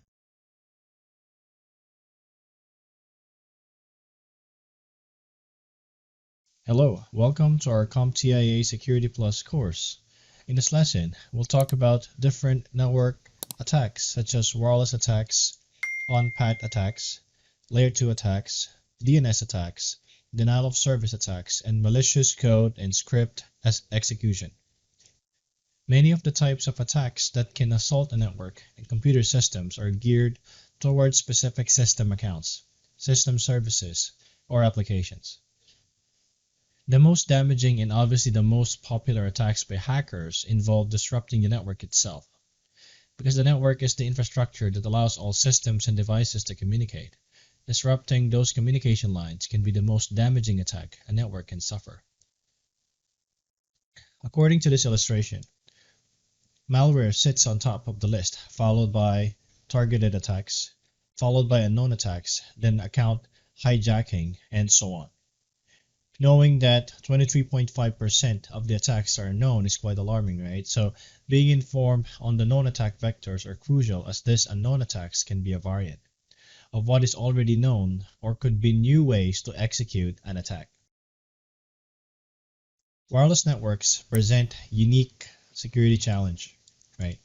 Wireless networks are subject to the same types of attack as their wired counterparts, such as MITM or man-in-the-middle attack, DOS, replay attacks, and crypto attacks. These attacks have become more prevalent as wireless networks have become common. Replay attacks on a wireless network are arguably simpler than replay attacks carried out on the wired networks. Wireless NIFR includes a hardware or software device that is capable of capturing the data or packets that traverse the wireless channel. When traffic being sent across the network is unencrypted, packet sniffing enables the attacker to capture the data and decode it from its raw form into readable texts. Wireless networks are further susceptible to being disrupted by other radio sources. Such disruptions can merely be unintentional interference or can be malicious attempts to jam the signal. For example, you might have personal experience or heard stories about how the operation of a microwave oven can interfere with the wireless access to the internet. This can happen because specific wireless 802.11 devices operate at or near the same wireless band used by the microwave devices. In addition, specific attacks on wireless networks can be performed by setting up a nearby access point or using dedicated wireless jamming devices. Counteracting a jamming attack is both simple and complicated. It is simple because most jamming attacks require physical proximity. In the case of a cell phone, for example, just moving 30 feet away can make a difference. However, changing location is not always a viable option. Sometimes, you must either locate the source of the jamming or boost the signal being jammed. Many enterprise-grade devices provide power levels that can be configured and have the ability or capability to identify and locate rogue devices that are causing interference. The key to wireless networks are wireless access point devices. Wireless endpoints connect to an access point, right? The access point typically acts as a bridge to the wired network. A common attack involves the use of a rogue access point.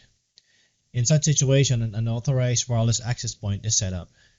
In an organization, well-meaning insiders might connect to rogue access points or rogue APs, which create a type of man-in-the-middle attack, or referred to as an evil twin.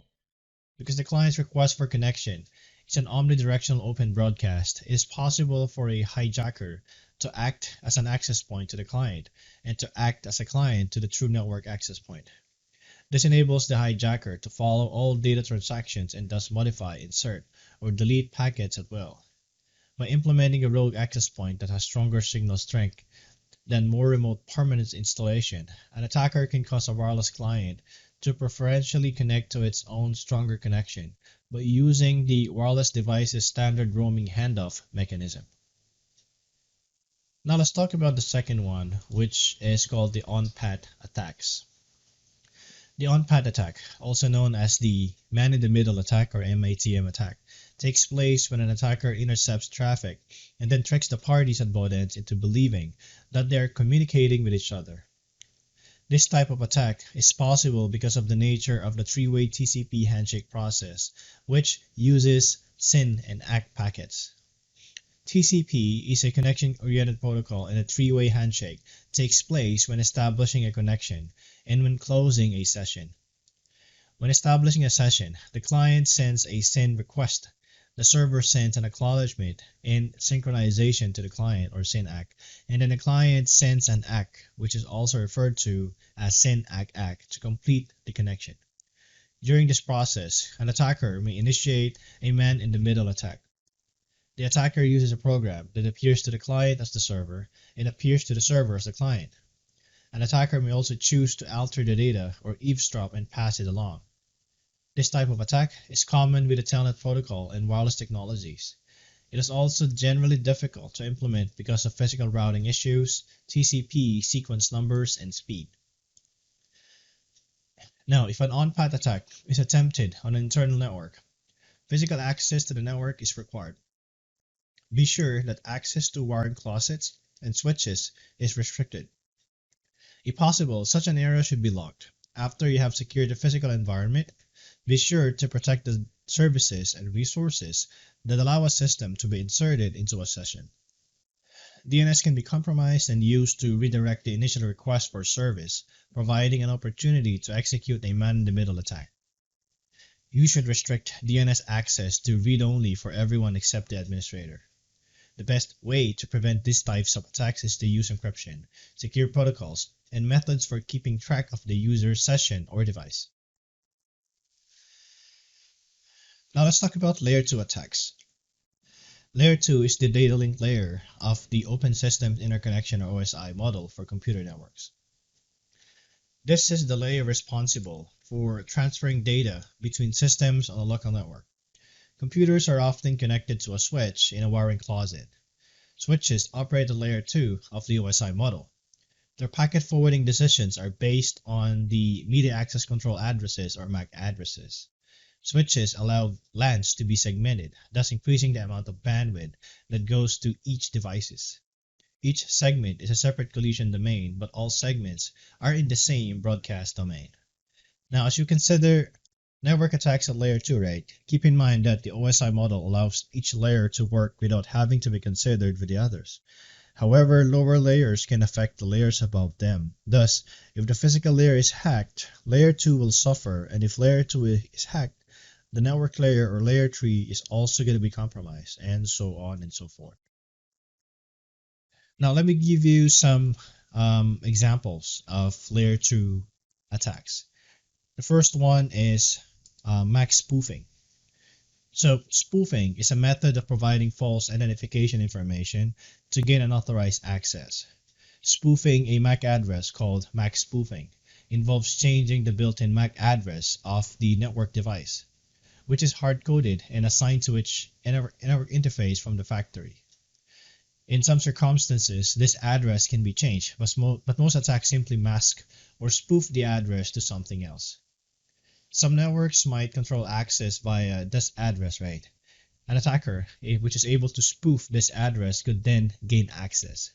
Many wireless networks restrict access to systems with only known MAC addresses. For example, most home wireless access devices provide an option to configure this quite easily. You could, for example, provide a unique address for each device the members of your household use only they can access the network. You can also provide a user-friendly name to each device as its MAC address doesn't change. You would see an unknown device on your network if you weren't authorizing by MAC address. If you were blocking by MAC address, the attacker would need to be able to spoof an allowed MAC address. The next one is ARP poisoning. Here, right? So, here, a unique 48-bit address is hard-coded into every network card, right? For network communications to occur, this hardware must be associated with an IP address. ARP, or Address Resolution Protocol, which operates at layer 2 of the OSI model, associates MAC addresses to IP addresses. ARP is a simple lower layer protocol that consists of requests and replies without validation. However, this simplicity also leads to a lack of security. So when you use a protocol analyzer to look at traffic, you see an ARP request and an ARP reply, which are the two basic parts of ARP communication. Reverse ARP requests and ARP replies also are used. A device maintains an ARP table that contains a cache of the IP addresses and MAC addresses the device is already correlated to. The host device searches its ARP table to see whether a MAC address corresponds to the destination host IP address. When no matching entry exists, it broadcasts an ARP request to the entire network. All systems see the broadcast, but only the device that has the corresponding information replies. However, devices can accept ARP replies before even requesting them. This type of entry is known as an unsolicited entry because the information was not explicitly requested. ARP does not require any type of validation, as I've said earlier, right? Thus, as ARP requests are sent, the requesting devices believe that the incoming ARP replies are from the correct devices. Thus, a perpetrator may be able to trick a device into thinking any IP address is related to any MAC address. So, here, ARP poisoning is limited to attacks that are locally based. So, an intruder needs either physical access to the network or control of a device on the local network. To mitigate ARP poisoning on a small network, you can use static or script-based mappings for IP addresses and ARP tables. For large networks, by using equipment that offers port security, you can permit only one MAC address for each physical port on the switch. In addition, you can deploy monitoring tools or an IDS or intrusion detection system to alert you when suspicious activity occurs. Next type of layer 2 attacks are MAC flooding. So, ARP poisoning can lead to attacks such as DOS attacks, on-pad attacks, and MAC flooding. DOS attacks are covered in greater detail later, right, in this lesson. Media access control flooding is an attack that compromises a networking switch. This type of attack is successful because of the way all switches and bridges work. Only a limited amount of space is allocated to store source addresses of packets. When the table becomes full, the device can no longer learn new information and becomes flooded. As a result, the switch may be forced into a hub-like state and broadcast all network traffic to every device in the network. And the fourth one is called port stealing. So, a lesser vulnerability of ARP is port stealing. Port stealing is an on-path attack that exploits the binding between a port and a MAC address. The idea behind port stealing is that an attacker sends numerous packets with the source IP address of the victim and the destination MAC address of the attacker. This attack applies to broadcast networks built using switches. Let's talk about the fourth one, which is about DNS attacks. Domain name system, or DNS, translates user-friendly names such as example.com to a specific IP address, such as, let's say, 93.184.216.34. Several DNS attacks take advantage of vulnerabilities in DNS and the way in which DNS works. Organizations more than ever before need to protect their domains, especially given that applications and services are provided from these domains. Part of this protection is monitoring for domain reputation. Domain reputation monitoring, which also includes IP monitoring, provides useful threat intelligence that helps an organization understand its own domain and also protect against external malicious domains. Understanding what domains have been deemed malicious can help with incident response and blacklisting controls. Even non-malicious domains could wind up with low reputation as a result of being compromised and used to attack others. For this reason, an organization needs to also understand the reputation of its own domain. So here, the following examples take a closer look at 3 common DNS attacks, right, that you need to be familiar with. They are the domain hijacking, URL redirection, and DNS poisoning. Let's focus first on the first one, right, which is domain hijacking. Domain hijacking occurs when the domain is taken over without the original owner's knowledge or consent. This can occur opportunistically when the domain ownership expires, but direct attacks are usually the result of security issues with the domain registrar or direct attacks via social engineering or through the administration portal of the domain owner. Domain registrars now include optional privacy controls and countermeasures to help thwart such attacks. Once an attacker has hijacked a domain, several opportunities exist to cause harm. The attacker may post embarrassing or malicious content from the domain on the web or may redirect the domain to another domain. The attacker might even sell the domain to another party. Next is URL redirection. URL redirection is a common technique that is often employed for legitimate purposes, but it can also be abused. First, let's look at a common example of a useful redirect you have likely experienced.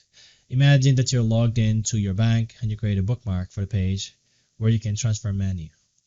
After logging out, you decide to visit that bookmark. Because you aren't logged in, the bank implements a redirection function to send you back to the login page. How can an attacker take advantage of this process? So if you trust this website, http://www.example.com, and see a link beginning with http://example.com/bank/example.php, you might feel confident that you're visiting the legitimate site. The attacker, however, actually sends a different link for you to click, right, which is http://example.com, bank transfer, and so on. This type of attack works when the original example.php page contains code like the following that has the intended useful purpose of redirecting you. And the third one is DNS poisoning. DNS poisoning enables a perpetrator to redirect traffic by changing the IP record for a specific domain, thus permitting attackers to send legitimate traffic anywhere they choose. The attacker not only sends a requester to a different website, but also caches this information for a short period, distributing the attack's effect to the server users. DNS poisoning is also referred to as DNS cache poisoning because it affects cache information. So some additional info. Every internet page request starts with the DNS query, right? If the IP address is not known locally, the request is sent to a DNS server. 2 types of DNS servers are used. First are authoritative and recursive. Whereas DNS servers share information, recursive servers maintain information in cache. This means a caching of or recursive server can answer queries for resource records, even if it cannot resolve a request directly. A flaw in the resolution algorithm allows the poisoning of DNS records on a server. All an attacker has to do is delegate a false name to the domain server and provide a false address for the server. For example, imagine that an attacker creates a host name called or name hack.example.com. Then after that, the attacker queries your DNS server to resolve the host example.com. The DNS server resolves the name and stores this information in its cache until the zone expiration, right? Any further requests for example.com do not result in lookups but are answered by the server from its cache. It is now possible for the attacker to set your DNS server as the authoritative server for his or her zone with a domain register. If the attacker conducts malicious activity, the attacker can make it appear that your DNS server is being used for these malicious activities. Okay, let's talk about the next one, which is about DOS or denial of service attack. The purpose of denial of service attack is to disrupt the resources or services that a user would expect to have access to. These types of attacks are executed by manipulating protocols and can happen without the need to be validated by the network. An attack typically involves flooding a listening port on a user's machine with packets. The idea is to make that system so busy processing the new connections that it cannot process legitimate service requests. Many of the tools to produce DOS attacks are readily available on the internet. Administrators use them to test connectivity and troubleshoot problems on the network, and malicious users use them to cause connectivity issues. Now let me give you some examples of DOS attacks. The first one is what we call a Smurf attack. So this attack is based on ICMP echo reply function, also known as ping, which is the command line tool used to invoke this function. In a Smurf attack, the attacker sends ping packets to the broadcast address of the network, but replaces the original source address in the ping packets with the source address of the victim. This causes a flood of traffic to be sent to the unsuspecting network device. Next is Fraggle. This attack is similar to a Smurf attack. Right, let me click Fraggle. But it uses UDP instead of ICMP. The attacker sends spoofed UDP packets to broadcast addresses as like in a Smurf attack. These UDP packets are redirected or directed to port number 7 echo and port number 19 target. Next are ping floods. A ping flood attempts to block service or reduce activity on the host by sending ping requests directly to the victim. A variation of this type is the ping update, in which the packet size is so large that the system does not know how to handle the packets. The fourth one are SYN flood. This attack takes advantage of the TCP three-way handshake. The source system sends a flood of SYN requests but never sends the final ACK, thus creating half-open TCP sessions. The TCP stack awaits for resetting the port, and in the meantime, the attack overflows the destination computer's connection buffer, making it impossible to service connection requests from valid users. Next is LAN. Okay? In this attack, the attacker exploits a behavior in the operating system of several versions of Windows, Linux, macOS, and Cisco iOS with respect to their TCP/IP stacks. The attacker spoofs a TCP/IP SYN packet to the victim system with the same source and destination IP address and same source and destination ports. This confuses the system as it tries to respond to the packet. And the last type is called teardrop. This form of attack targets a known behavior of UDP in the TCP/IP stack of some operating systems. An attacker sends fragmented UDP packets to the victim with odd offset values in subsequent packets. When the operating system attempts to build the original packets from the fragments override each other, causing confusion. Because some operating systems cannot gracefully handle this type of error, the system is likely to crash or reboot. And the last type of network attack is about malicious code script execution. Malicious script execution takes advantage of this power to create macro viruses. In addition, fileless viruses have used other automation tools and scripting languages, such as Windows PowerShell, to do their work. Scripts aid system administrators in efficiently performing operations and automating actions that otherwise would require multiple steps and manual interaction. An attacker can take advantage of the same benefits but for nefarious purposes. These scripting languages can be used as part of malware and can also be used inside the network to further the malicious work. Some examples of these scripting languages include the following. First is PowerShell. This one, right? PowerShell is a command line scripting language from Microsoft for task automation and configuration management. Next is Python. This common scripting language is included with most Linux distributions and is wide use in application development, including exploits. Third one is Bash, commonly referred to as the Unix shell.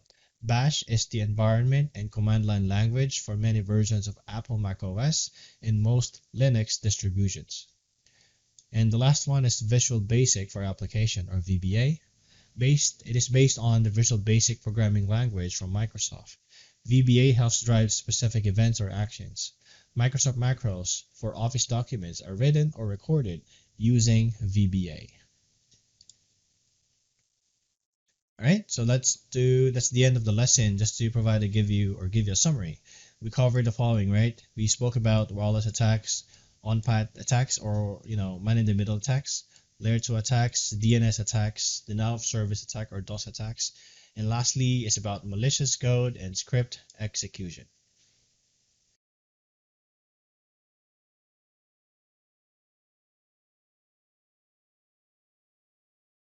Hello, welcome to our CompTIA Security Plus course.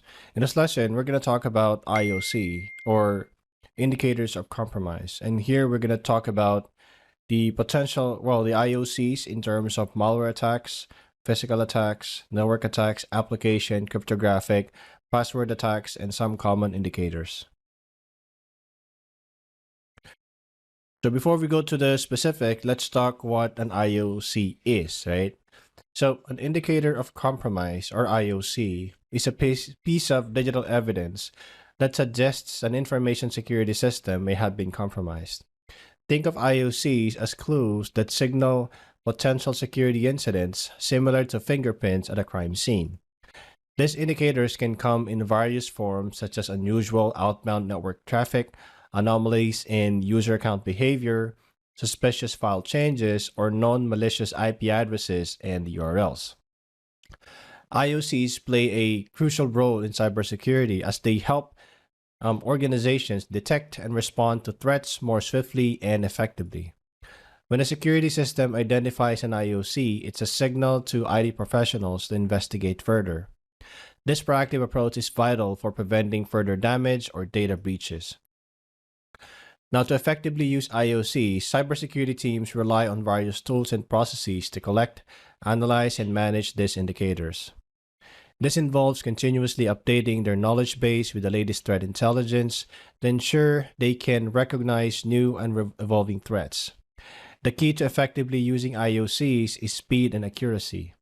The faster an organization can identify and respond to an IOC, the less damage the potential breach can cause. Now let's talk about IOCs of malware attacks, specifically talking about ransomware, Trojan, and worms. So what are the indicators of compromise for ransomware? First, right, it's about you can see encrypted files, of course, with ransom notes. So the way to mitigate it is to regularly back up your data and keep offline copies. We'll also see unusual network traffic. So here you got to use antivirus or reputable antivirus and anti-ransomware or malware software. Third is sudden increase in file extension, the .exe and etc. Right? So here you can implement email and web filtering to block malicious attachments. Next is Trojan, right? You can see IOCs like unauthorized system access. So here you got to educate employees, right, about phishing and social engineering. You can see suspicious network connections. So here you can use strong, unique passwords and use multi-factor authentication or MFA. Another IOC for Trojans are altered system configurations, right? So here you also need to employ email and web filtering to block malicious attachments. And third is worms, right?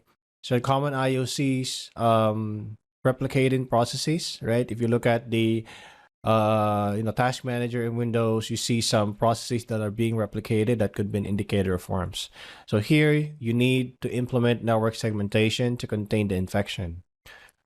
You also see increased network traffic. You got to keep software and systems updated. Another one is unauthorized access to resources. So here you can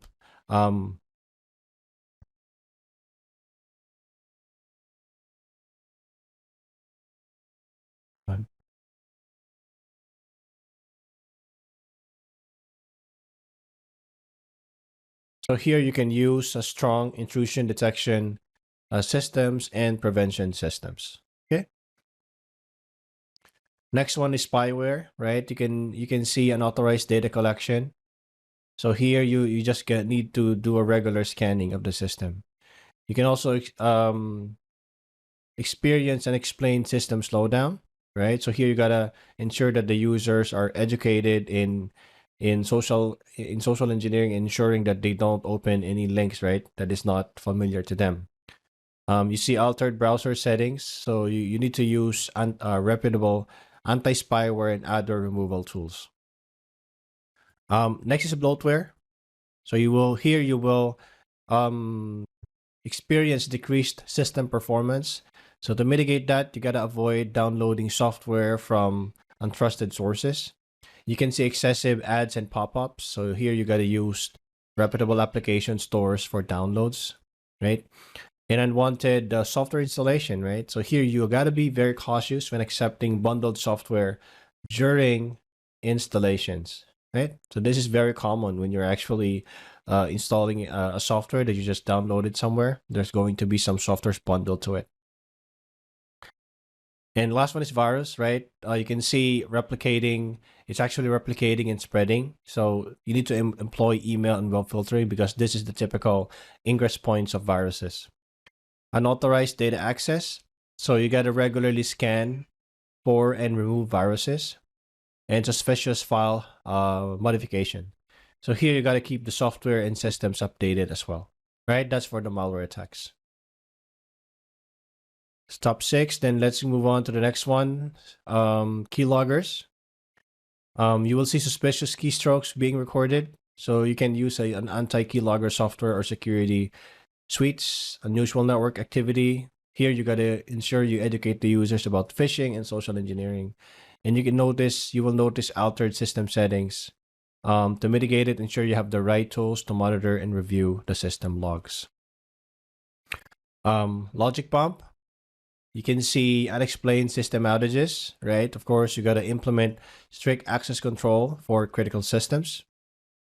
You see suspicious code and scripts. So here you can review the code and scripts for malicious logic. And third is unauthorized data destruction. Here, right? With this, you need to employ anomaly detection systems, right, for early warnings. And last is rootkit. You will notice concealed presence on the system. So here you got to implement regular system integrity checks, unauthorized privilege escalation. You can use anti-rootkit software and security tools. You will also notice altered system binaries. So you got to ensure you have the tools to monitor system logs for unusual and unauthorized activities. Okay. Let's now talk about IOCs or indicators of compromise for physical attacks. First is brute force. You will notice you will have multiple failed login attempts, unusual login times of patterns, and rapid automated login attempts. So here you can implement account lockout policies after a certain number of failed login attempts. You should use strong and complex password and enforce password policies. And you need to employ MFA or multi-factor authentication to add an additional layer of security. Next is RFID cloning. Now you will notice unauthorized access to secure areas, unexpected RFID signals, and duplicate RFID tags. With that, you can use encrypted RFID protocols to prevent interception. You can implement access controls such as physical barriers to limit unauthorized access, and employ secure and unique RFID tag identification and verification methods. Third one is environmental threats. You will notice unusual temperature and humidity levels, power fluctuations or outages, and physical damage or tampering. So to mitigate that, you need to implement environmental monitoring systems to detect anomalies. Use UPSs or uninterruptible power supplies and backup power sources, and implement physical security measures such as surveillance cameras and access controls. Okay, that's for the physical attacks. Let's talk about the network attacks. First is the DDoS attack or distributed denial of service attack. You will notice a significant increase in network traffic, slow or unresponsive network services, and flood of connection requests, or as SYN floods, right? Like in TCP handshake, you will see, right? SYN floods. So to mitigate that, implement DDoS mitigation solutions in services to detect and filter malicious traffic. You can configure network devices to rate limit or block traffic from suspicious sources, and use content delivery networks, CDNs, for traffic distribution and load balancing.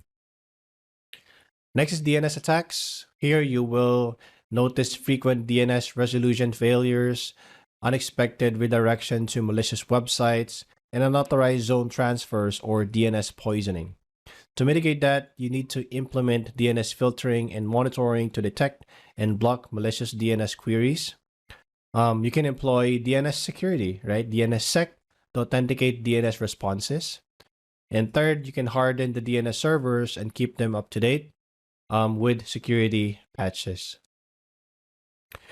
Third is wireless attacks. Here you will find IOCs of unauthorized access to wireless networks, unusual network activity of rogue devices.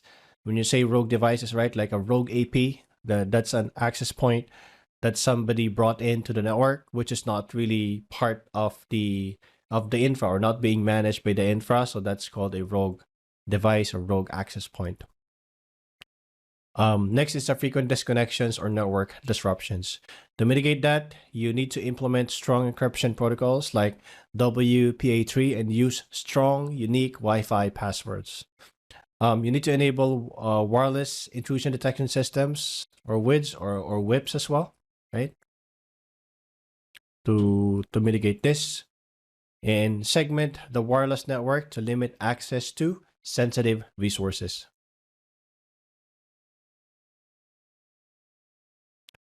Let's now talk about application attacks. First is injection attack. Here you'll notice unexpected or malicious input in application data, unauthorized access to sensitive data or system files. You'll notice unusual behavior, execution of arbitrary code. To mitigate it, you need to implement input validation and sanitize the user input to prevent injection attack. Use parameterized queries in database interactions to avoid SQL injection. Third is regularly patch and update software to fix any known vulnerabilities. Next is a buffer overflow. You'll notice crashes or unexpected terminations of software, unauthorized code execution, or privilege escalation. And you'll notice memory corruption or unexpected changes in data. So to mitigate that, you need to employ a code review and static analysis tools to identify and fix buffer overflows. You need to implement address space layout randomization or ASLR to mitigate exploitation. You can use the modern programming languages with built-in memory safety features. Right, and the third one is replay attack. So here you'll notice some IOCs like repeated use of captured or intercepted data, unauthorized access using intercepted credentials, and unusual repeated access patterns. So here you can implement message authentication codes or MACs to verify the data integrity. You can use session tokens or OTPs, one-time passwords, to prevent replay of credentials.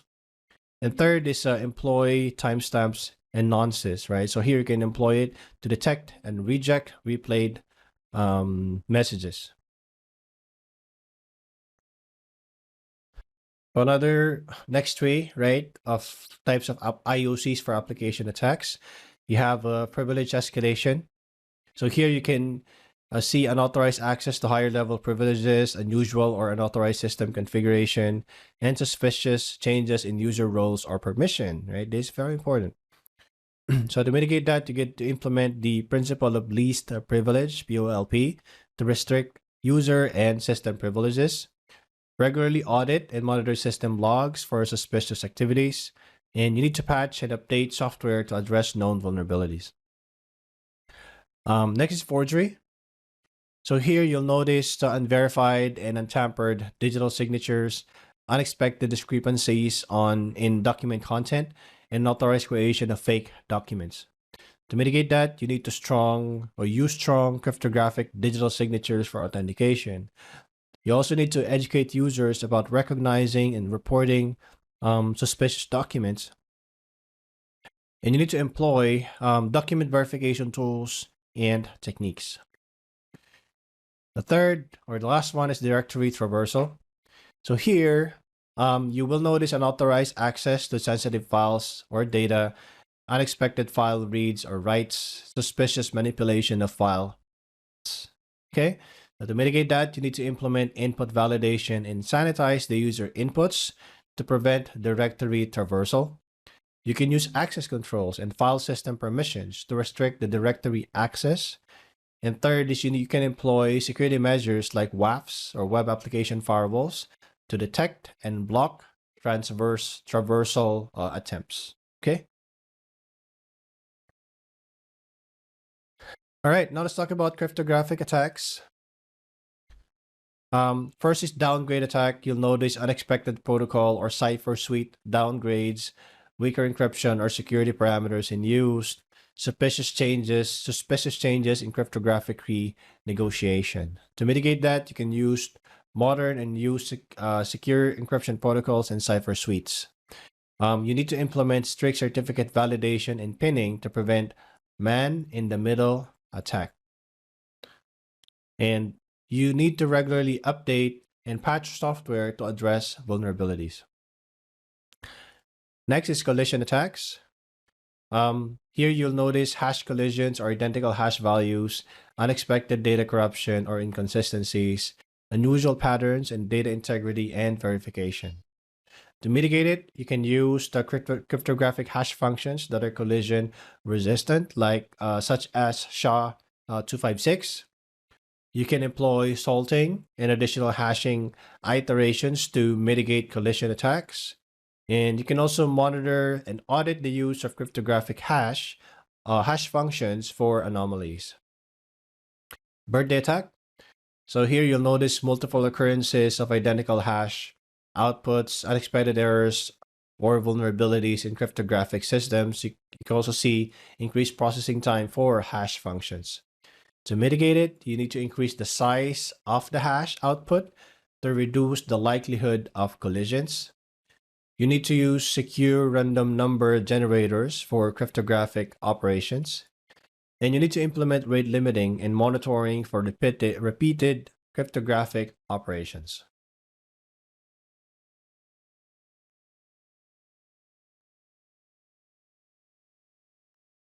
Okay, now let's talk about the IOCs of password attacks. First is spraying attack. So IOCs can be repeated login failures for multiple users, unusual access patterns or login times, suspicious IP addresses, or geolocation. To mitigate it, you need to implement account lockout policies after a certain number of failed login attempts. You can use MFA to add an additional layer of security. And you need to monitor and analyze the login logs for patterns of malicious activity. Brute force attack for passwords, numerous failed login attempts, rapid automated login attempts, unauthorized access to sensitive data. To mitigate it, you need to use strong complex passwords and enforce password policies. Implement account lockout policies to deter brute force attacks. And you need to employ intrusion detection systems and block malicious login attempts. Okay. Now again, let's talk about some common indicators like account lockout, right? So here you'll notice multiple failed login attempts for a user account. So to fix that, you need to implement account lockout policies after a certain number of failed login attempts. Concurrent session usage. Here you'll see simultaneous use of the same user credential in multiple locations or devices, suggesting account sharing or misuse. To mitigate that, you need to enforce user authentication protocols and session management. You can also see blocked content. So restricted or blocked access to specific content or resources is often due to content filtering or security policies. So to mitigate it, define and enforce content filtering and access control policies based on the security requirements. Another common indicator is impossible travel. So here you can see rapid or geographically distant login activity within a short period of time or time frame, indicating suspicious or unauthorized access. To mitigate it, you need to implement geolocation-based authentication and anomaly detection. Next is resource consumption. Here you will see abnormal excessive use of system resources, right? So, well, of course, potentially due to DDoS, right, or DOS, or resource-intensive attacks. So to mitigate it, you need to monitor resource utilization and implement resource usage policies and controls. Next is resource inaccessibility. This refers to the inability to access critical resources or services, which may result from network issues, misconfigurations, or security restriction. To remediate it, you need to conduct regular network and system health checks to identify and resolve issues. Next, from common indicator is out-of-cycle logging. So irregular or unexpected logging activity outside of scheduled log generation or rotation, which may indicate manipulation and tampering. To mitigate it, you need to implement continuous monitoring of log files and set up alerting for unusual logging behavior. Next is published and documented. So exposure of sensitive information, configurations, or credentials through published documents, manuals, or public repositories. So here you need to ensure you establish data classification and access control policies to restrict access to sensitive information. And the last is missing logs. So the absence or deletion of logs or log entries potentially covering up malicious activity or indicating a lack of monitoring. So here, to mitigate it, you need to implement log retention and backup policies to ensure the log integrity and availability of the logs. Okay?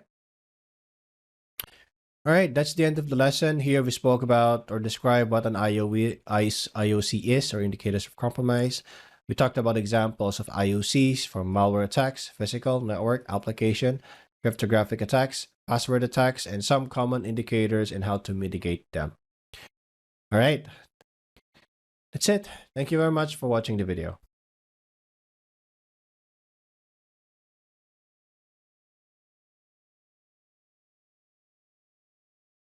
Welcome to our CompTIA Security Plus course. In this lesson, we'll talk about the different enterprise security concepts. So enterprise security is a multifaceted concern, right? That includes both the internal or proprietary business secrets of a company, as well as the employee and customer data related to privacy laws. Enterprise security is increasingly in focus as major international companies such as Facebook, right? Yahoo, Target, Home Depot, and Equifax have all faced large fines and government intervention due to the loss of sensitive customer data to hackers. Now, where enterprise corporations were previously most concerned with protecting their proprietary code or trade secrets from competitors and counterfeiters, they're now faced with new data privacy laws in the US and in Europe that can impose major financial penalties on organizations that misuse or lose consumer data. The transition to reliance on cloud infrastructure for business process support introduces new challenges to corporate security in IT. Enterprise security, right, is focused on data center, networking, right, and web server operations in practice, but technically begins with human resources or HR. Okay. Social engineering is the root cause of as many as 2/3 of all successful hacking attacks, according to some security researchers. In social engineering attacks, weaknesses in human nature, employee integrity, or personal gullibility are exploited by hackers to gain access to a network or data resources. Now, we have what we call as phishing, right? So phishing attacks, let me write that here. So phishing attacks via email encourages employees to click on links that download and install malwares.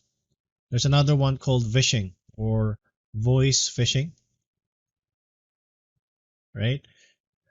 So this vishing attack, right, where hackers exploit voice conversations over the telephone with various employees to attain insider information that leads to a compromise in network security, such as a password, or such as password information. There's another one called smishing or SMS phishing. So let me write that here, right? So smishing or SMS phishing, baiting, spear phishing, and water holing are all related hacking techniques based on social engineering processes. These attack vectors can compromise even the most robust network security systems and can only be countered through increased employee awareness through training, vetting, and screening. Enterprise security requires architecture and design around a number of important concepts to ensure the security of data and defend against threats, from foundationally ensuring baseline system that process data to ensuring confidentiality. So remember, we have what we call a CIA, right? So the first one is confidentiality. Confidentiality. Right? Then integrity, which is I. Then availability. So remember this in network security. Availability. Right? So we're talking about CIA, or confidentiality, integrity, and availability of the data to defending against threats that could compromise the data itself. Okay? Now let's talk about configuration management. So configuration management, right, has its own discipline that can be broken into different subdisciplines. Configuration management has been around for decades, and while it has roots in technical management, it has evolved to incorporate many different concepts across multiple domains. As related to information and cybersecurity, configuration management is the process of, number one, identifying, controlling,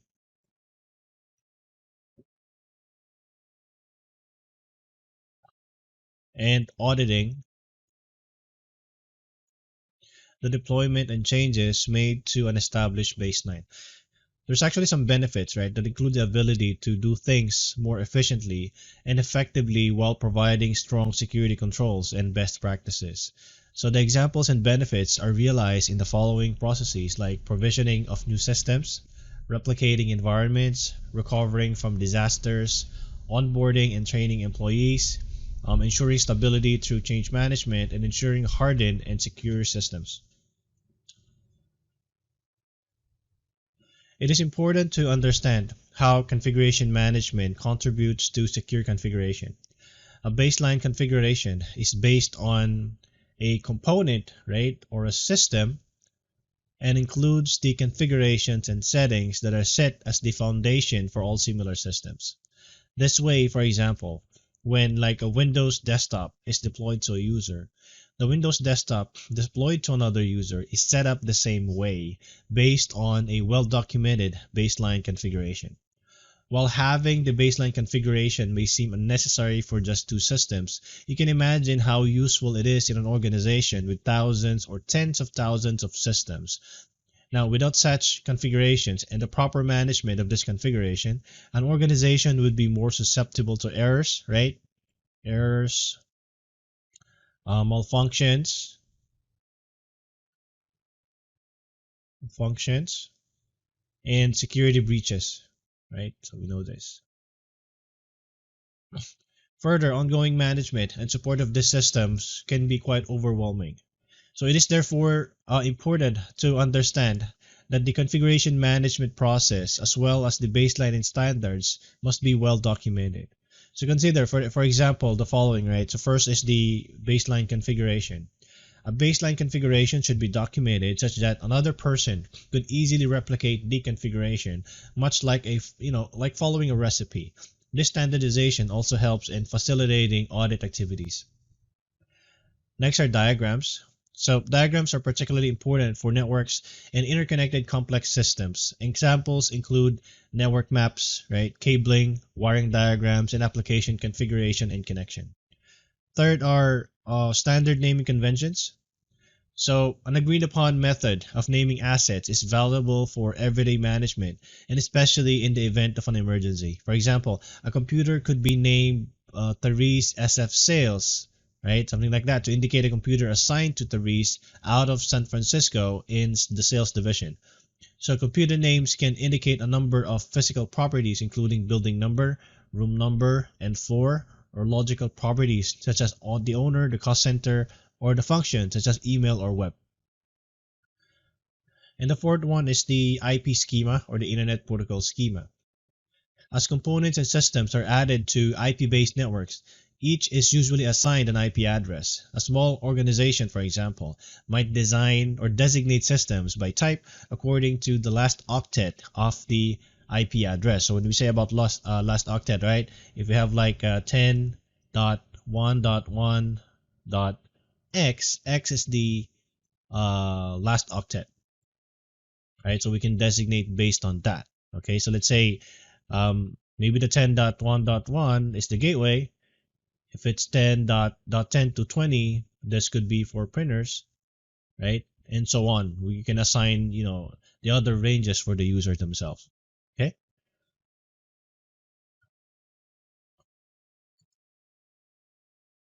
So remember that configuration management documentation often includes diagrams, baseline configurations, standard naming conventions, and IP schemas.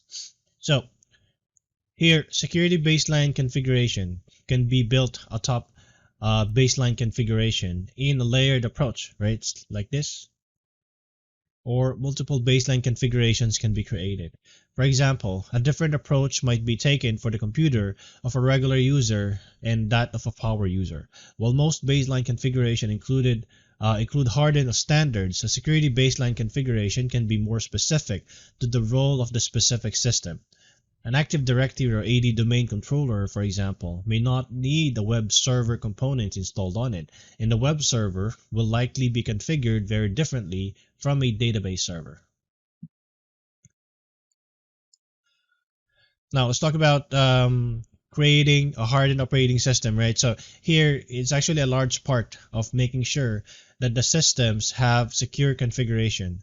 So hardening the system, right, like this, or hardening the operating system includes planning against both accidental data deletion and directed attacks, such as by using fault-tolerant hardware and software solutions.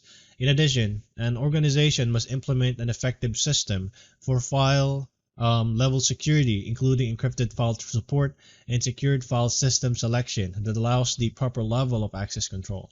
For example, NTFS, right? NTFS NTFS allows file-level access control and encryption, where areas FAT-based systems allow only share-level access control without encryption. Next is about patch management. Organizations also must conduct regular update reviews for all deployed operating systems to address newly identified exploits and apply security updates and hot fixes. Many automated attacks take advantage of common vulnerabilities, often those for which patches and hot fixes are already available but not yet applied.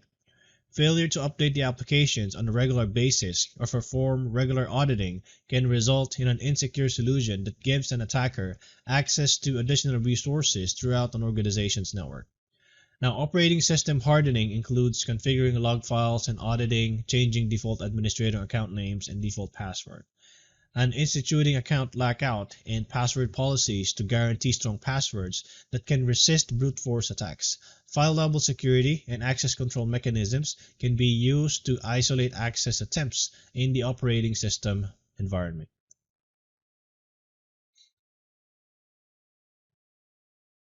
Now let's talk about the data confidentiality. So, maintaining the confidentiality of data is an important component of ensuring data protection.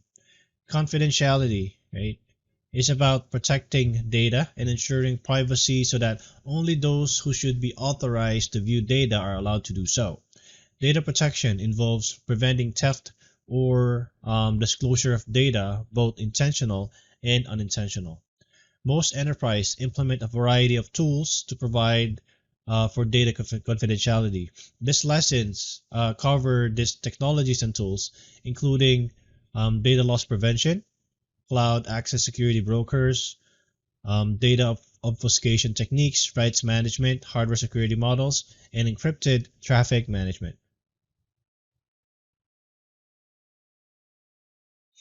So let's talk about the first one, which is the data loss prevention. Okay, so data loss prevention or DLP products identify confidential or sensitive information through content analysis. Content analysis include rule-based and database and the exact file for or data matching and partial document matching and statistical analysis. Data loss is a problem that all organizations face, and it can be especially challenging for global organizations that store a large volume of personally identifiable information, or what we call as the PII, right?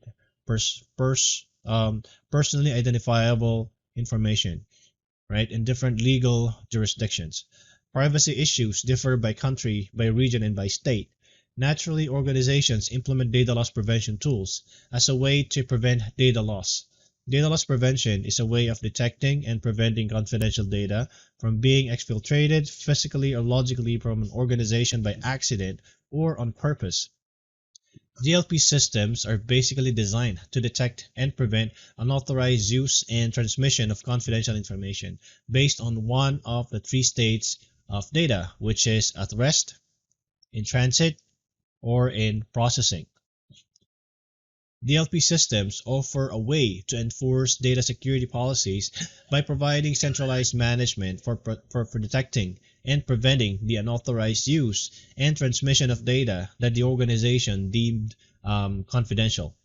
A well-designed DLP strategy allows control over sensitive data and reduces costs by preventing data breaches and make possible a greater insight into the organizational data use. International organizations should ensure that they are in compliance with local privacy regulations as they implement DLP tools and processes. Now, with a DLP solution, right, a user can be alerted about security policy violations to keep sensitive information from leaving the user's desktop. So, the following are examples of actions for which an organization might want to alert users. First, inadvertently emailing a confidential internal document to external recipients, forwarding an email containing sensitive information to unauthorized recipients inside or outside the organization, sending attachments such as spreadsheets with PII to an external personal email account, and accidentally selecting reply all and emailing a sensitive document to unauthorized recipients.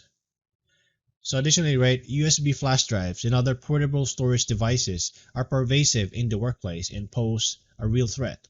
They can introduce viruses or malicious code to the network and can store sensitive corporate information. In addition, sensitive information is often stored on thumb drives and external hard drives, which may be lost or stolen.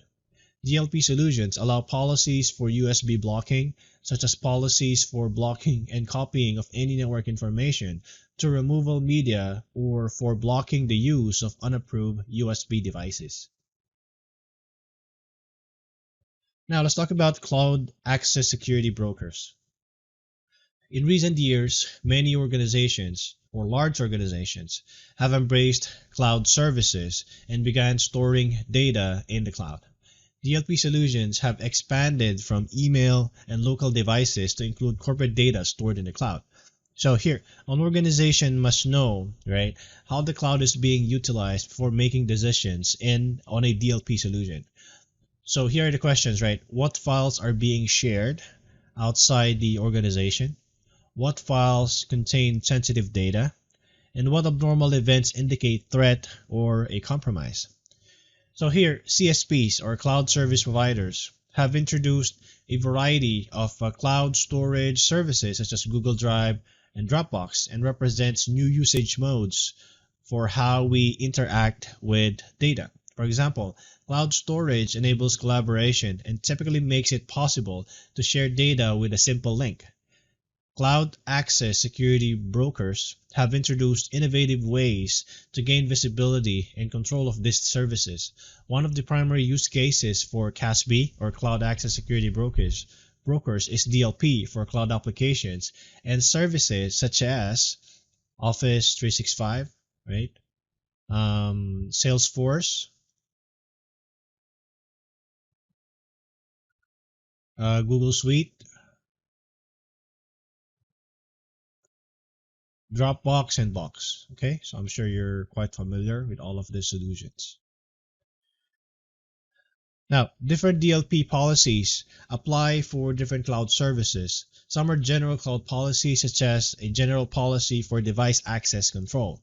A specific policy for Box, for example, might focus on file sharing. Some concepts are a bit different in the cloud than on premises, such as how a file is shared, whether internally with the entire organization or externally with whom, and whether data is shared publicly. CASBs or Cloud Access Security Brokers are designed to understand these situations and provide dynamic policies to control and respond to various circumstances. As CASBs have matured and been acquired by larger companies or larger security vendors, right? In some of the better integrations, they work as part of the enterprise DLP program and serve as another extension to other use cases solved by DLP. Cloud Access Security Brokers, right, or CASBs, help organizations extend on-premises security solutions to the cloud. They are hardware or software solutions that act as intermediaries between users and the cloud service providers or the CSPs. Let's talk about encryption and obfuscation. So according to best practices, sensitive data should be encrypted at all times whenever possible. Data exposure can occur in applications when sensitive data such as credit card numbers, personal health information, and authentication credential is not protected while it is being stored or transmitted. When employees must use removable drives, right, finding a way to secure data that is taken outside a managed environment is part of doing business. Data encryption is essential. Some disk encryption products protect only the local drive and not the USB drives. Other encryption products automatically encrypt data that is copied or written to removable media. So protecting data through encryption, right, and yet maintaining the capability for decryption can be broadly categorized into three high-level areas based on the state of data. First is data at rest. Here, data at rest is data in its stored or resting state, which is typically on some type of persistent storage such as hard drive or tape. Here, symmetric encryption is used in this particular case. Next is data in transit. Data in transit is data moving across a network or from one system to another. Data in transit is also commonly known as data in motion. Transport layer encryption such as SSL/TLS is used in this case. And the third one is data in processing. Data in processing is data being processed in memory or cache. It includes the presentation of data, such as on a monitor, homomorphic, and other emerging techniques are used in this case. Alright, so here, encryption supports the confidentiality and integrity of data across three states, which is at rest, in transit, and in processing. In situations like this, across other use cases, other methods of obscuring data or hiding data besides encryption may be more suitable or even required. The following are the three methods that often accomplish the goals of confidentiality and privacy without the use of encryption. First is tokenization. Tokenization involves assigning a random surrogate value with no mathematical relationship that can be reversed by linking the token back to the original data. Now, outside the system, a token has no value. It is just a meaningless data. Tokenization can also preserve the format of data, such as maintaining the type of length of data, which makes it suitable for databases and card payment processing. Next is data masking. Data masking involves desensitizing or removing sensitive or personal data but enabling the data to remain usable. False data that appears real is substituted for the real data. Masking is commonly required for application development, particularly where realistic test data is required. Like tokenization, data masking can preserve the data format and referential integrity. And the third one is redaction. Redaction involves obscuring data by placing all or part of the content for security or privacy purposes. Redaction in physical documents typically means blocking out some text, right, like this. Right? Redaction information system often uses the asterisk character, right? That looks something like this, asterisk. For example, also a travel agent may need to see only the last 4 digits of a credit card, and the preceding digits may be redacted and replaced with asterisks.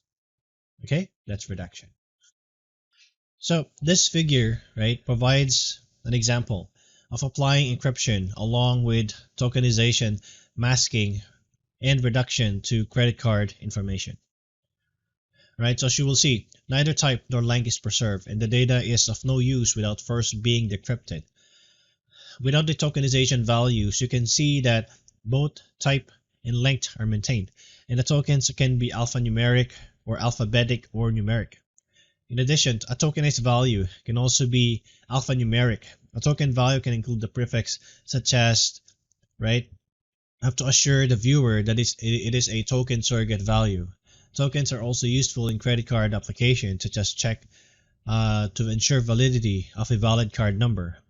Alright, and while not known in the example, non-sensitive components such as the last 4 digits of the credit card number can be maintained, while the other parts are tokenized.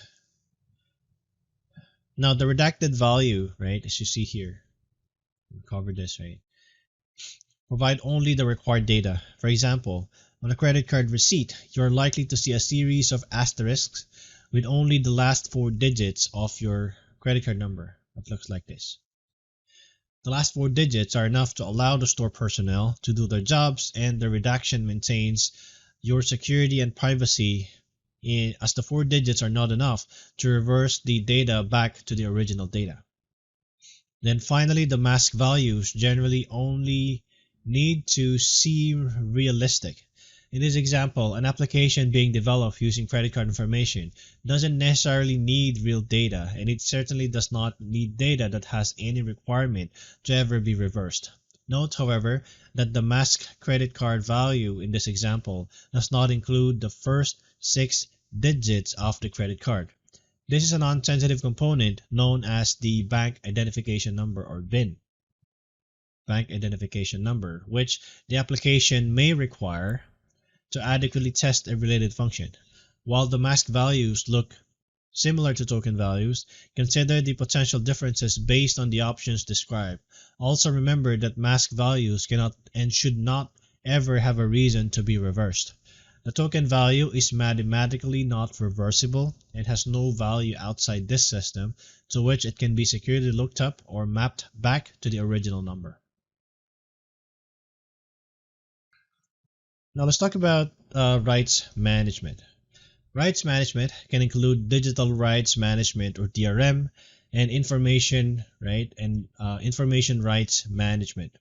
Both DRM and IRM serves the purpose of protecting data from unauthorized access through encryption. DRM is primarily used for protection of copyrighted material, right? Copyrighted.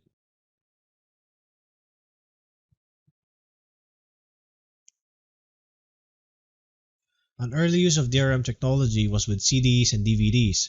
When the contents of a disk are encrypted, the media cannot be copied without the decryption key, and only licensed players have that key. This process prevents such duplication. The same technology is often applied to books as well. Some textbooks from Pearson, for example, are protected by DRM. A DRM protected book is encrypted and requires a third-party reader such as Adobe Digital Edition, right, which authorizes the use of the book and prevents copying. DRM protection is different from watermarking, in which a book includes an overlaid watermark that makes the book uniquely yours and discourages copying. Now the next one is IRM, okay, or the Information Rights Management. IRM is a technology that is mostly used in organizations to protect sensitive information from unauthorized access. IRM provides for data security while also fostering collaboration within the organization and with external parties. IRM is commonly applied to email, right? Engineering documents, and other business-related files that often need to be distributed and shared with other parties. IRM gives the owner the ability to protect these documents using encryption and also enables the owner to control and manage access to the documents, such as what the user can do with a document. IRM can even allow an owner to revoke a user's access even after a document has been distributed. IRM goes beyond the requirements of DRM by providing flexibility in the type of data to be protected and control mechanism. IRM allows you to control the following. First is the who, right? So you can control who can and cannot access the documents by individual, by group, or based on the email domains. Next is what. You can control what documents can be accessed by allowing access to specific documents or a specific set of documents based on various attributes. Next is when. You can control when and for how long documents can be accessed. Time limits can be set and access can be removed on demand. Next is where. Here you can control from where document can be accessed. Right? Access may be allowed based on the location of the user or based on various attributes, or access may be allowed only on the internal network. And the last one is the how. So here you can control how users are able to interact with the document. Features within a document may be limited if desired, right? And the user might, for example, be unable to forward an email or might be prevented from saving or printing the document. Now let's talk about hardware security modules, or HSM. So here you should consider the use of hardware security modules when data security through cryptographic function is required and the keys used to protect the data or are of high value. So an HSM, right, is a device used to protect and manage keys required as part of an encryption or decryption operation. HSMs are special purpose devices with tamper-preventive secure crypto processor. An HSM provides the following benefits. It generates secure cryptographic keys, provides secure key storage, provides key management capabilities, performs cryptographic functions including digital signing and encryption-decryption operations, and it offers an increased performance through cryptographic acceleration. Know that An HSM is a physical security device that manages and safeguards digital keys and performs encryption and decryption for cryptographic function. An HSM includes a cryptoprocessor that generates, stores, and manages digital keys and can perform performance-optimized cryptographic operations. Now let's talk about ETM, or encrypted traffic management. So the use of encryption, right, continues to grow within across organization. Specifically, transport layer encryption through the use of SSL or TLS, right, is now used by default. It is applied to systems residing within the organizational boundaries as well as to mobile and cloud application. So, the world is going dark, to use a phrase from intelligence organization. While this has a positive impact on data confidentiality, it is challenging for organizations that are required to monitor and ensure that the safe use of their employees, right? Encryption can be used, for example, to hide malicious activities and malware. It can also be used to ensure that data isn't confidentially shared with someone with whom it shouldn't be shared with. Now, to overcome these blind spots and allow security administrators to enforce acceptable use policies and stop encrypted threats, organizations look to systems that provide visibility into encrypted traffic flows. So here, SSL and TLS decryption appliances and services are used for the following reasons: monitoring of application performance, cloud services monitoring, malware detection, DLP, and forensic analysis. Solutions to manage encrypted traffic typically provide policy-based traffic direction and can improve performance. Decrypting SL traffic is only part of the equation. After decryption, the data has to be forwarded to the appropriate device for inspection. Analysis of the decrypted content is a joint effort and includes devices such as IDS, right, and IPS, firewalls, secured web gateways. There's also some DLP solutions, right? Now, what device the packets go to depends on the policies in place. Much like SSL TLS acceleration, SSL TLS decryption can be offloaded to encrypted traffic management solutions.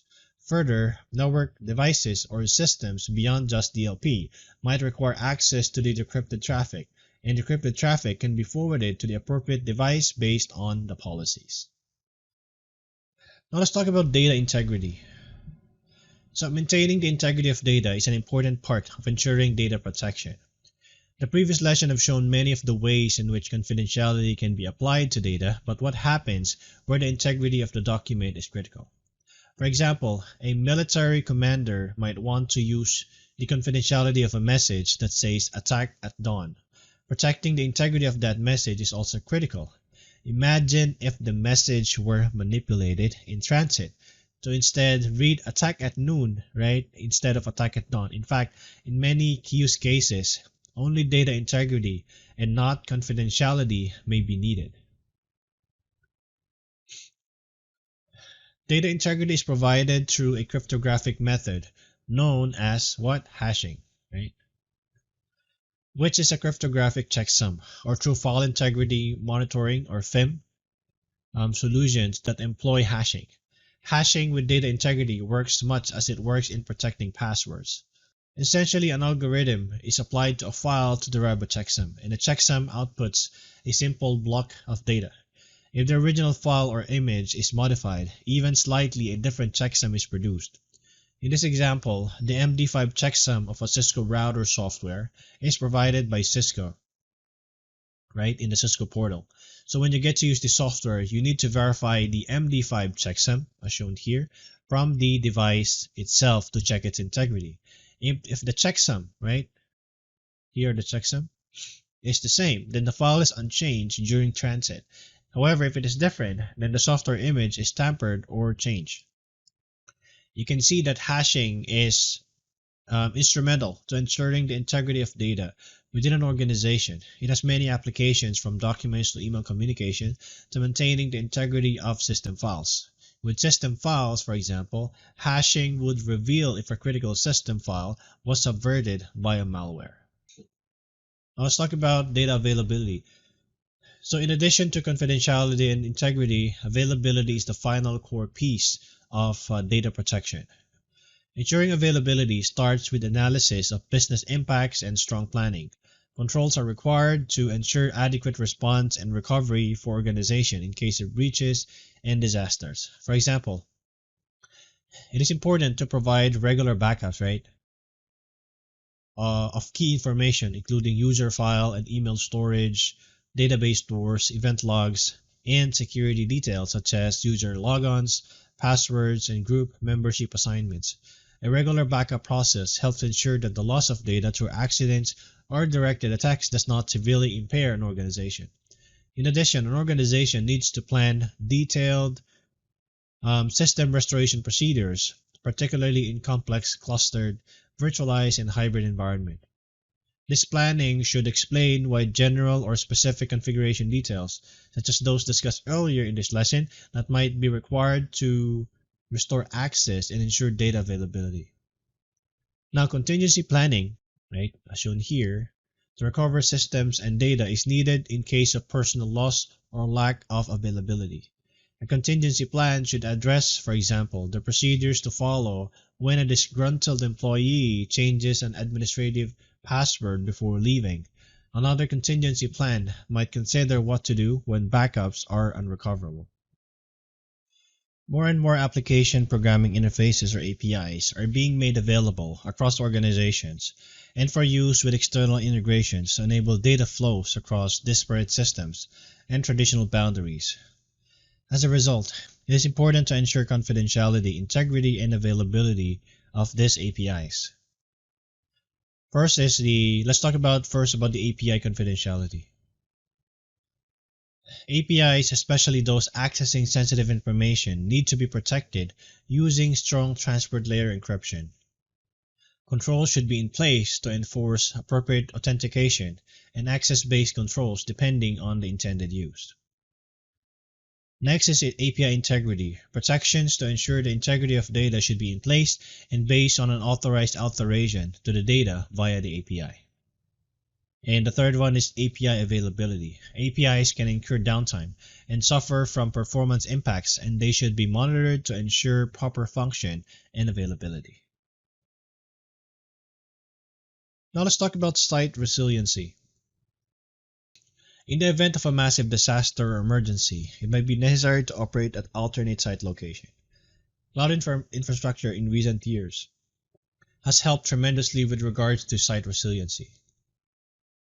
Cloud infrastructure service providers offer options to choose from globally available physical locations that can be remotely provisioned to establish sites for recovery. The type of recovery site an organization chooses depends on the criticality of recovery and budget allocation. There are three types of recovery sites that exist. First is the cold site, then we have a warm site, then we have a hot site. Hot, warm, and cold sites can provide a means of recovery in the event that an event renders the original building unusable. Let's first talk about the hot site, right? This one. A hot site is a location that is already running and available 7 days a week, 24 hours a day. Such a site enables a company to continue normal business operations, usually within a minimal period after the loss of a facility. This type of site functions like the original site and is equipped with all the necessary hardware, software, network, and internet connectivity fully installed, configured, and operational. Data is regularly backed up or replicated to the hot site so that it can be made fully operational in a minimal amount of time if a disaster occurs at the original site. If a catastrophe occurs, people simply need to drive to the site, log on, and begin working without significant delay. Hot sites are the most expensive to operate and are most common in businesses that operate in real time and for which any downtime might mean financial ruin. Now the next one is a warm site, right, as shown here. So a warm site is a scaled down version of a hot site that is generally configured with power, phone, and network jacks. The site might have computers and other resources, but they are not configured and ready to go. In the warm site, the data is replicated elsewhere for easy retrieval. However, you still must do something to be able to access the data. This something might include setting up systems so that you can access the data or taking special equipment to the warm site for data retrieval. It is assumed that the organization itself will configure the devices, install applications, and activate resources, or that it will contract with a third party for these services. Because a warm site is generally office space or warehouse space, such as a site can serve multiple clients simultaneously. It takes more time and cost to get a warm site operational than it takes to begin using a hot site. Now let's talk about the third one, which is a cold site. A cold site is the weakest of the recovery plan options, but also the least expensive. At least in the short term, keep in mind that obtaining an equipment for a cold site after a disaster occurs might be difficult, and the price might be high. A cold site is merely a prearranged request to use facilities if needed. Electricity, bathrooms, and space are about the only facilities a cold site contract provides, and the organization is responsible for providing and installing all the necessary equipment with a cold site. It takes time to secure equipment to install of operating systems and application and contract services such as internet connectivity. Alright, so here, be familiar with the various types of sites. Understand different scenarios for which you would choose a hot, warm, or cold site solution. Remember that a hot backup site includes a full duplicate of the source data center and has the fastest recovery time and highest cost. On the other hand, a cold backup site is the opposite and has a longer recovery window with a lower cost. Let's talk about geographic consideration. Consideration of geography, right, is critical to recovery and response, as you may know. Think about alternate site planning, for example. The site should be located, right, far enough from the original facility that it would be unlikely for the same disaster to strike both facilities. For example, the range of a flood depends on its category and other factors such as wind and the amount of rain that follows. A torrential flood might wash away buildings and damage properties such as electrical facilities. If the hot site is within the same flood range as the main site, the hot site will be affected too. Cloud infrastructure service providers may be used in lieu or as a complement to physical recovery sites. In fact, cloud providers themselves have data centers all over the world and provide various regions from which infrastructure can be deployed. Finally, legal implications such as data sovereignty laws might dictate the extent to which geographies are considered. Data sovereignty applies to data that is subject to the laws of the geography, most often a specific country, where the data resides. For example, if an organization is legally bound to specific data within its country borders, offshore processing or backups would not be feasible. Okay?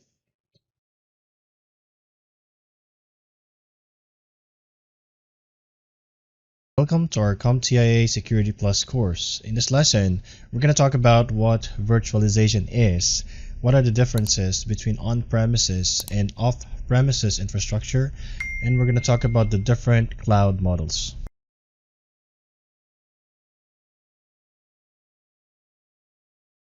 So, virtualization, right, is actually a technology that lets you create useful IT services using resources that are traditionally bound to hardware. It allows you to use a physical machine's full capacity by distributing its capabilities among many users of the environment.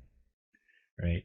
So, with power becoming more expensive and society placing more emphasis on becoming environmentally friendly, virtualization offers attractive cost benefits by decreasing the number of physical machines, both servers and the desktops.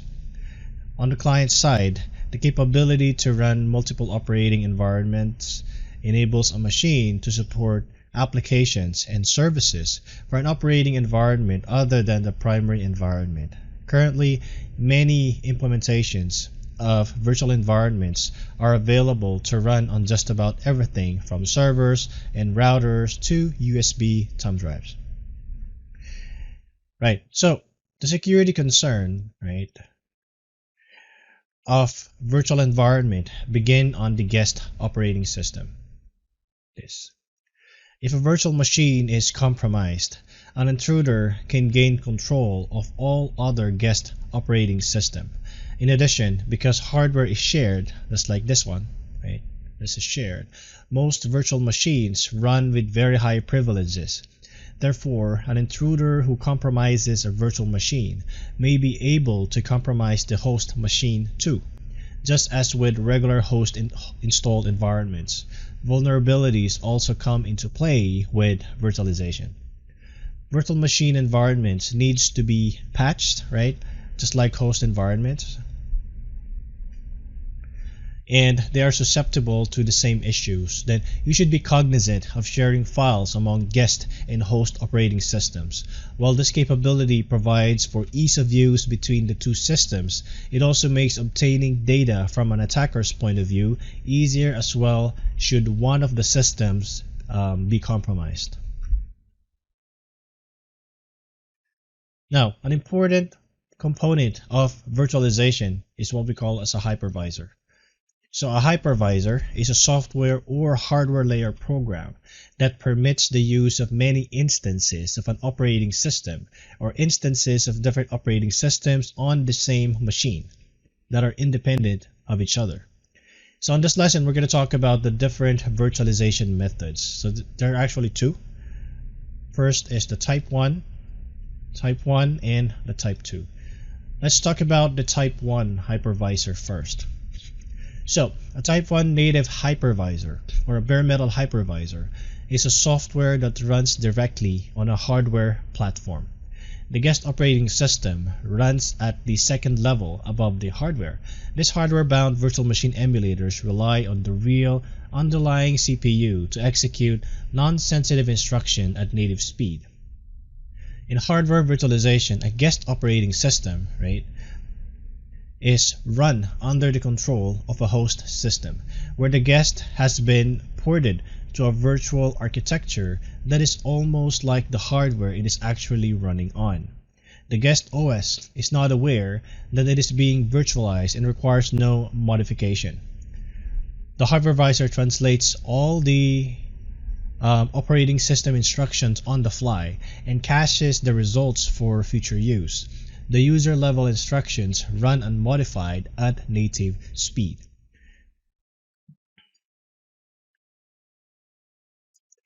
Now, what's the other one, which are called the Type 2 hypervisors? A Type 2 hypervisor, or a hosted hypervisor, is a software that runs in an operating system environment where the guest operating system runs at the third level above the hardware.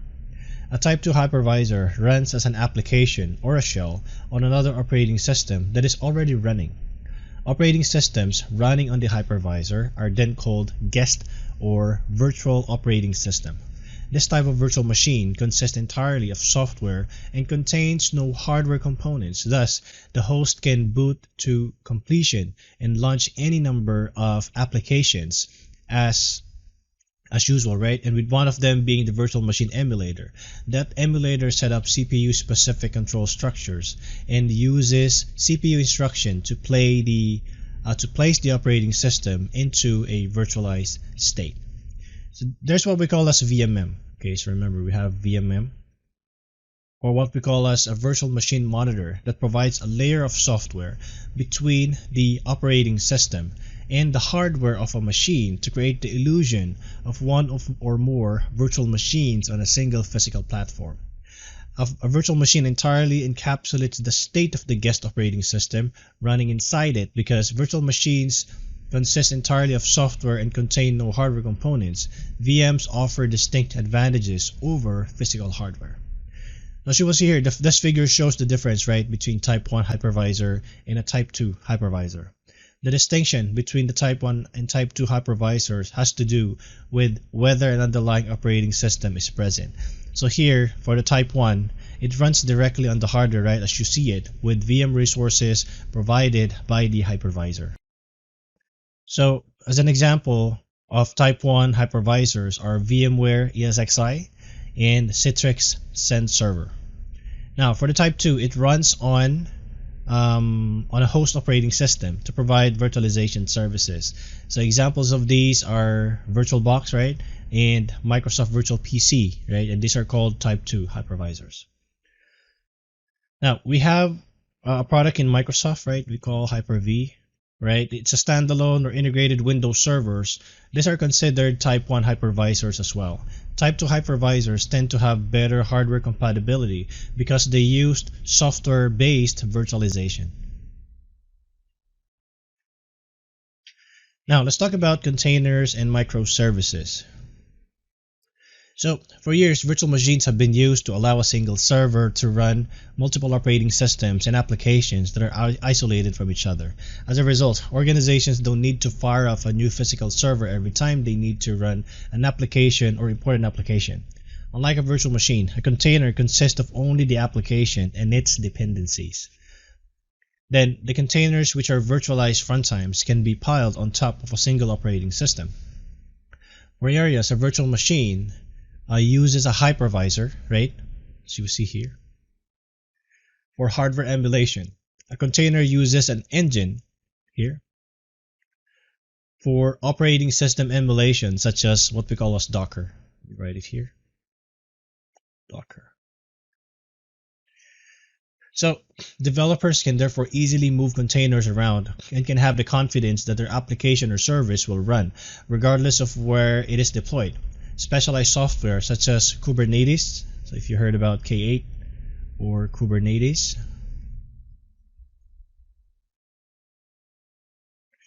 so this provides a platform for managing multiple containers. Okay, so a container provides a method to package, deploy, and run a program or process. A container can be used to run an entire monolithic application. However, the monolithic approach is often broken up into reusable parts of loosely coupled services called microservices. Write it here. Microservices. And these microservices can be managed by the containers. So this has several benefits. For example, microservices or APIs provide for more automated testing and are resilient. Microservices can be rapidly deployed across multiple applications, which speed up development as developers can work on their particular services without worrying around how other applications or services could malfunction or misfunction. Each application only needs to be aware of the APIs or methods used to call the other service, whereas microservices are about the software development technique. Containers provide a viable method to package and run microservices. Now let's talk about VDI, or the Virtual Desktop Infrastructure. So Virtual Desktop Infrastructure, right, or VDI, are similar in form to server virtualization, but with some differences in usage and performance demands. Desktop virtualization is often the most dynamic of all the virtualized environment because far more changes are made inside the environment, both locally and over the network, than with virtualized server. So using thin clients or virtual desktops, user desktops environments are stored remotely on the server. This makes it possible for configurations to be created, deleted, copied, archived, and downloaded over a network or remotely hosted very quickly. So most VDEs or virtual desktop environments include software for managing the virtual desktop. The virtual desktop infrastructure is server-based virtualized technology that hosts and manages virtual desktops. Functions include creating desktop images, managing the desktops on the servers, and providing client network access for the desktop. Managing and deploying a VDI requires different skills than basic network management. Desktop virtualization requires high availability and storage capacity for a multitude of desktop clients and applications. If designed properly, resource utilization can be maximized and management cost can be reduced. Improper management can result in security risks and loss of productivity. So one drawback associated with virtual environments is what we call as VM sprawl. Okay? With VM sprawl, which is mainly associated with servers, multiple underutilized virtualized servers can take up more space and consume more resources that are justified by their workload. VM sprawl can be confined to a single server room, or it can spread across multiple facilities in different geographic locations, especially where one company has acquired another or where two companies have merged. VM sprawl occurs mainly because VMs are omitted from the change lifecycle management processes. IT can be mitigated, or it can be mitigated with the following action. First is by following the change control process, by enforcing automatic deployment and configuration, by decommissioning, archiving, or deleting virtual machines, and or number 4, using management agents. So VM sprawl can be prevented by implementing policies, automated reporting, and lifecycle management tools. VM sprawl control is necessary to reduce hardware and licensing costs, enhance security, and conserve resource consumption. This control can be accomplished by reallocating and better provisioning existing resources and formulating a strategy to address existing virtual machine sprawl and prevent its reoccurrence.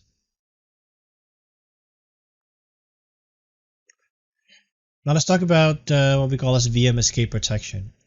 The idea of VM guest escape has been discussed for so many years. A VM is essentially a virtualized and isolated guest operating system that runs independently on an operating system. So VM escape happens when the virtual machine breaks out of or escapes from isolation and becomes able to interact with the host operating system. Okay, so VM escape does not affect bare metal platforms. It only affects hosted platforms. A full VM escape happened with the virtualized environment neglected operations manipulation exploit, or the Venom exploit. Venom exploit, right? Which used malformed commands sent to the virtual floppy drives and VMs to create a buffer overflow that subsequently allowed the guest to escape. The exploit demonstrated that attackers inside a guest VM can execute instructions in the memory space of the host operating system. In another instance, a virtual machine escaped at the Pawn-to-Own hacking contest, right? If you have heard it. So that's Pawn-to-Own hacking contest. Used a combination of the 3 separate exploits.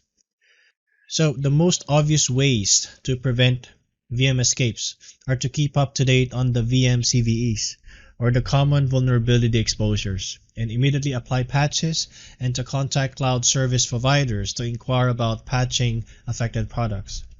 Virtual environments security is concerned with anything that directly or indirectly touches the hypervisor. So securing the hypervisor is critical, and organizations can approach hypervisor security through either architectural options or configuration choices. Now let's talk about SDN, right? Software-defined networking. Software-defined networking enables organizations to manage network services through a decoupled underlying infrastructure that allows for quick adjustments to changing business requirements. As the name implies, SDN differs from traditional networking in that it is software-based rather than hardware-based. In the SDN architecture, the control, which is in here, and the data plane is being decoupled or are decoupled, which provides a lot of flexibility. The system that makes decisions about where traffic is sent is the control plane. The underlying system that forwards the traffic is the data plane.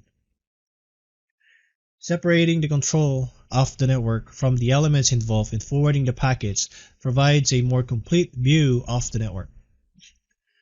Now, the SDN layer sits between the applications and the infrastructure.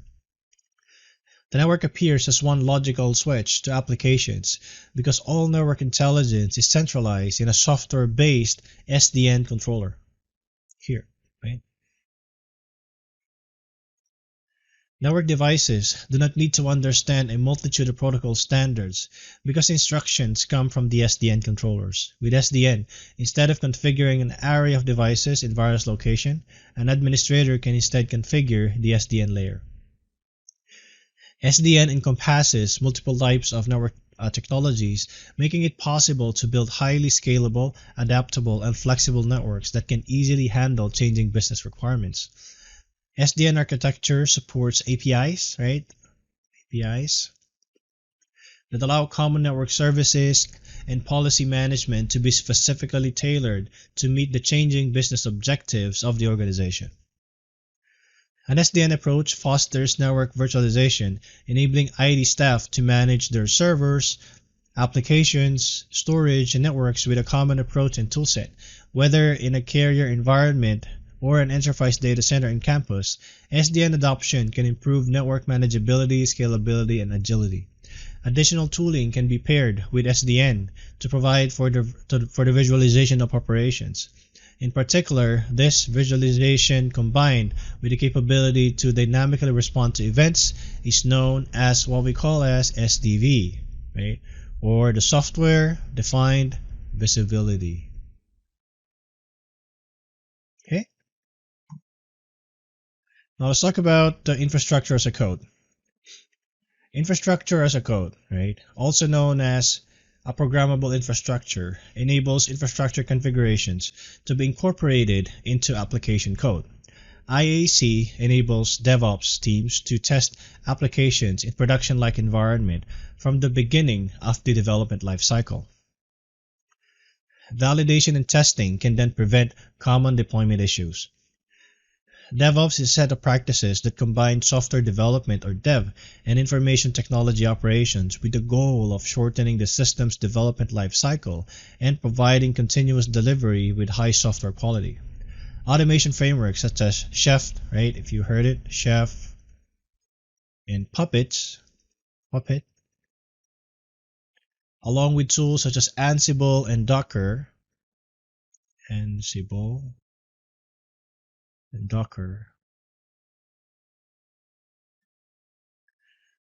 makes it possible to automatically configure the infrastructure and operating system layers through scripts or code. Developers write into a program the virtual infrastructure that the application code runs on. Basically, all configurations are written into the script or code, eliminating the need for a full environment. IAC provides the following benefits. It acts as a documentation reference point for the application infrastructure. It provides a consistent starting point for deployments, supports infrastructure independence, and prevents infrastructure inconsistencies. IAC is based on using proven coding techniques that encompass the infrastructure.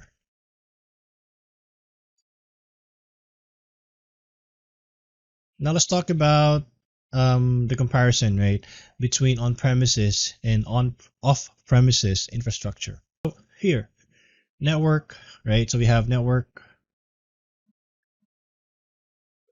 compute, and storage. Functions have traditionally operated largely using a customer-managed on-premises model where everything is hosted on-site, often in corporate data centers. In the 90s, application service providers or ASPs, right? ASPs, application service providers, such as web hosting companies and email providers, precursors to many of today's cloud companies, right? Which became actually popular. Organizations then found advantages in outsourcing some of even all of their information technology services to managed service providers or MSPs, which provided subscription service models supported by service level agreements for the defined services. MSP services aren't limited to information technology services. The model applies to many categories, including power, transportation, media, and marketing, for example, right? In fact, businesses are now looking to manage security service providers or MSSPs for their security needs. So let me write that here. Manage security service providers. The service of MSSPs vary, but common use cases are for management of the network perimeter, day-to-day monitoring, and penetration testing and vulnerability assessment. MSPs, or managed service providers, and MSSPs are not being replaced by the cloud. Rather, the cloud is opening further opportunities for MSPs and MSSPs in the past, right? In the past several years, many organizations have started migrating their physical infrastructure and virtualized infrastructure to varying cloud service model. When an organization decides on a service and deployment model, it must consider certain factors such as regulations, accessibility, and security. These considerations can be deciding factors in whether the organization maintains customer-managed systems in its own data centers and chooses a hosting service or opts for a large cloud environments via a cloud CSP, right, or cloud service providers such as Amazon's Web Services or AWS, via GCP or Google Cloud Platform or Microsoft Azure. Internal staff is being enabled or enables the organization to focus more on innovating than managing the resources. So the primary benefit of an on-premise solution is actually control. Okay, there. When an organization chooses this model, it can be confident that all critical business infrastructure is protected and that the organization does not have to depend on someone else to be sure that its data is secure and its operations are running smoothly. The organization has complete control over who accesses its data and resources. On-premises solutions tend to be costly due to the hardware and software required. An organization might have difficulty keeping up storage requirements, implementing new product, or detecting insider threats. In a hosted environment, the organization employs the services of the data center provider. This model frees up internal resources for other uses, reduces infrastructure costs, and taps the expertise of the service provider for security, availability, and maintenance. So, a hosted environment offers additional benefits, right? Of course, one is about security, secure rack cabinets, higher bandwidth, controlled cooling. You put it here. Controlled cooling, tight physical security, continual monitoring, okay, and support at all hours, offsite backups, and of course, lower latency. Alright, so those are the benefits of a hosted environment. However, the disadvantages of using hosted environment include increased reliance on the data center provider for proper security, due diligence issues that the service level agreement might not address, and inability to recover quickly in the event of a natural disaster because of the size of the environment. Most cloud providers offer pay-as-you-go pricing so that the organization pays only for what it uses. Business productivity is enhanced because cloud-based applications can be accessed from a browser anywhere in the world. With cloud-based services, an environment can be rapidly provisioned, increasing speed. Environments can also be as rapidly deprovisioned, which means increased scalability. This scalability is particularly attractive to organizations that experience seasonal surges in business. Cloud services also provide dashboard and reporting function, which frees up internal staff and enables the organization to focus more on innovating than managing resources. Okay, now let's talk about the cloud models. Okay, so the term cloud computing arose from the cloud symbol, right, that commonly represents the internet in network diagrams. Although cloud computing has come to the forefront over the past couple of years, its concept can be traced back to mainframe computing, where multiple users were given small slices of the computer's time to run whatever program they needed at the time. Today, a cloud computing provider typically delivers computing power, storage, and common applications online to users who access them from a web browser or portal. In essence, cloud computing blends virtualization, distributed computing, and prevalent high-speed bandwidth. As it is used today, cloud computing is a very general term that basically describes anything that involves delivering hosted computing services over the internet. Cloud computing and virtualization are different. Virtualization separates physical infrastructure to create various dedicated resources to make one resource appear as many. Cloud computing provides access to a pool of scalable and automated services. Virtualization and the technologies discussed so far in this lesson are enabling technologies for cloud computing. So the following are key characteristics of cloud computing. First one is the on-demand self-service. So here, capabilities can be provisioned as needed via a web browser or even automatically on demand without human intervention. It can provide broad access. Cloud services are delivered over a network that can easily be accessed through common methods such as using a desktop client and the internet. Third is elasticity. Capabilities can be provisioned and released, which means resources can be allocated only as needed, and it is possible to both scale up and scale down. Resource pooling. Resources are brought together in a pooled multi-tenant model to provide services to many customers. The cloud provider uses a combination of physical and virtualized environments to dynamically allocate and release resources to customers. And the last one is pay-as-you-go. Cloud service providers automatically measure and meter usage, which enables flexible models for payment.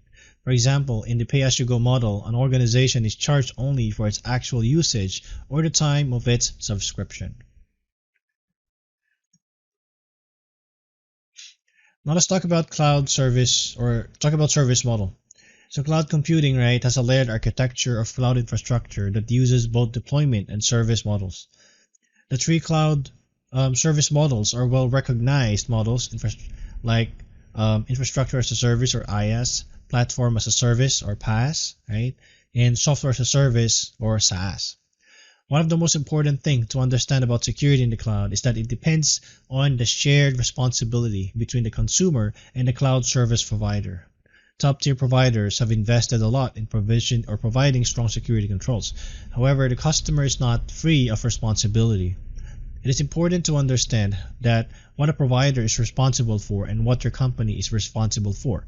So to make the distinction clear, we consider several analogies of physical services you're familiar with. So for example, when you're renting a car, right, you don't need to worry about maintenance of the vehicle, because the rental agency does that, and you are responsible for driving safely and fueling the tank. Okay, so as another example, say that you want a pizza for dinner. You could make pizza from scratch at home, in which case you would be responsible for everything from buying ingredients to creating and baking the pizza to providing the plates and the seating. Alternately, you could buy a frozen pizza and cook it at home, in which case you would be responsible for baking it and providing the plates and the seating. Another option is you could get takeout pizza, in which case you would be responsible for providing the plates and the seating. And finally, you could dine in a pizza restaurant, right? In which case you would be responsible for obeying the rules of the establishment and ensuring that the bill is paid correctly, right? So as you will see here on this figure, right, this actually provides an outline of the shared responsibilities in the various cloud service models. Okay, as you see here, we have first the traditional, the on-premise, then we got IaaS, on which you have a shared responsibility. However, here on this area down, this is going to be the responsibility of the cloud service provider. Then as you go up, right, like PaaS and SaaS, the customer will just be responsible for the data. However, the other functions underneath it, right, will be the responsibility of the cloud service provider, right? So let's talk about each of them. The first one is IaaS. So IaaS, or infrastructure as a service, delivers the computer infrastructure in a hosted service model over the internet. This method of cloud computing allows the client to outsource everything that would normally be found in a typical IT department. Data center space, servers, networking equipment, and software can all be purchased as services. IaaS follows the same model as power and water. You're billed for how much you use, right? Thus, it falls under the category of utility computing. IaaS implementations typically have internet connectivity, computer networking, servers or grid computing, and hardware virtualization. So by using IaaS, a server A globally delivered application or even an entire company can be run with just a web browser. The IaaS provider provides access to the services and interfaces the organization needs to interact with the build and manage. The next one is called PaaS, or Platform as a Service. So PaaS delivers a platform to develop and manage applications over the internet without any downloads or installation. PaaS systems are often development platforms designed to create specifically in the cloud environment, and with them, developers do not need to worry about any servers. PaaS provides a unique advantage, making it possible to develop applications quickly for a wide audience. PaaS implementations typically have integrated development environment services, interface creation tools, and web and database integration. Facebook, right, is actually an example of PaaS. Facebook PaaS, right? Because as developers are able to create applications for Facebook by using the APIs and tools provided to them by Facebook. So, the lines between the IaaS and PaaS models can be quite blurry, as some of the top PaaS providers are also IaaS providers. So here, if you look at this too. So for example, we have Microsoft Azure and Amazon Web Services. AWS, for example, provides a solution called Elastic Beanstalk. Let me put that here. Elastic Beanstalk, which gives developers an easy way to deploy services. Even well-known SaaS providers offer PaaS, for example, Google via App Engine, Salesforce, and ServiceNow. Similar to PaaS is a more recent category known as Function as a Service, or FaaS, Function as a Service, which provides on-demand capability without the need for any server process to be running. The purpose of FaaS is to run application logic without the need to store any data. FaaS is part of what's known as serverless architecture or serverless computing, and it provides cost advantages because compute resources such as servers aren't required to be running. Here, AWS Lambda, if you have heard it, AWS Lambda is a popular example of PaaS. Okay? Now let's talk about SaaS, or Software as a Service. So SaaS delivers a licensed application to customers over the web for use as a service on demand. The online services are delivered from the web, and only a web browser is required to interact with them. Most SaaS solutions are built on IaaS. A SaaS vendor hosts an application and allows a customer to use the application usually for a set of subscription period, after which the application becomes inactive if not renewed. The SaaS model is useful for giving individuals and businesses the right to access a certain application without having to purchase a full license. Okay. This on-demand licensing environment provides all the benefits of full application without the upfront costs and maintenance associated with traditional software purchases. Documents and spreadsheets can be created and managed using SaaS clouds. Movies can be edited using SaaS clouds. Expense reports can be submitted using SaaS clouds. All of this is possible without anything more than a subscription in the browser. In the past, separate software typically needed to be installed, and organizations need to maintain their own infrastructure. However, today, almost everyone is using web, right, that takes advantage of SaaS services. Common examples here, right, of SaaS services are Evernote, right, the popular note-taking app. You also have the Box, Dropbox, where you can store your files. Office 365, right, if you want to use Microsoft Word, Excel, or PowerPoint. Google Suite with a lot of applications inside Google Suite. Salesforce and Slack. Okay, we write that here, Salesforce and Slack. Okay, so IaaS, PaaS, and SaaS, and so on are collectively known as what? SaaS. right? Or anything as a service. This term covers the wide variety of products and services that may be implemented as services over the internet. The XaaS or SaaS service models have done a lot to democratize computing. Imagine that it would have been like to start a business before the cloud and then think about what it looks like today. So you want to start selling widgets online, right? In the past, you would have had little choice but to commit upfront capital to buying servers or building out a data center. As a startup, you might have bought just a single server to manage the website and shopping cart. During the holiday traffic spikes, if your business boomed, you would need to quickly purchase additional servers to manage the load. But what would happen after the holiday? Sales would drop, right? And those extra servers would sit idle. Cloud computing solves this issue, allowing you to use only the compute power you need in an elastic manner. The infrastructure needed to run your business can contract and expand on demand. Today, if your business continues to grow and you start hiring, you're going to need HR systems, email, collaboration software, expense management, office, suite application, and so on. Not too long ago, organizations had to build and manage such systems themselves or purchase software to install and maintain. Today, a thriving startup can subscribe to any of these solutions through the cloud. Now let's talk about the deployment models. So in addition to the service models discussed previously, right, cloud computing can be further classified based on how the service models are deployed. There are 4 types of deployments and that are common in the industry to describe how cloud technologies are deployed and consumed.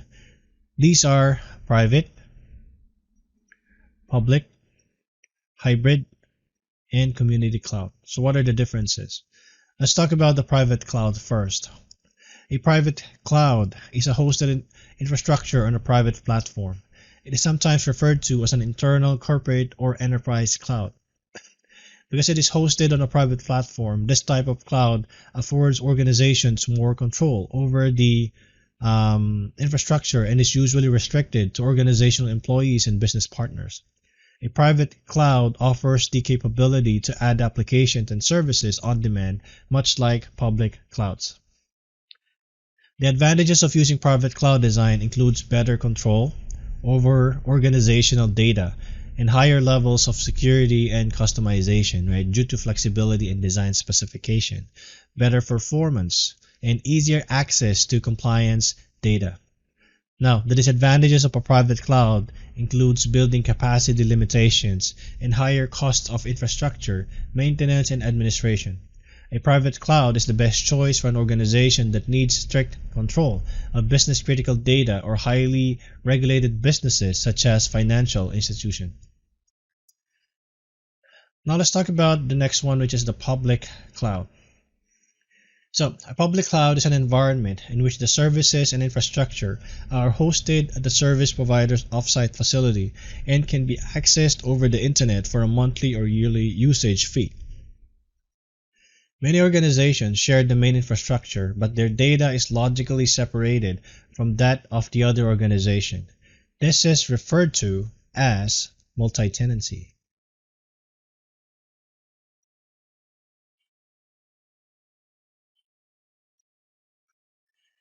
Okay, so the advantage of using a public cloud include lower infrastructure, maintenance, and administrative costs, greater hardware efficiency, reduced implementation time, and availability of short-term usage. Now, the disadvantage of public cloud includes greater vulnerability, right, because of multi-tenancy, diminished control of organizational data, and the environment because the environment is hosted at a service provider's facility, and reduced bandwidth because data transfer capability is quite limited to that of the internet service provider. A cloud or public cloud is the best choice when an organization requires scalability and wants to reduce costs, lacks in-house administrative personnel, or has a high maintenance distributed network. Now let's talk about the third one, which is called community cloud. Community clouds are designed to accommodate the mutual needs of a particular business community. A community cloud is generally industry specific, such as with healthcare or energy companies or in public sector. Community clouds provide collaborative business processes in a cloud environment while maintaining a higher level of security using a hybrid cloud. The community cloud option is best suited for organizations that want to increase cross-organizational or collaborative processes when in-house implementation is not possible due to conditions such as geographically distributed participants, fluctuating resource requirements, or resource limitation. An example of a community cloud is Google's implementation of Google Apps for the US government agencies.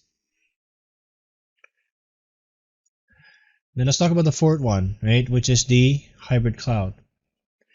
A hybrid cloud is a combination of public and private customer managed infrastructure on premises. A private cloud ensures control of data, and other functions are hosted using public cloud. This approach allows an organization to leverage the advantages of both environment types. A hybrid cloud environment is the best choice when an organization offers services that need to be configured for diverse vertical markets or has varying needs. Hybrid clouds are also ideal for organizations migrating to public clouds, as they can ensure interoperability and efficiencies across the different environments.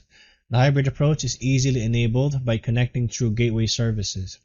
AWS, for example, offers the AWS Transit Gateway, which allows customers to connect their network in AWS to their on-premises networks. This gateway acts as hub, providing a single connection point from the on-premises environment to the many virtual cloud networks provided by the CSP. All right? So this is the end of the lesson. As discussed, we spoke about what virtualization is and what are the type of virtualization and what's the difference between on-premises and on-premises infrastructure. Then we also spoke about the different cloud models like the private cloud, the public cloud, community clouds, and the hybrid cloud infrastructure. Thank you.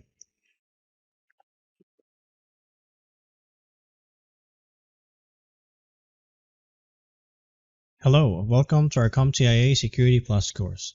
In this lesson, we're going to talk about cybersecurity resilience, specifically about redundancy and backups. So here, equipment will fail, right? And will always fail. When a single device crashes, sometimes the only way to sustain operations is to have another copy of all of the data. Now, redundancy and diversity, right, are commonly applied principles for fault tolerance against accidental faults. Fault tolerance allows a system to continue functioning even when one of the components has failed. One way to ensure fault tolerance is to implement RAID solutions, which maintain duplicated data across multiple disks so that the loss of one disk does not cause the loss of data. Many RAID solutions can also support hot swapping of failed drives and redundant power supply so that the replacement hardware can be installed without ever taking the server offline.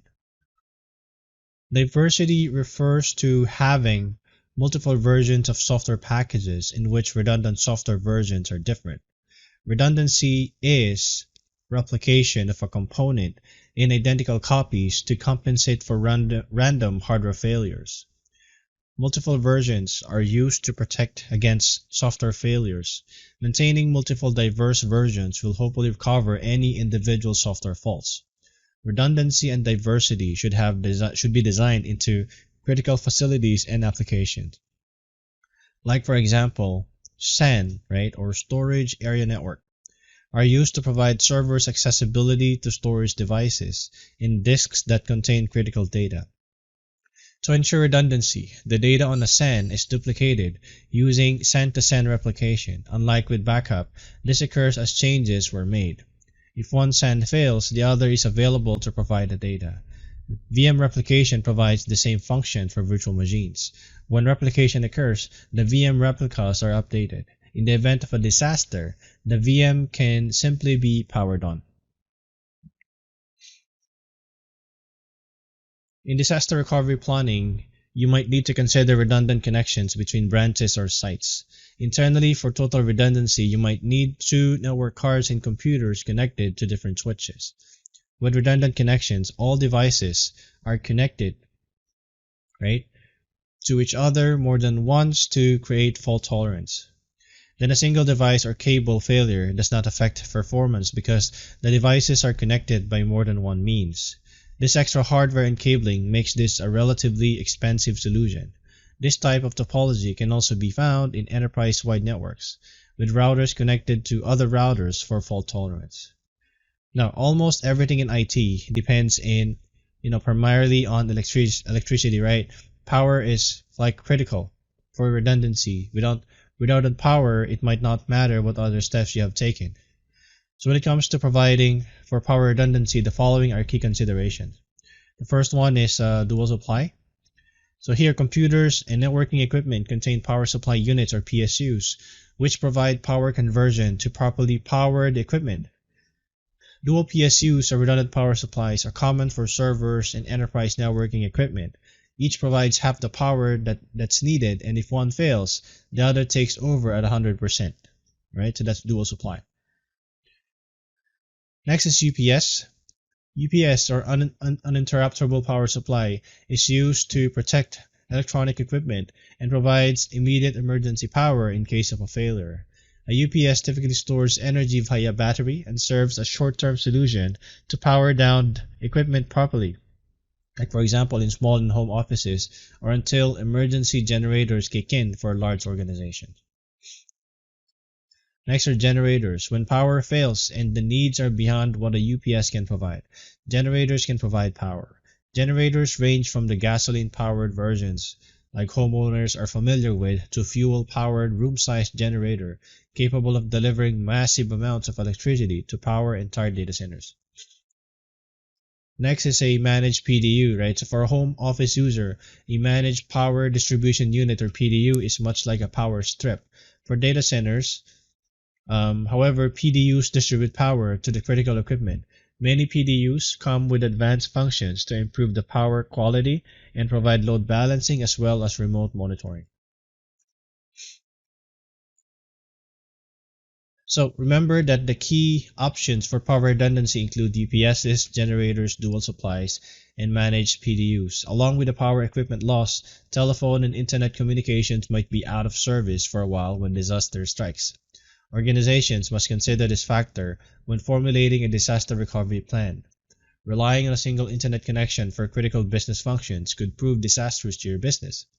With a redundant ISP, the backup ISP could be standing in, or in case by outage occurs at the main ISP. Traffic could then be switched over to the redundant ISP, and the organization could continue to do business without any interruptions. In addition to helping with disaster recovery, using multiple ISPs can also relieve network traffic congestion and provide network isolation for applications. As organizations become global, dealing with natural disasters will become more common. Organizations might consider using solutions such as wireless ISPs in conjunction with VoIP to quickly restore phone and data services. Organizations might look to ISP redundancy to prevent application performance failure and supplier diversity. For example, businesses that transfer large files can use multiple ISPs to segregate voice and file transfer traffic to a specific ISP. More organizations are implementing technologies such as VoIP. When planning deployment, using multiple ISPs can improve network traffic performance, aid in disaster recovery, and ensure quality of service. Now, for risk mitigation, redundancy and diversity controls that can be implemented against threats include replication to different data centers, replication to different geographic domains, redundant components, replication software system, distinct security zones, different administrative control, and different organizational control. High availability. Now, one way to increase availability, right, or provide high availability is to use server clustering.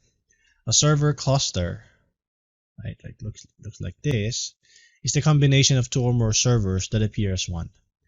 Clustering increases availability by ensuring that if a server is out of commission because of failure or planned downtime, another server in the cluster takes over the workload. To provide load balancing, to avoid functionality loss because of directed attacks meant to prevent valid access, continuity planning might include clustering solutions that allow multiple nodes to perform support while transparently acting as a single host to the user. Load balancing is the primary reason to implement server clustering. Load balancing provides high availability by distributing workloads across multiple computing resources. Load balancing aims to optimize the use of resources, maximize throughput, minimize response time, and avoid overload of any single resources.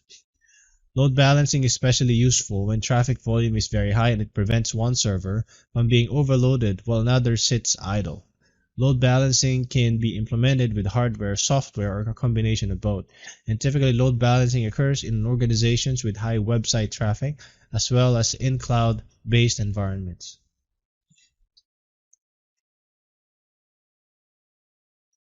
Network load balancers are reverse proxy servers, configured in a cluster to provide scalability and high availability. Load balancing distributes IP traffic to multiple copies of a TCP/IP service, such as a web server, each running on a host within the cluster. Load balancing is important to enterprise-wide services such as internet sites with high traffic requirements, web FTP, media streaming, and content delivery networks, or hosted applications that use thin client architectures, such as Windows Terminal Services or remote desktop services. Network load balancing distributes the workload among multiple servers while providing a mechanism for server availability by health checking each server. From the client's point of view, the cluster appears to be a single server. Now, as enterprise traffic increases, network administrators can simply plug another server into a cluster. If server application failure occurs, a load balancer can provide automatic failover to ensure continuous availability. Load balancing strategies involve scheduling via algorithms. Scheduling strategies are based on which tasks can be executed in parallel and where to execute this task. Several common algorithms are being used. First is the round robin, right, where traffic is sent in a sequential circular pattern to each node of a load balancer. Next is random, where traffic is sent to randomly selected nodes. Third are least connections. Traffic is sent to the node with the fewest open connection. Weighted round robin. Traffic is sent in a circular pattern to each node of a load balancer based on the assigned weight number. And last is weighted least connections, where traffic is sent to the node with the fewest open connections based on the assigned weight number. So here, each method works best in different situations. When servers that have identical equipment and capacity are used, the round robin, random, and least connection algorithms work well. When the load balancing servers have disproportionate components such as processing power, size, or RAM, a weighted algorithm allows the servers with the maximum resources to be utilized properly. Now let's talk about NIC teaming. Network interface cards, or NIC teaming, allows a NIC to be grouped with multiple physical NICs to form a logical network device known as a bond. Right? This one. This provides for fault tolerance and load balancing. And when it is configured properly, the system sees the multiple NICs as a single network interface. NIC teaming is used in virtualized environments where virtualized software NIC interacts with the physical NICs. In a fault-tolerant scenario, one of the physical NICs can be configured to take over for a failed NIC, eliminating the network interface as a single point of failure. Alternatively, NIC teaming can provide for load balancing. So here, income traffic requires a switch to properly balance the load between multiple NICs, and outgoing traffic, however, is balanced across the NICs. Now, the most common approach to data availability and redundancy is redundant array of inexpensive disks, or RAID. RAID organizes multiple disks into large high-performance logical disk. In other words, if you have 3 hard drives, you can configure them to look like one large drive. Disk arrays are created to stripe data across multiple disks and access them in parallel, which allows the following, like higher data transfer rates on large data accesses, higher I/O rates or input-output rates on small data accesses, and uniform load balancing across all disks. Large disk arrays are highly vulnerable to disk failures. To address the issue, you can use redundancy in the form of error-correcting nodes to tolerate disk failures. This method enables a redundant disk array to return to retain data for a much longer time that could an unprotected single disk. With multiple disks in a RAID scheme, a system can stay up and running when the disk fails, as well as during the time the replacement disk is being installed and the data is being restored. As you will see here in the figure, here's just some of the examples, right, or common types of RAID configuration, RAID 0, 1, and 5. So just some additional information about common RAID configuration, right? So we have RAID 0, 1, 3, 5, and 10. So the two major goals when implementing disk arrays are data striping for better performance and redundancy for better reliability. RAID comes in many flavors, and the following are the common ones. Here, you have to know the different levels of RAID and the number of disks required to implement each one. The following are the most common forms of RAIDs. First is RAID 0, right? Here, we're talking about span volume, there's no redundancy. It has the highest write speed, the highest performance, and requires a minimum of 2 drives. Next is RAID 1. Here we do mirroring, 100% duplication of data across all drives. It has the lowest performance and it requires a minimum of 2 drives. RAID 3, it has parallel transfer with parity bit, data written to all drives simultaneously while parity is calculated and written to its own non-redundant drive. It requires a minimum of 3 drives. RAID 5, it also does parallel transfer with distributed parity. Data is written to all drives simultaneously, right, and parity written in segments across all drives for redundancy of parity as well as data segment. It has also the highest read rates. RAID 5 also requires a minimum of 3 drives. And the fifth one is RAID 10, also called as 1 plus 0. It combines RAID 1 and RAID 0. A variant exists, right, called 0 plus 1. It both provide fault tolerance and increased performance, and it requires a minimum of 3 drives. So when choosing a method of redundancy, opt for a level of RAID that the operating system supports, because not all operating systems support all versions of RAIDs. For example, Microsoft Windows Server supports RAID 0, RAID 1, and RAID 5. Additional fault tolerance may be considered for the path between the CPU and the RAID systems. This is known as multi-path. In addition to hardware RAID, you can use software RAID. Software RAID is the best option when an organization does not have the budget for additional drives and when the organization is using older servers.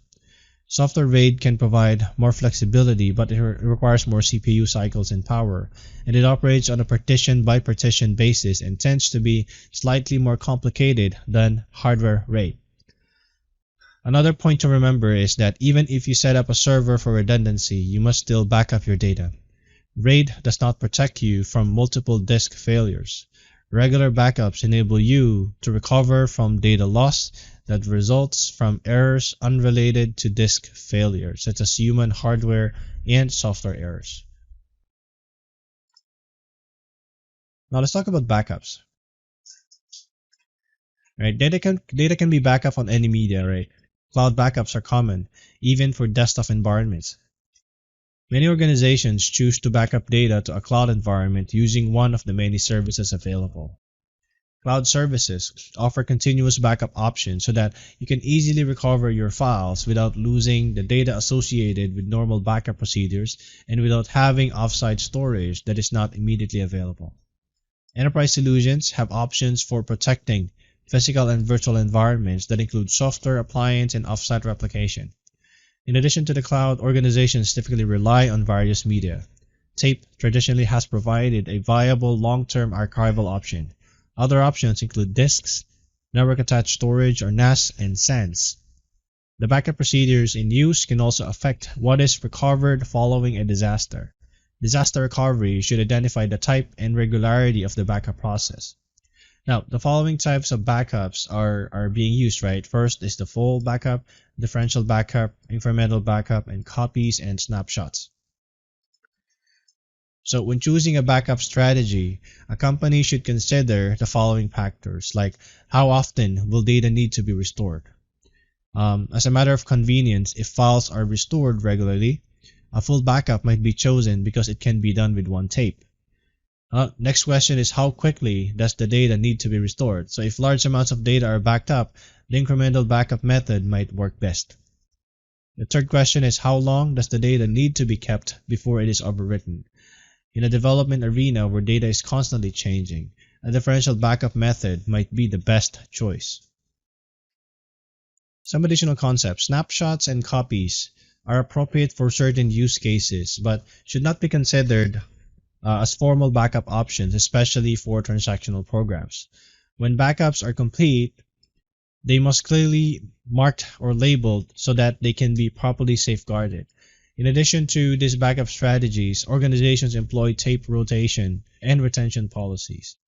The various methods of tape rotation include the following: the grandfather-son backup, Tower of Hanoi, and 10 tape rotation. Now, all tape rotation schemes can protect your data, but each one has different cost consideration. For example, the Tower of Hanoi is more difficult to implement and manage, but cost less than the grandfather-father-son method right here. In some instances, it might be beneficial to copy or image a hard drive for backup purposes. For example, in a development office where large amounts of data change constantly, spending money on a complex backup system to back up all the developers' data might not be the best plan. The company might find it less expensive and more efficient to buy another hard drive for each developer and have the developers back up data that way. If the drive is imaged, then the machine that suffers a hard drive failure can be swiftly returned to a good running order. A full backup is a complete backup of all data. This is the most time and resource intensive form of backup, requiring the largest amount of storage data or data storage. Now, in the event of a total loss of data, restoration from a complete backup is faster than other methods. A full backup copies all the selected files and resets the archive bit, a file attribute used to track incremental changes to files for the purpose of the backup. The operating changes or sets the archive bit anytime changes occur, such as when a file is created, moved, or renamed. This method enables you to restore using just one tape. Therefore, order of restoration doesn't matter. It is just a single restore, right? Theft poses the most risks because all data resides on one tape. Only encryption can protect the data at that point. Now let's talk about differential backups. A differential backup is an incomplete for full recovery without a valid full backup. For example, if the server dies on Thursday, 2 tapes are needed, the full backup from Friday and the differential from Wednesday. Differential backups require a physical amount of storage depending on the regularity of normal backups and the number of changes that occur during the period between the backups. Theft of a differential tape is riskier than with an incremental tape because large chunks of sequential data can be stored on the tape the further away in time it is made from the last full backup. A differential backup includes all the data that has changed since the last full backup, regardless of whether or when the last differential backup was made, because this backup does not reset the archive bit. Now let's talk about incremental backups. An incremental backup is incomplete for full recovery without a valid full backup and all incremental backups since the last full backup. For example, if the server dies on Thursday, 4 tapes are needed, the full backup from Friday and the incremental tapes from Monday, Tuesday, and Wednesday. Incremental backups require the smallest amount of data storage and require the latest or the least amount of backup time, but they typically require the most time for restoration. If an incremental tape is stolen, it might not be valuable to the offender, but it represents risk to the company. An incremental backup includes all the data that has changed since the last incremental backup. This type of backup resets the archive bit. Be prepared to know how many backup tapes will be required to restore the system given the date of a full backup and the date of either an incremental or differential backup. A copy or a snapshot is like a full backup in that it copies all selected files. However, it doesn't reset the archive bit, as I've said earlier. From a security perspective, losing a tape with a snapshot is the same as losing a tape with a full backup. Some important considerations separate these types of backups from the others. First, a snapshot often resides on the same system from which it was taken. Certainly, this can be useful If, for example, a snapshot was taken from a virtual machine image and you now need to revert to that image. Traditional backup solutions are integrated within the operating system.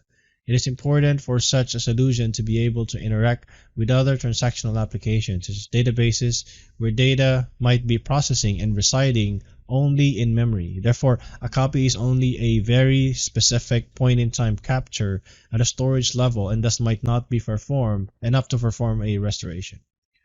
A snapshot preserves the entire state and data of the virtual machine at the time it is taken. A snapshot includes the virtual machine settings and the state of the machine's virtual machine. The contents of the virtual machine's memory can also be included in the snapshot, but this is not recommended and rarely needed. Now let's talk about non-persistence. A persistent system is one that is generally removable in the event of a failure. For example, if a CPU dies, the system information and data are generally recoverable when the system is restored. In a non-persistent system, if a failure occurs, the information is lost. This is similar to what happens to memory contents when a system is shut down. Cloud environments tend to be fluid and work differently than physical desktop environments. Persistent cloud environments tend to be more difficult to support than non-persistent environments, especially with data storage or volume. Sometimes persistence is not desired. Non-persistence is related to the concept of elasticity. Because cloud environments are fluid, snapshots actually provide a way to capture persistence. The primary purpose of a snapshot is to allow the user to revert to an earlier state if something causes the VM to not work properly. The parent snapshot of a virtual machine is the snapshot on which the current state is based. Then when the first snapshot is taken, the stored state becomes the parent snapshot of the VM. Now let's talk about the revert to known state or good configuration. So when you revert to a known state in a VM, you can revert to an earlier snapshot. Reverting is used to go to the parent snapshot of the VM. When you do this, you immediately discard the current disk and memory states and then revert to the disk and memory states of the parent snapshot. Some VM products have an option to use a go-to fail feature that allows the user to choose any snapshot, not just the parent one. When a system reverts on an earlier snapshot, the reverted snapshot becomes the parent snapshot of the virtual machine. In a non-persistent or cloud environment, sometimes virtual networking components change or are misconfigured.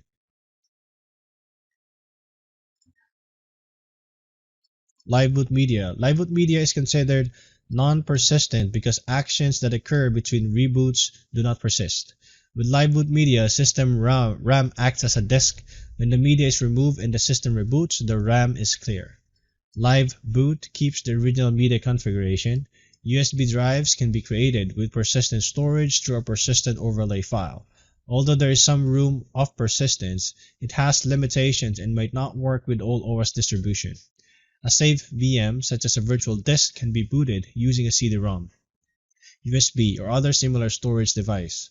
Live boot media is often used in instances when an organization needs a very secure environment in an unsecure location. For example, bootable media is a live device that creates a secure, non-persistent environment on a personal or public computer. This live media provides a trusted environment for remotely accessing sensitive government services on non-government equipment. Okay? Alright, that's the end of our lesson about cybersecurity resilience. Here we covered the different types of redundancy and we also covered and discussed about the different types of backups. Thank you very much.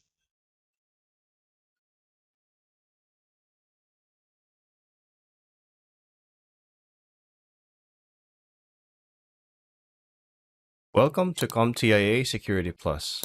In this lesson, we will talk about securing enterprise infrastructure, covering the following topics, such as infrastructure consideration, secure communications and access, and selection of effective controls.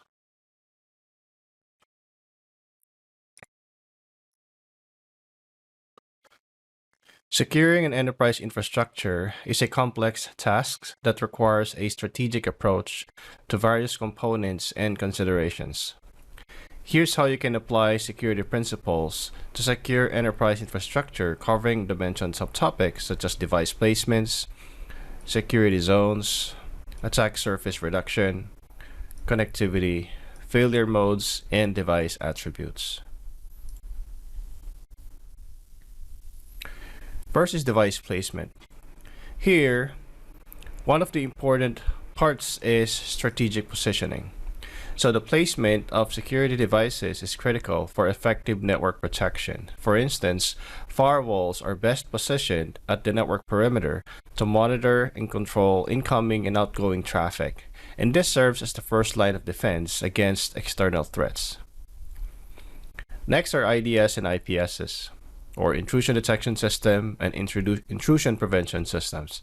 This system should be deployed at points where they can effectively monitor traffic and potentially harmful activities.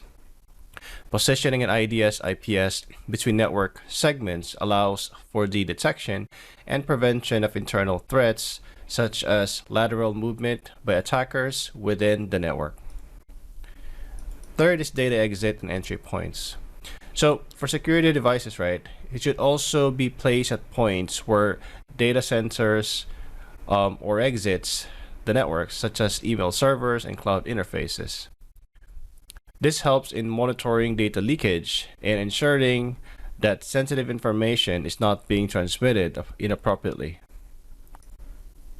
Now let's talk about the security zones. Security zones are segments within a network where similar types of data or applications are grouped and subject to specific security controls. These zones help in managing different levels of security within the same network and isolating more sensitive areas. Next is public-facing service zones. This zone includes services that are accessible to the public, like web servers. The security measures here focus on protecting against external threats while allowing necessary access to the public. Internal application zone. This zone is for internal operations and applications. It typically requires stricter access controls than public-facing areas to protect against insider threats and lateral movement within the network. Sensitive data areas. So these are zones containing sensitive or confidential information, such as personal data, financial records, or intellectual property that require the highest level of security. Access to the zones should be tightly controlled and monitored with strong encryption and authentication protocols in place. And the last one is access controls and security policies. Each zone should have a tailored set of access controls and security policies. This includes defining who can access the zone, what level of access they have, what activities are allowed, and how data movement is monitored and controlled. Regular audits and updates to these policies ensure they remain effective against evolving threats. Now let's talk about attack surface reduction. So first, right, how do we minimize the accessible points in the network? First is identification and management of access points. The first step in reducing the attack surface is to identify all points where the network can be accessed. This includes the physical ports on network devices, wireless access points, remote access services, and any other points of entry. Once identified, unnecessary access points should be disabled or secured to minimize vulnerabilities. Restricting network services and applications. So services and applications running on network devices can provide potential entry points for attackers. By auditing the network and disabling services and applications that are not essential for business operations, the attack surface can be significantly reduced. Now let's talk about disabling unnecessary services, ports, and protocols. So every service running on the system and every open port increases the potential for vulnerabilities. Disabling unused or unnecessary services and closing unused network ports helps to reduce this potential entry points for attackers. Protocols. Certain network protocols may be outdated or inherently insecure. Disabling these protocols and using secure, up-to-date alternatives is essential for minimizing the attack surface. We also need to do regular updates and patch management. So we need to regularly update all our software, including OS or operating systems, applications, and firmware on network devices. Updates often include patches for newly discovered vulnerabilities that could be exploited by attackers. Patch management strategy. Here, we implement a robust patch management strategy that ensures that all updates are systematically applied, and this includes prioritizing patches based on the severity of the vulnerabilities they addressed, testing patches before widespread deployment to avoid system disruptions, and ensuring patches are applied in a timely manner. Proactive vulnerability management. So here, regular vulnerability scanning helps identify and address potential weaknesses in the network before they can be exploited. This includes scanning for outdated systems, misconfigurations, and unpatched software. Risk assessment and mitigation. Here, we assess the risks associated with identified vulnerabilities, and taking appropriate mitigation steps is a critical component of attack surface reduction. This might involve implementing additional security controls, reconfiguring the network architecture, or enhancing monitoring and detection capabilities. Now let's talk about connectivity. Here, we need to ensure we have secure connectivity, right? So as businesses increasingly adopt remote work models and utilize cloud services, secure connectivity becomes very important.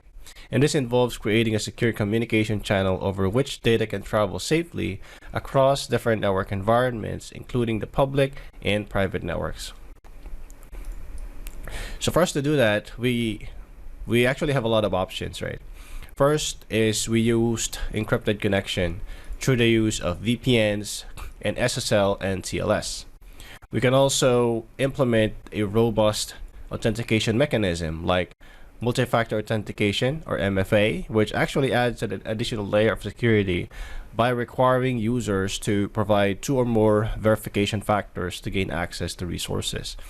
And we can also implement strong password policies and credential management. Another consideration is monitoring of unusual activity through anomaly detection. So here, we continuously monitor the network traffic and user behavior to be able to detect anomalies can help identify potential security threats early. And this includes monitoring the unusual login attempts, unexpected data flows, or access to sensitive resources. Here we can also do IDS or use IDS and IPSs as mentioned earlier, because these systems are essential for identifying and, in the case of IPS, automatically responding to suspicious activities and potential threats on the network. Some additional considerations specifically about cloud security. So when using cloud services, it's important to ensure that the cloud infrastructure is configured securely.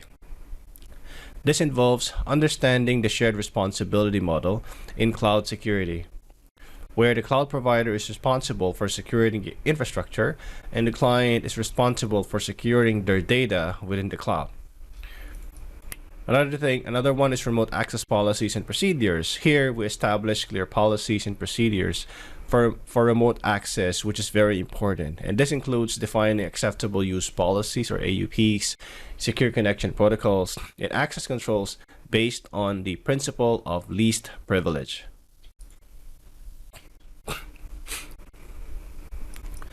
Let's talk about failure modes. Understanding failure modes here, critical aspect of security infrastructure is an understanding about failure modes. Failure modes are an essential aspect of designing and implementing security infrastructure. They determine how security devices behave in the event of a malfunction or a system failure, which impacts both security and business continuity. Now let's talk about the fail-open scenario. So in a fail-open scenario, right, if a security device like a firewall or an IPS experiences a failure, it allows traffic to continue flowing through it. This prevents the failure from interrupting network traffic and business operation. What are the use cases? So fail-open is often used in environments where maintaining uninterrupted network access is crucial, such as in hospitals, trading floors, or other environments where even a brief loss of connectivity can have serious consequences. Risk considerations: while failopen ensures business continuity, it also means that during the failure, the network is not being protected by the failed device and potentially exposing it to security risk. Therefore, this mode is chosen when the need for constant connectivity outweighs the temporary security risk. Let's talk about the fail-close scenario. So in a fail-close setup, when a security device fails, it stops all traffic. This means that in the event of a failure, the device acts as a barrier, preventing any data from passing through.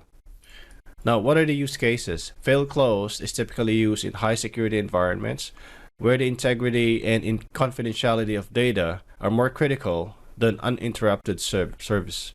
Examples include military networks, financial institutions, handling sensitive transactions, and systems containing classified or proprietary information. What are the risks that should be considered? While fail-close provides heightened security during device failure, it can lead to significant disruptions in network services and business operations. So organizations opting for a fail-close approach need to have a contingency plan in place to quickly restore services. Now let's talk about choosing between fail-open and fail-closed scenarios or setups. So the decision between the fail-open and fail-closed configuration depends on the organization's specific needs, its tolerance for risk, and the criticality of maintaining continuous operation. Balancing security and availability. So organizations must balance the need for security against the requirement for availability. And this often involves assessing the potential impact of both security breaches and operational downtime. Redundancy and failover mechanisms. Implementing redundancy and failover mechanisms can mitigate the risks associated with both fail-open and fail-close modes. Like, for example, having a backup system that can quickly take over in the event of a failure can reduce downtime in a fail-close scenario or provide temporary security coverage in a fail-open scenario.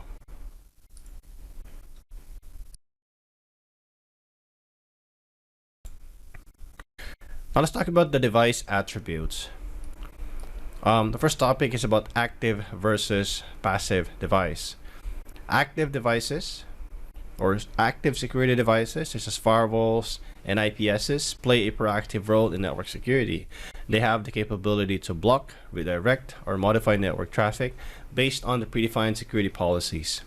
These devices are critical for enforcing network security policies and actively preventing unauthorized access or malicious activities. Now, what are passive devices? Passive devices like IDSs or intrusion detection systems and network monitors or taps do not interact or alter the network traffic. Instead, they focus on monitoring and analyzing the traffic to detect potential security threats or policy violations. They're essential for providing visibility into network activities and generating alerts for suspicious behaviors. Now, balancing prevention and detection. So a well-designed network security infrastructure often includes a mix of both active and passive devices. This combination allows for robust threat prevention through active devices while maintaining comprehensive network visibility and threat detection capabilities with passive devices. Now let's talk about inline versus tap or monitor mode. We have here inline device or inline security devices are placed directly in the path of the network traffic. They kind of inspect and process each packet in real time, applying security policies such as blocking malicious traffic or preventing unauthorized access. What are the challenges with inline devices? They actually add latency and the possibility of device failures leading to network outages. So implementing fail-open or fail-close mechanisms, as discussed earlier, can help mitigate this risk. Tap monitor mode devices. So these are the devices in tap or monitor mode and are connected to a network in a way that allows them to observe traffic without being in line. So they can capture copies of traffic for analysis but do not interact with or alter the actual traffic flow. This setup is ideal for passive monitoring, and intrusion detection, as it does not impact network performance or introduce latency. Combining inline and tap monitor mode. So using both inline and tap monitor mode devices provides a comprehensive security posture. Inline devices actively protect the network, while tap monitor mode devices offer deep visibility and insights into network traffic, aiding in forensic analysis and the detection of sophisticated threats that might bypass the inline defenses.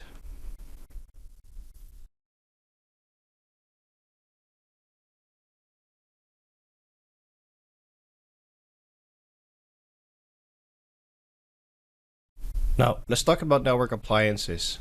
So applying security principles to secure enterprise infrastructure involves a comprehensive approach that addresses various subtopics and components. Here's how these principles can be applied to each specified subtopic, such as jump server, proxy server, IDS, IPS, and load balancers. So what's a jump server? A jump server acts a secure and controlled entry point to a network, especially for admin tasks.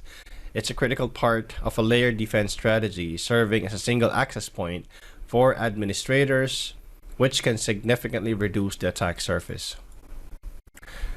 Hardening a jump server involves implementing strict security measures, such as using strong authentication methods, ensuring regular updates and patches, and disabling unnecessary services. Continuous monitoring and auditing of all activities performed through the jump server are essential to detect and respond to any suspicious behavior. Usage of the jump server should be restricted to authorized personnel only, with robust logging and auditing processes to track every action. This facilitates accountability and aids in forensic investigations in case of any security incidents. Now let's talk about proxy server. A proxy server acts as a gateway between users and the internet, providing a layer of abstraction and control. It can filter and redirect web traffic and enforce security policies and cache frequently accessed content.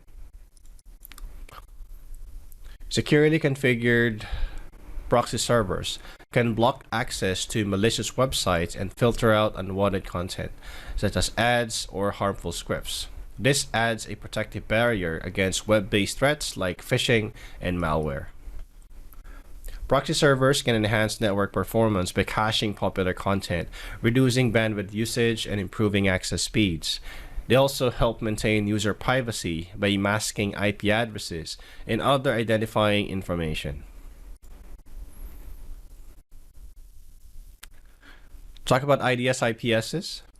IDS IPS systems are essential for continuous monitoring of network traffic to detect and prevent security breaches. An IDS analyzes traffic for signs of suspicious activity and generates alerts, while an IPS can take active measures to block such traffic. For the systems to remain effective against evolving threats, they must be regularly updated with the latest signatures and anomaly detection algorithms.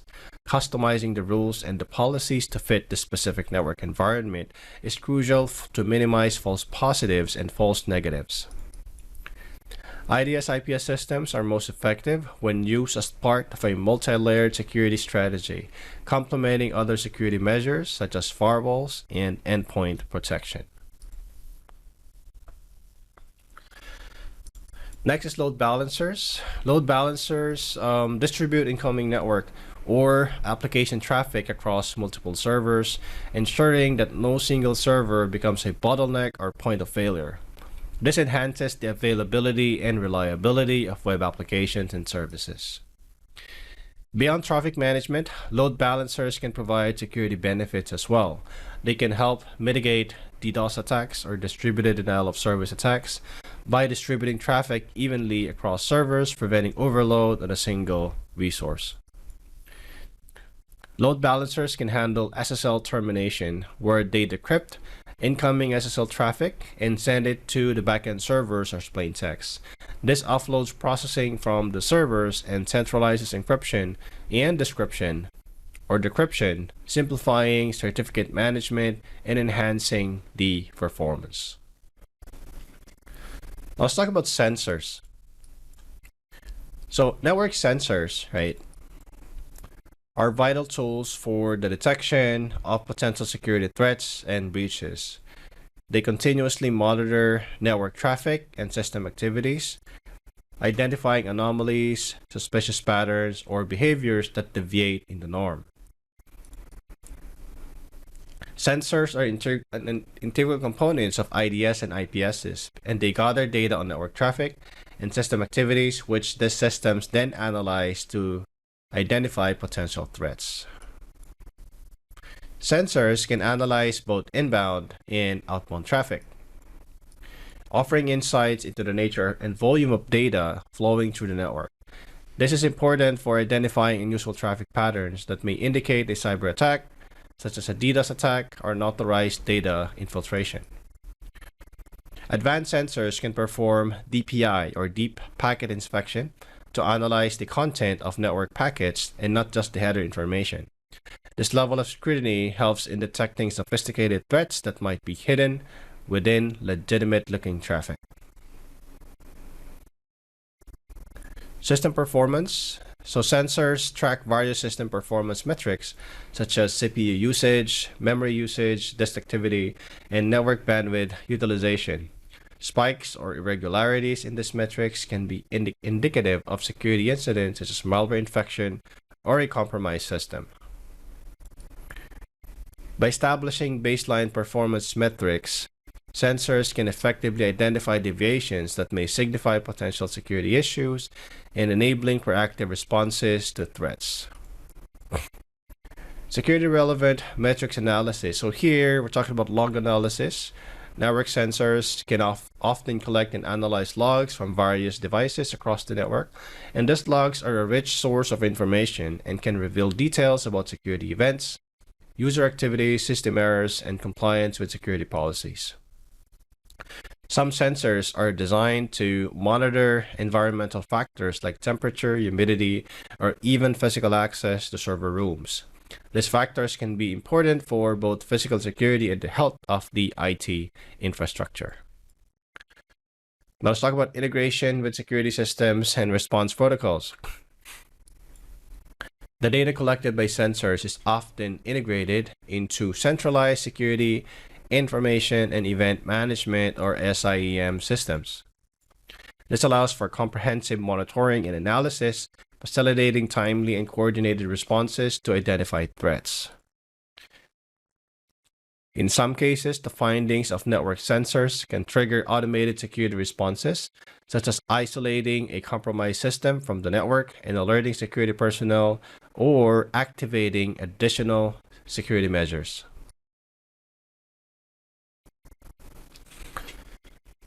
Now let's talk about port security, right?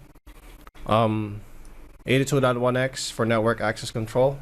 So the 802.1x, it's actually an IEEE standard for network access control. It's used for securing the wired and wireless networks by controlling the port-based access to the network resources. The protocol operates at the data link layer of the OSI model and ensures that only authenticated devices can access the network resources.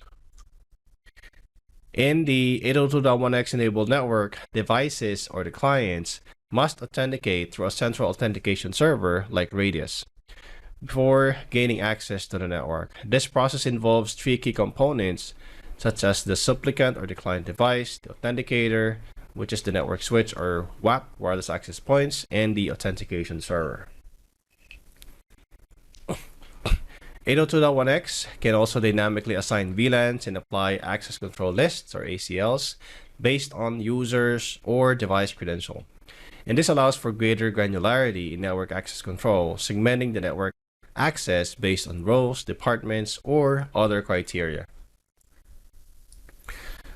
Let's talk about EAP, or Extensible Authentication Protocol. EAP is a framework widely used in network security for the authentication of network users. It supports multiple authentication methods and is flexible enough to be used in various network environments, including remote access and wireless connections. EAP provides a range of authentication mechanisms such as EAP TLS, using client and server certificates. Next is EAP TTLS, We have PAP or PEEP, protected EAP, and EAP MD5. The choice of method depends on the level of security required in the network infrastructure. EAP is commonly used in conjunction with 802.1x for authenticating users and devices in both wired and wireless networks. When a device connects to an 802.1x enabled port or network, the EAP process is initiated to authenticate the user or device before network access is granted. EAP is not limited to LAN and wireless LAN connection. It's also used in virtual private networks, point-to-point connections, providing a versatile solution for secure network access across different types of networks. Let's talk about the firewall types. We have the WAP, right, which is focused, provides focused protection for the web application. WAPs are particularly effective against attacks like XSS or cross-site scripting, SQL injection, or cross-site request forgery or CSRF. WAPs also offer customizable rule sets to cater to the specific security needs of different web application. We also have what we call as UTMs. So UTMs provide a comprehensive security solution by integrating multiple security functions into a single appliance, which includes firewall capabilities, antivirus, anti-spam, content filtering, and IPS. So here, by consolidating various security functions, UTM simplify the management of network security. To remain effective, UTM devices require regular updates, and particularly for the antivirus and IPS modules, and this ensures they can protect against the latest threats. All right, next is NGFW, Next Generation Firewall. Next Generation Firewalls represent an evolution from the traditional firewalls by incorporating advanced features like deep packet inspection, application awareness, and integrated intrusion prevention system. Unlike traditional firewalls, which primarily operate up to layer 4, next-gen firewalls can inspect traffic at the application layer or layer 7, and this allows for more granular control based on the applications or application categories. Next is threat intelligence integration. Many next-gen firewalls integrate with cloud-based threat intelligence services, providing real-time updates and protection against emerging threats. Layers 4 to layer 7 protocols, firewalls, layer 4 firewalls, they make decisions based on the network layer data such as IP address, TCP, UDP ports, and other protocol-specific characteristics. They are effective for straightforward packet filtering based on the IP addresses and ports. Next, layer 7 firewalls, application layer, right? And they operate at the highest level in the OSI model, allowing them to inspect, identify, and control traffic based on the actual content of the data packets. And this includes the ability to block or allow specific applications, perform content filtering, and implement security policies based on the nature of the application data. The choice between layer 4 and layer 7 firewalls depends on the specific security requirements and network architecture. Layer 4 firewalls are generally faster and simpler, suitable for basic filtering tasks, while layer 7 firewalls are more sophisticated and are used for in-depth traffic analysis and fine-grained control.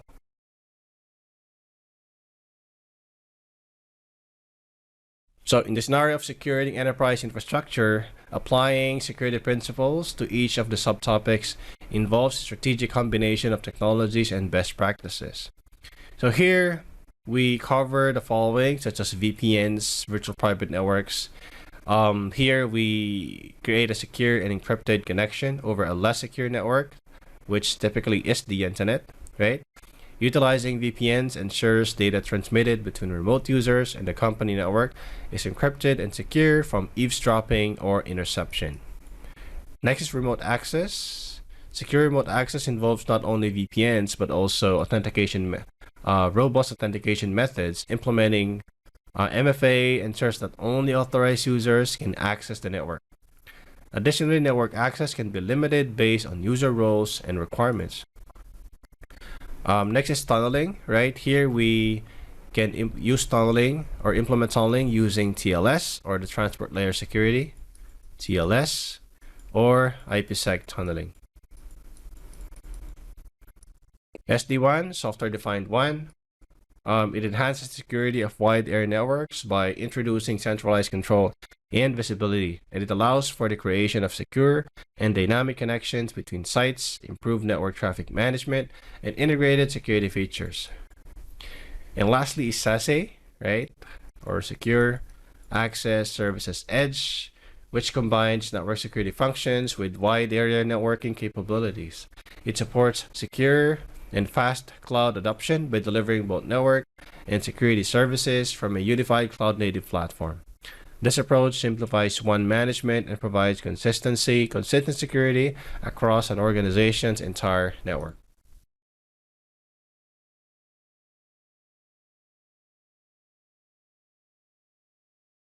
All right, now let's talk about the selection of effective controls.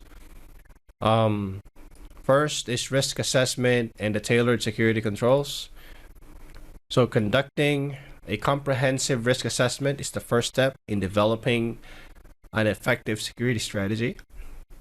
And this involves identifying potential threats, assessing the vulnerabilities within the system, and determining the potential impact of this risk. Based on the risk assessment, security controls can be tailored to address the specific vulnerabilities and threats identified. This targeted approach ensures that resources are allocated efficiently, focusing on the areas of highest risks and greatest impact. Layered security approach, or defense in depth.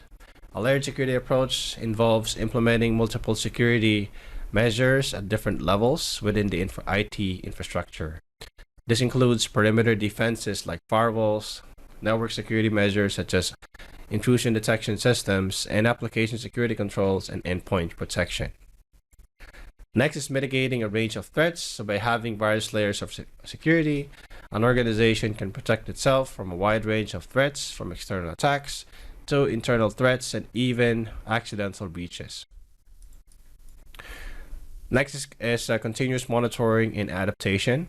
So continuous monitoring the security infra is crucial for early detection of potential threats or breaches, and this includes network traffic, system logs, and user activities. Of course, keeping security controls up to date with the latest threat intelligence and technological updates is important. Additionally, regular training and awareness programs for employees are critical, as human factors often play a significant role in the security breaches.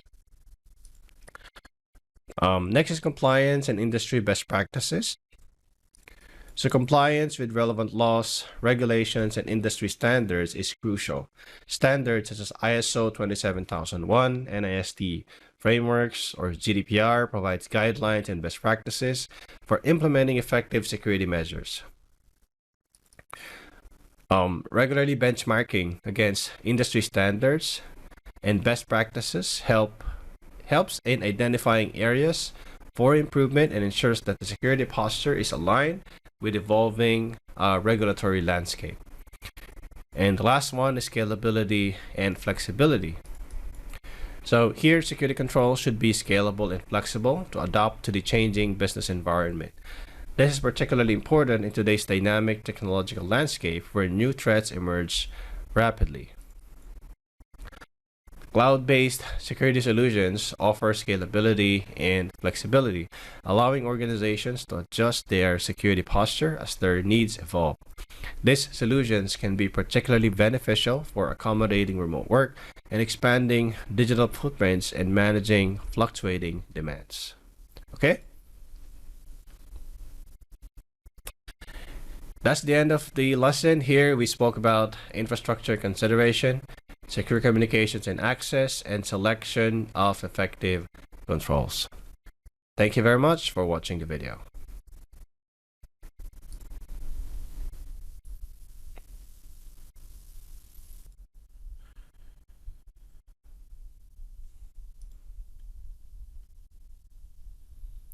Welcome to CompTIA Security Plus. In this lesson, we will talk about strategies to protect data covering the following topics. Here, we're going to talk about the data types, data classifications, and the methods to secure data. Comparing and contrasting the protection of various data types involves understanding their unique characteristics and the specific strategies required for their security. Here's a comparison of the different data types and the strategies to protect them. First is regulated data. Regulated data is governed by specific laws and regulations designed to protect sensitive information. Examples include GDPR, right? In the European Union for personal data, the Health Insurance Portability and Accountability Act, or the HIPAA, which is used for health information in the United States, and the Sarbanes-Oxley Act, SOX, for the financial data. Non-compliance can result in significant penalties. So what are the protection strategies? Implementing robust access control mechanisms ensures that only authorized personnel can access regulated data. This includes both physical access to data storage locations and digital access to data repositories. Encrypting regulated data, both in transit and at rest, is essential. Data masking techniques can be used to hide sensitive information from an authorized view, even if they access the system. Regular internal and external audits are necessary to ensure ongoing compliance. These audits help identify any potential gaps in compliance and address them. Ensuring that data processing and storage align with legal requirements such as data localization under GDPR is essential. This often involves keeping records of data processing activities and implementing data protection impact assessments. Now let's talk about intellectual properties. IP encompasses creations of the mind and includes patents for inventions, copyrights for literary and artistic works, trademarks for brands, and designs for aesthetics. Now, what are the protection strategies? So, registering IP with relevant authorities grant legal protection. Patents protect inventions, copyrights, safeguard literary and artistic works, trademarks, secure brand identities, and design rights defend the appearance of the products. Let's talk about DRMs, or digital right management. DRM technologies help in controlling the use and distribution of digital media. This is particularly important for copyrighted materials like software, music, and videos. Access control and IT security. Implementing IT security measures to protect IP from unauthorized access of theft is crucial. This includes access controls, network security, and endpoint protection. Regularly monitoring the market and internet for potential IP infringements enables timely legal action to prevent unauthorized use or counterfeiting. Let's talk about legal information. Legal information often contains sensitive data such as attorney-client privilege communications, detailed descriptions of legal strategies, and confidential litigation documents. This information, if disclosed, can have significant legal repercussions and might impact the outcome of the legal proceedings. Now, what are the protection strategies? Implementing strong access controls to ensure that only authorized personnel have access to legal documents. This includes rule-based access controls to limit access based on job function.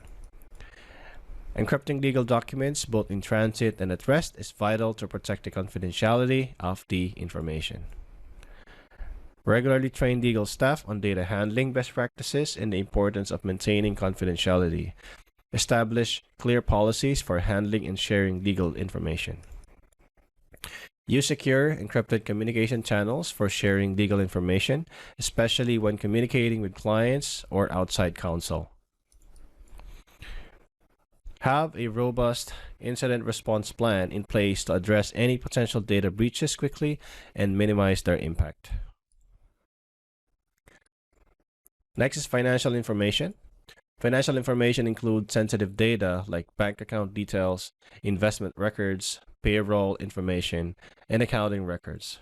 Unauthorized access to this information can lead to financial fraud and significant financial loss. Now, what are the protection strategies? Implement strong encryption for storing and transmitting financial data.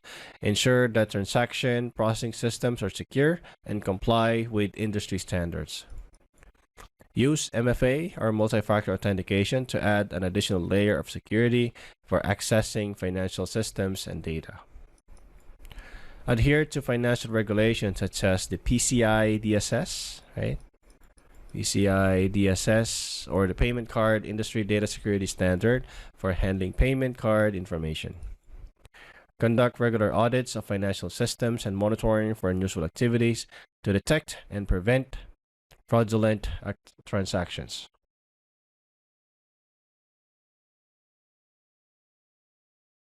Let's talk about human readable and non-human readable data. Human readable data includes formats like text documents, spreadsheets, emails that are easily interpretable by humans. Non-human readable data such as binary code or encrypted data requires specific software or keys to interpret. Now, what are the protection strategies? For human readable data, implement access controls and use encryption to protect the sensitive information in documents and emails. Store human readable data in secure access controlled environments and maintain encrypted backups.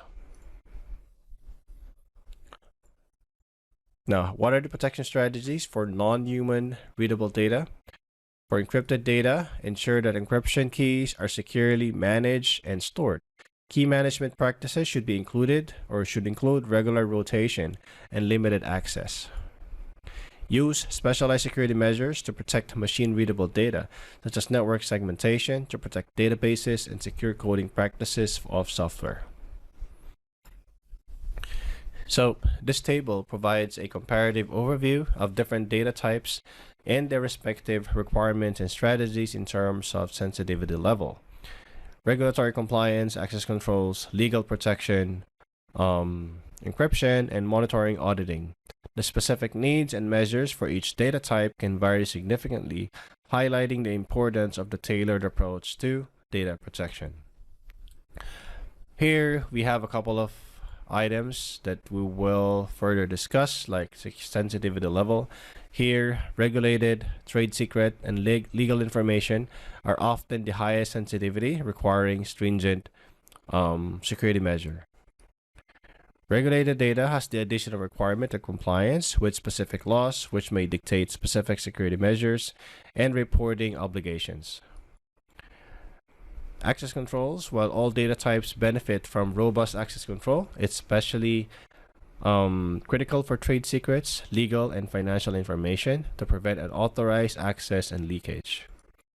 Legal protection, here trade secrets and IP are heavily reliant on legal protection like patents and NDAs alongside cybersecurity measures. Encryption, across all data types, encryption is a common and essential strategy, but the level and type of encryption may vary depending on the data sensitivity and regulatory requirements. And last is monitoring and auditing. So regular monitoring and auditing are crucial for regulated financial and legal data to ensure compliance and detect any unauthorized access or anomalies.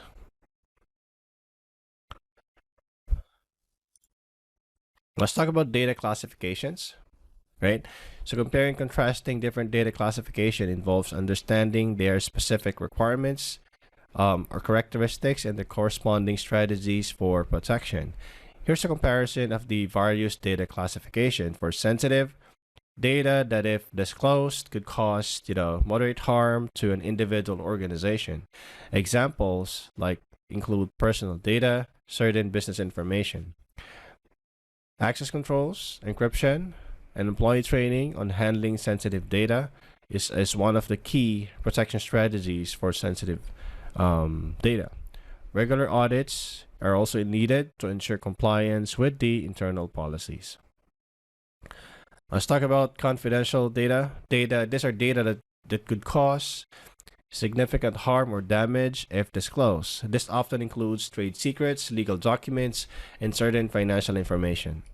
So here, we need to implement strict access controls, advanced encryption methods, and end-to-end protection strategies, non-disclosure agreements or NDAs, and rigorous security training for authorized personnel. Public data, these are the data that is intended for public access and does not require special protection measures. Examples include press releases, published research, and marketing materials.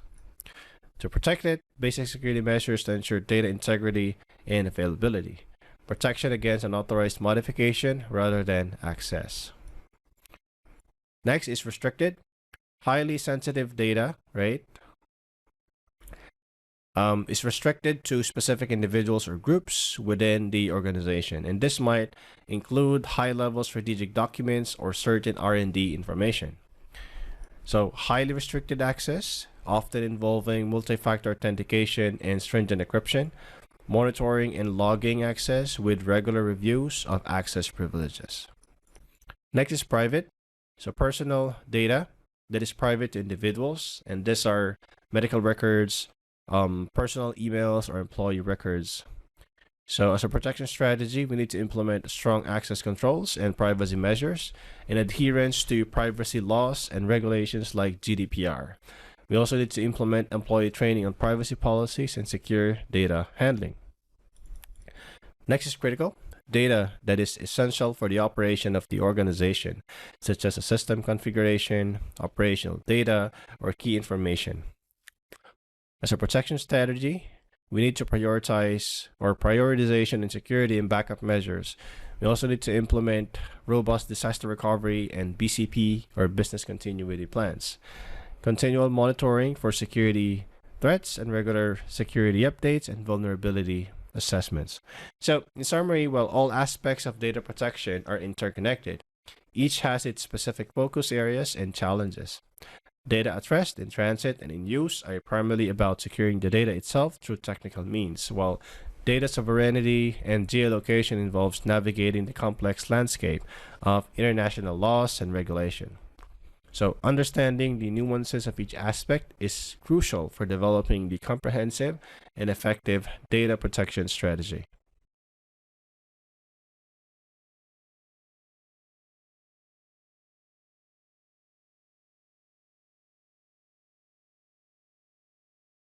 Let's talk about the methods to secure data, right?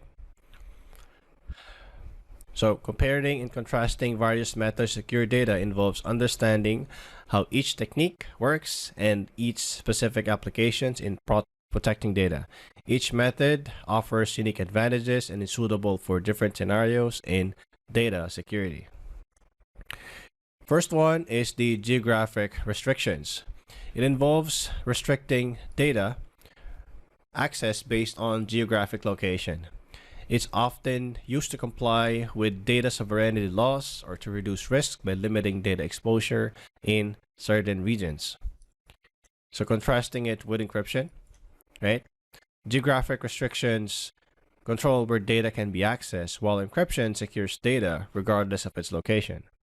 Geographic restrictions are more about complying with legal requirements, where areas encryption is a technical measure to protect data confidentiality. Next is encryption. So encryption transforms data into a coded format that can be deciphered only with a key. It's widely used to protect data at rest, in transit, and in use. Now let's contrast it with hashing.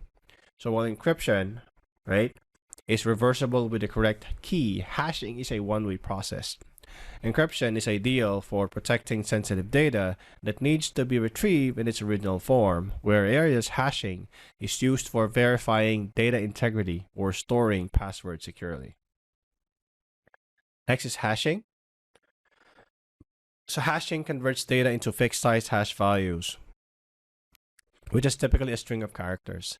It's a one-way process and useful for validating data integrity or security storing passwords.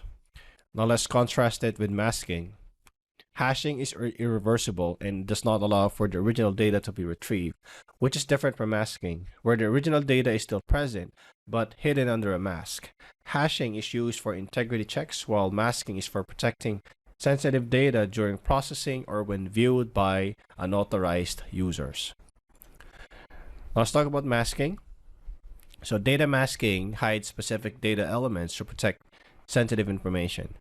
The original data structure is maintained with realistic but inauthentic version of the data. It is used in scenarios where data format needs to be preserved for operational purposes. Let's contrast masking into tokenization. Both methods protect sensitive data, but masking usually retains part of the original data, like the last 4 digits of your social security number. Whereas tokenization replaces the entire data element with a non-sensitive equivalent. All right, now let's talk about tokenization. Tokenization substitutes sensitive data with a non-sensitive placeholders or token. These tokens can then be used in various systems without exposing the actual data. It is useful for payment processing systems and databases. Let's contrast it with obfuscation. Tokenization replaces the sensitive data with tokens and typically involves a database that maps tokens to the original data, while obfuscation alters the data itself to make it less clear but doesn't replace it with distinct tokens. Next, obfuscation. Obfuscation involves making data ambiguous to obscure its meaning from unauthorized users. This can include altering code, data, or file structures. It is used in software development and data protection to make data less comprehensible. Now let's contrast it with segmentation. So obfuscation makes data less clear or understandable, where segmentation involves dividing a network or database into smaller parts. Segmentation is more about controlling access to data, while obfuscation is about disguising data. Okay? Next is segmentation. Of course, it's about dividing networks or databases into smaller controlled segments, right? It limits the spread of breaches and make access control more manageable. It is often used in network security to create zones with different access levels. How do we contrast it with permission restrictions? Segmentation is a broader concept of creating distinct areas within a network or database, whereas permission restrictions are specific controls within the segments that define who can access or modify the data.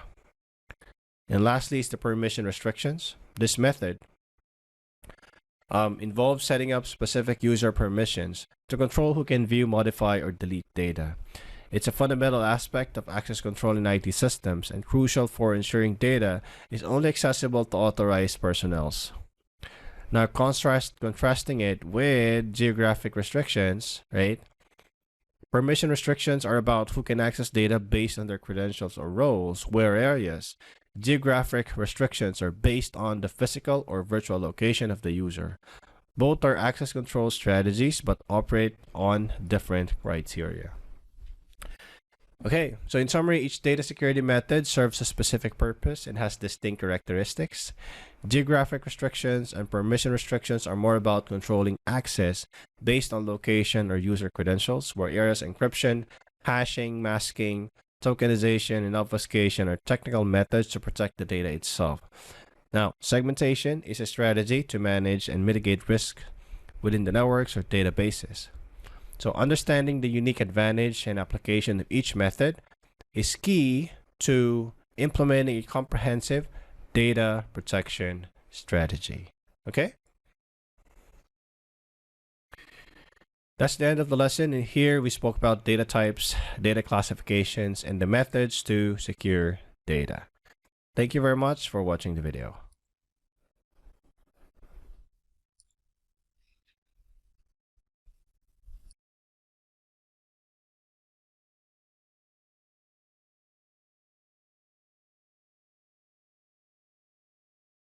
Welcome to CompTIA Security Plus. In this lesson, we will talk about resiliency and recovery of security architecture, covering the following topics such as high availability, site considerations, platform diversity, multi-cloud systems, continuity of operations, capacity planning, testing, backups, and power. First is high availability. Resilience and recovery are critical components of security architecture, ensuring that systems can withstand various disruptions and quickly return to normal operations. Here's an explanation of why each element is important. Expanding on the topic of high availability, particularly focusing on load balancing and clustering. So, the primary goal of HA, or high availability, is to minimize the downtime and ensure that systems and services are consistently operational, which is crucial for business continuity and maintaining user trust and satisfaction. High availability is achieved through redundant systems, fault-tolerant designs, and rapid failover capabilities. It involves creating a system environment that can handle failures in one component without causing service disruption. Next is load balancing. Load balancing is a technique used to distribute workloads evenly across multiple servers or resources. And this helps prevent any single server from becoming a bottleneck, thereby enhancing the efficiency and reliability of the service. There are several types of load balancers, including hardware-based and software-based solutions. They can operate at different network layers, from simple distribution based on IP addresses or layer 4 to more sophisticated load balancing based on the content of the request, such as layer 7. Load balancing improves the overall performance of applications by reducing the response time and increasing the throughput. It also ensures better utilization of resources and can provide resilience against individual server failures. Common use for load balancing include web servers, where incoming HTTP requests are distributed among multiple servers, and database queries in high transaction environment. Okay. Let's talk about clustering. The clustering refers to the use of multiple servers or nodes working together as a single system. Unlike load balancing, which distributes tasks among separate systems, a cluster is seen as a single entity from an operational perspective. Now, what are the type of clusters? Clusters can be set up for various purposes, such as high performance or HPC clusters, high availability or failover clusters, or load balancing or load clustering. In high availability in cluster, if one node fails, another node in the cluster can take over its tasks, often with minimal or no disruption in service. This failover process is critical for maintaining continuous operations. Data sharing and synchronization. Clusters typically involve some levels of data sharing or synchronization between nodes. This ensures consistency and availability of data even if one of the more nodes experience issues. A quick comparison, right? While load balancing and clustering are used to ensure high availability and improve performance, they approach it differently. Load balancing, of course, spreads traffic across multiple servers to manage load efficiently, whereas clustering operates multiple servers as a single system for various redundancy and failover. Load balancing is about optimizing performance and capacity, while clustering focuses more on the continuity and redundancy. Okay? Let's talk about site considerations.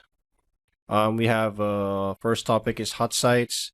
A hot site is a fully equipped data center with all the necessary hardware, software, and recent data backups. It often includes office space, telecoms, equipment, and network connections. The key advantage of a hot site is its immediate availability. In the event of a disaster, operations can be transferred to the hot site with a minimal downtime, often seamlessly. Maintaining a hot site is costly, of course, as it requires keeping duplicate systems and services operational and up to date at all times. Next is a cold site. These are facilities that provide space for servers and equipment, but do not have the necessary technology and data installed. They're essentially empty data centers. Cold sites are less expensive but require a significant amount of time to become operational. Companies need to install and configure equipment and restore data from backups. Whatever the use case, it is ideal for businesses that can afford some downtime and want a cost-effective disaster recovery solution. Let's talk about warm sites. Warm sites strike a balance between hot and cold sites. They have the necessary hardware and connectivity, but might not have the latest data backups. While it's less expensive than hot sites, warm sites can be made operational more quickly than cold sites. They are compromised between the cost and recovery speed. Geographic. We also have another site consideration about geographic dispersion, where here, right, we can diversify the risk. To further discuss it, right, geographic dispersion is about locating critical infrastructure and backups in different geographic areas. By doing so, business can mitigate the risk of a single regional disaster like an earthquake or flood affecting all their operations. Considerations for implementation. When implementing geographic dispersion, it is important to consider data sovereignty laws and compliance with regional regulations. Data stored in different countries might be subject to different legal requirements. You also need to consider the network latency and accessibility, right? Distance between the primary site and the disaster recovery sites can impact network latency. Closer sites reduced latency but may share similar disaster risks. Distant sites reduce risk but can increase latency. Cost-benefit analysis. Businesses must weigh the cost of maintaining multiple geographically dispersed sites against the potential risk reduction benefits. Now, the choice between the hot, cold, and warm sites, as well as the extent of geographic dispersion, should align with the business continuity goals, risk tolerance, and budget. Larger organizations or those with critical uptime requirements might favor hot sites and extensive geographic dispersion, while smaller businesses might opt for cold or warm sites based on cost considerations.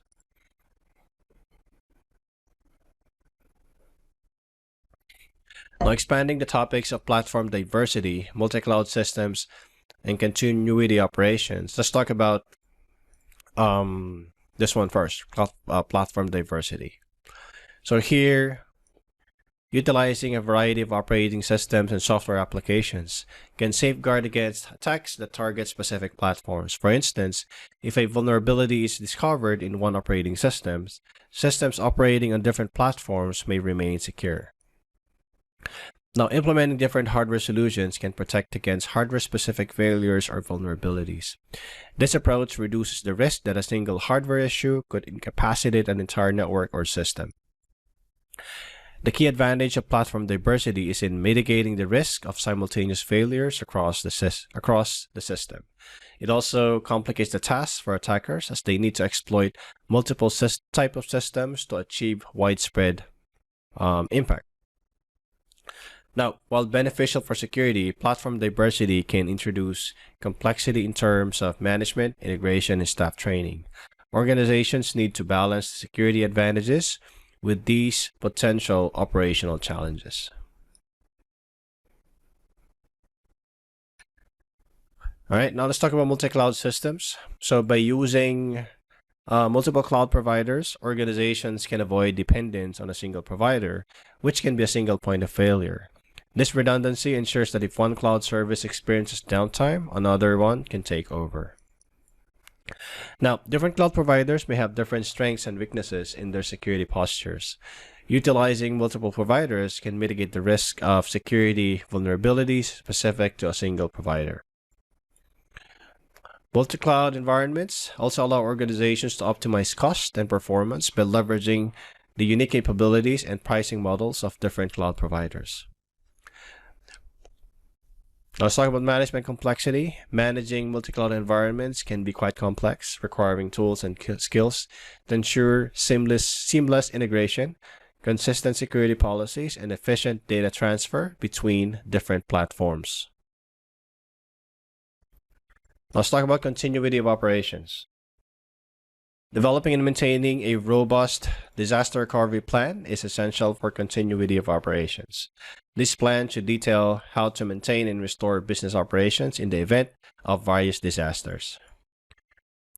Now, understanding which functions are critical to the business survival helps prioritize resources and efforts in continuity planning. A business impact analysis identifies these critical functions and the potential impact of their disruption.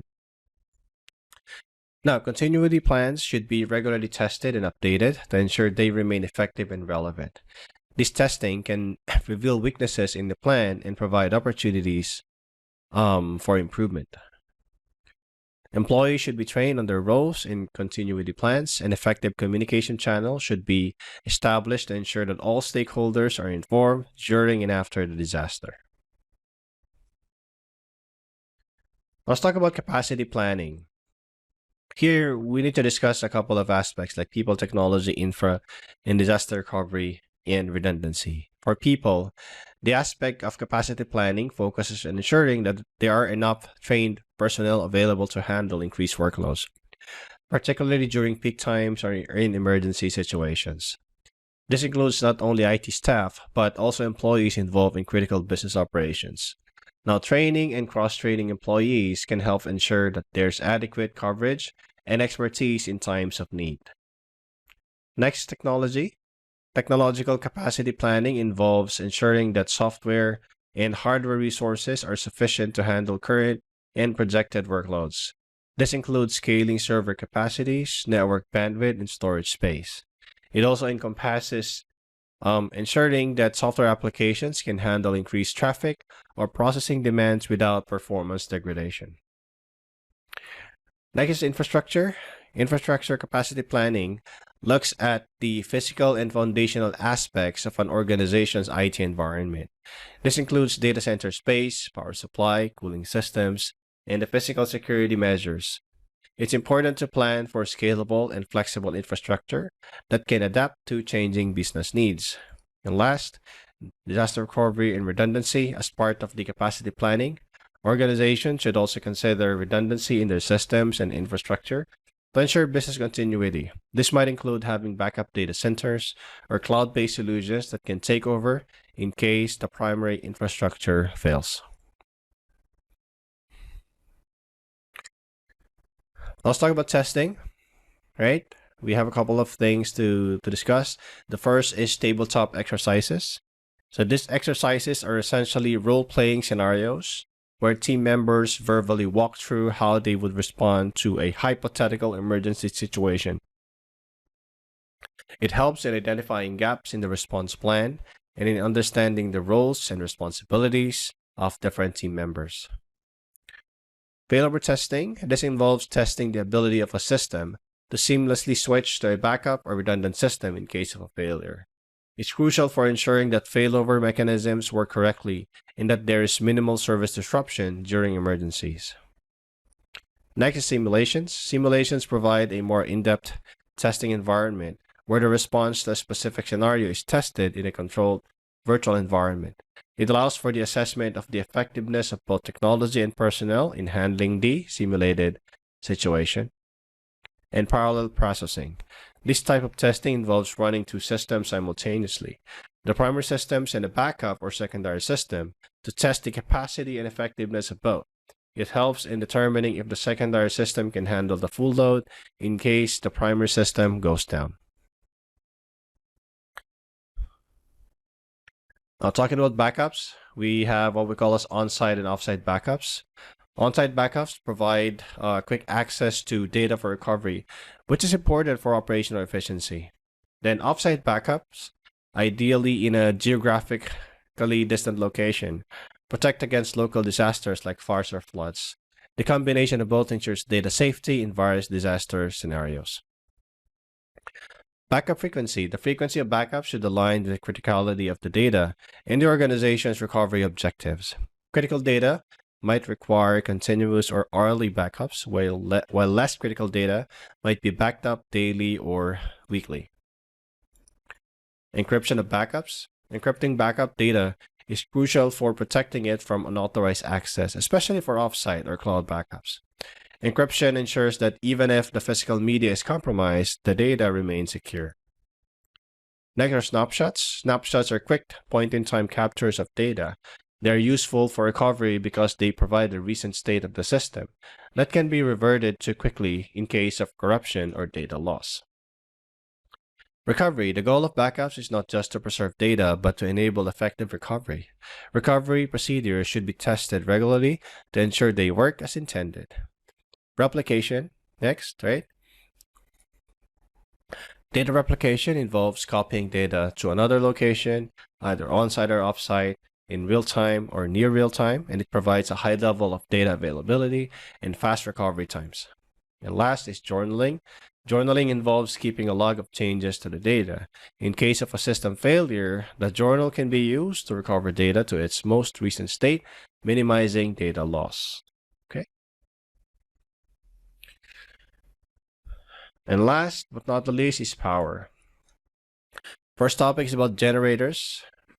And generators can provide independent power source and are essential for long-term power outages.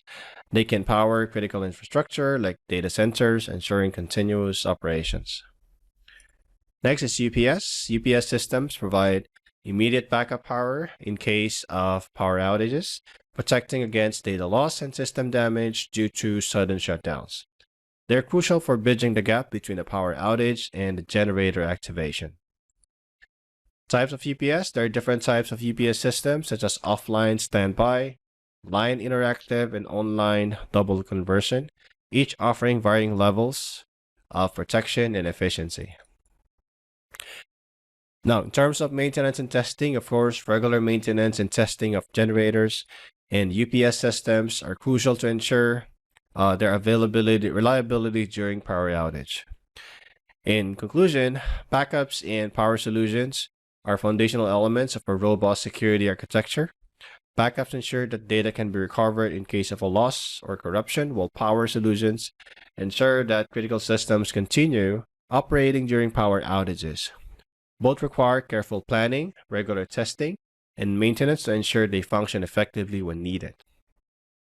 Now, resilience and recovery in security architecture are about preparing for, enduring, and quickly recovering from disruptions, whether they're cyber attacks, natural disasters, or technical failures.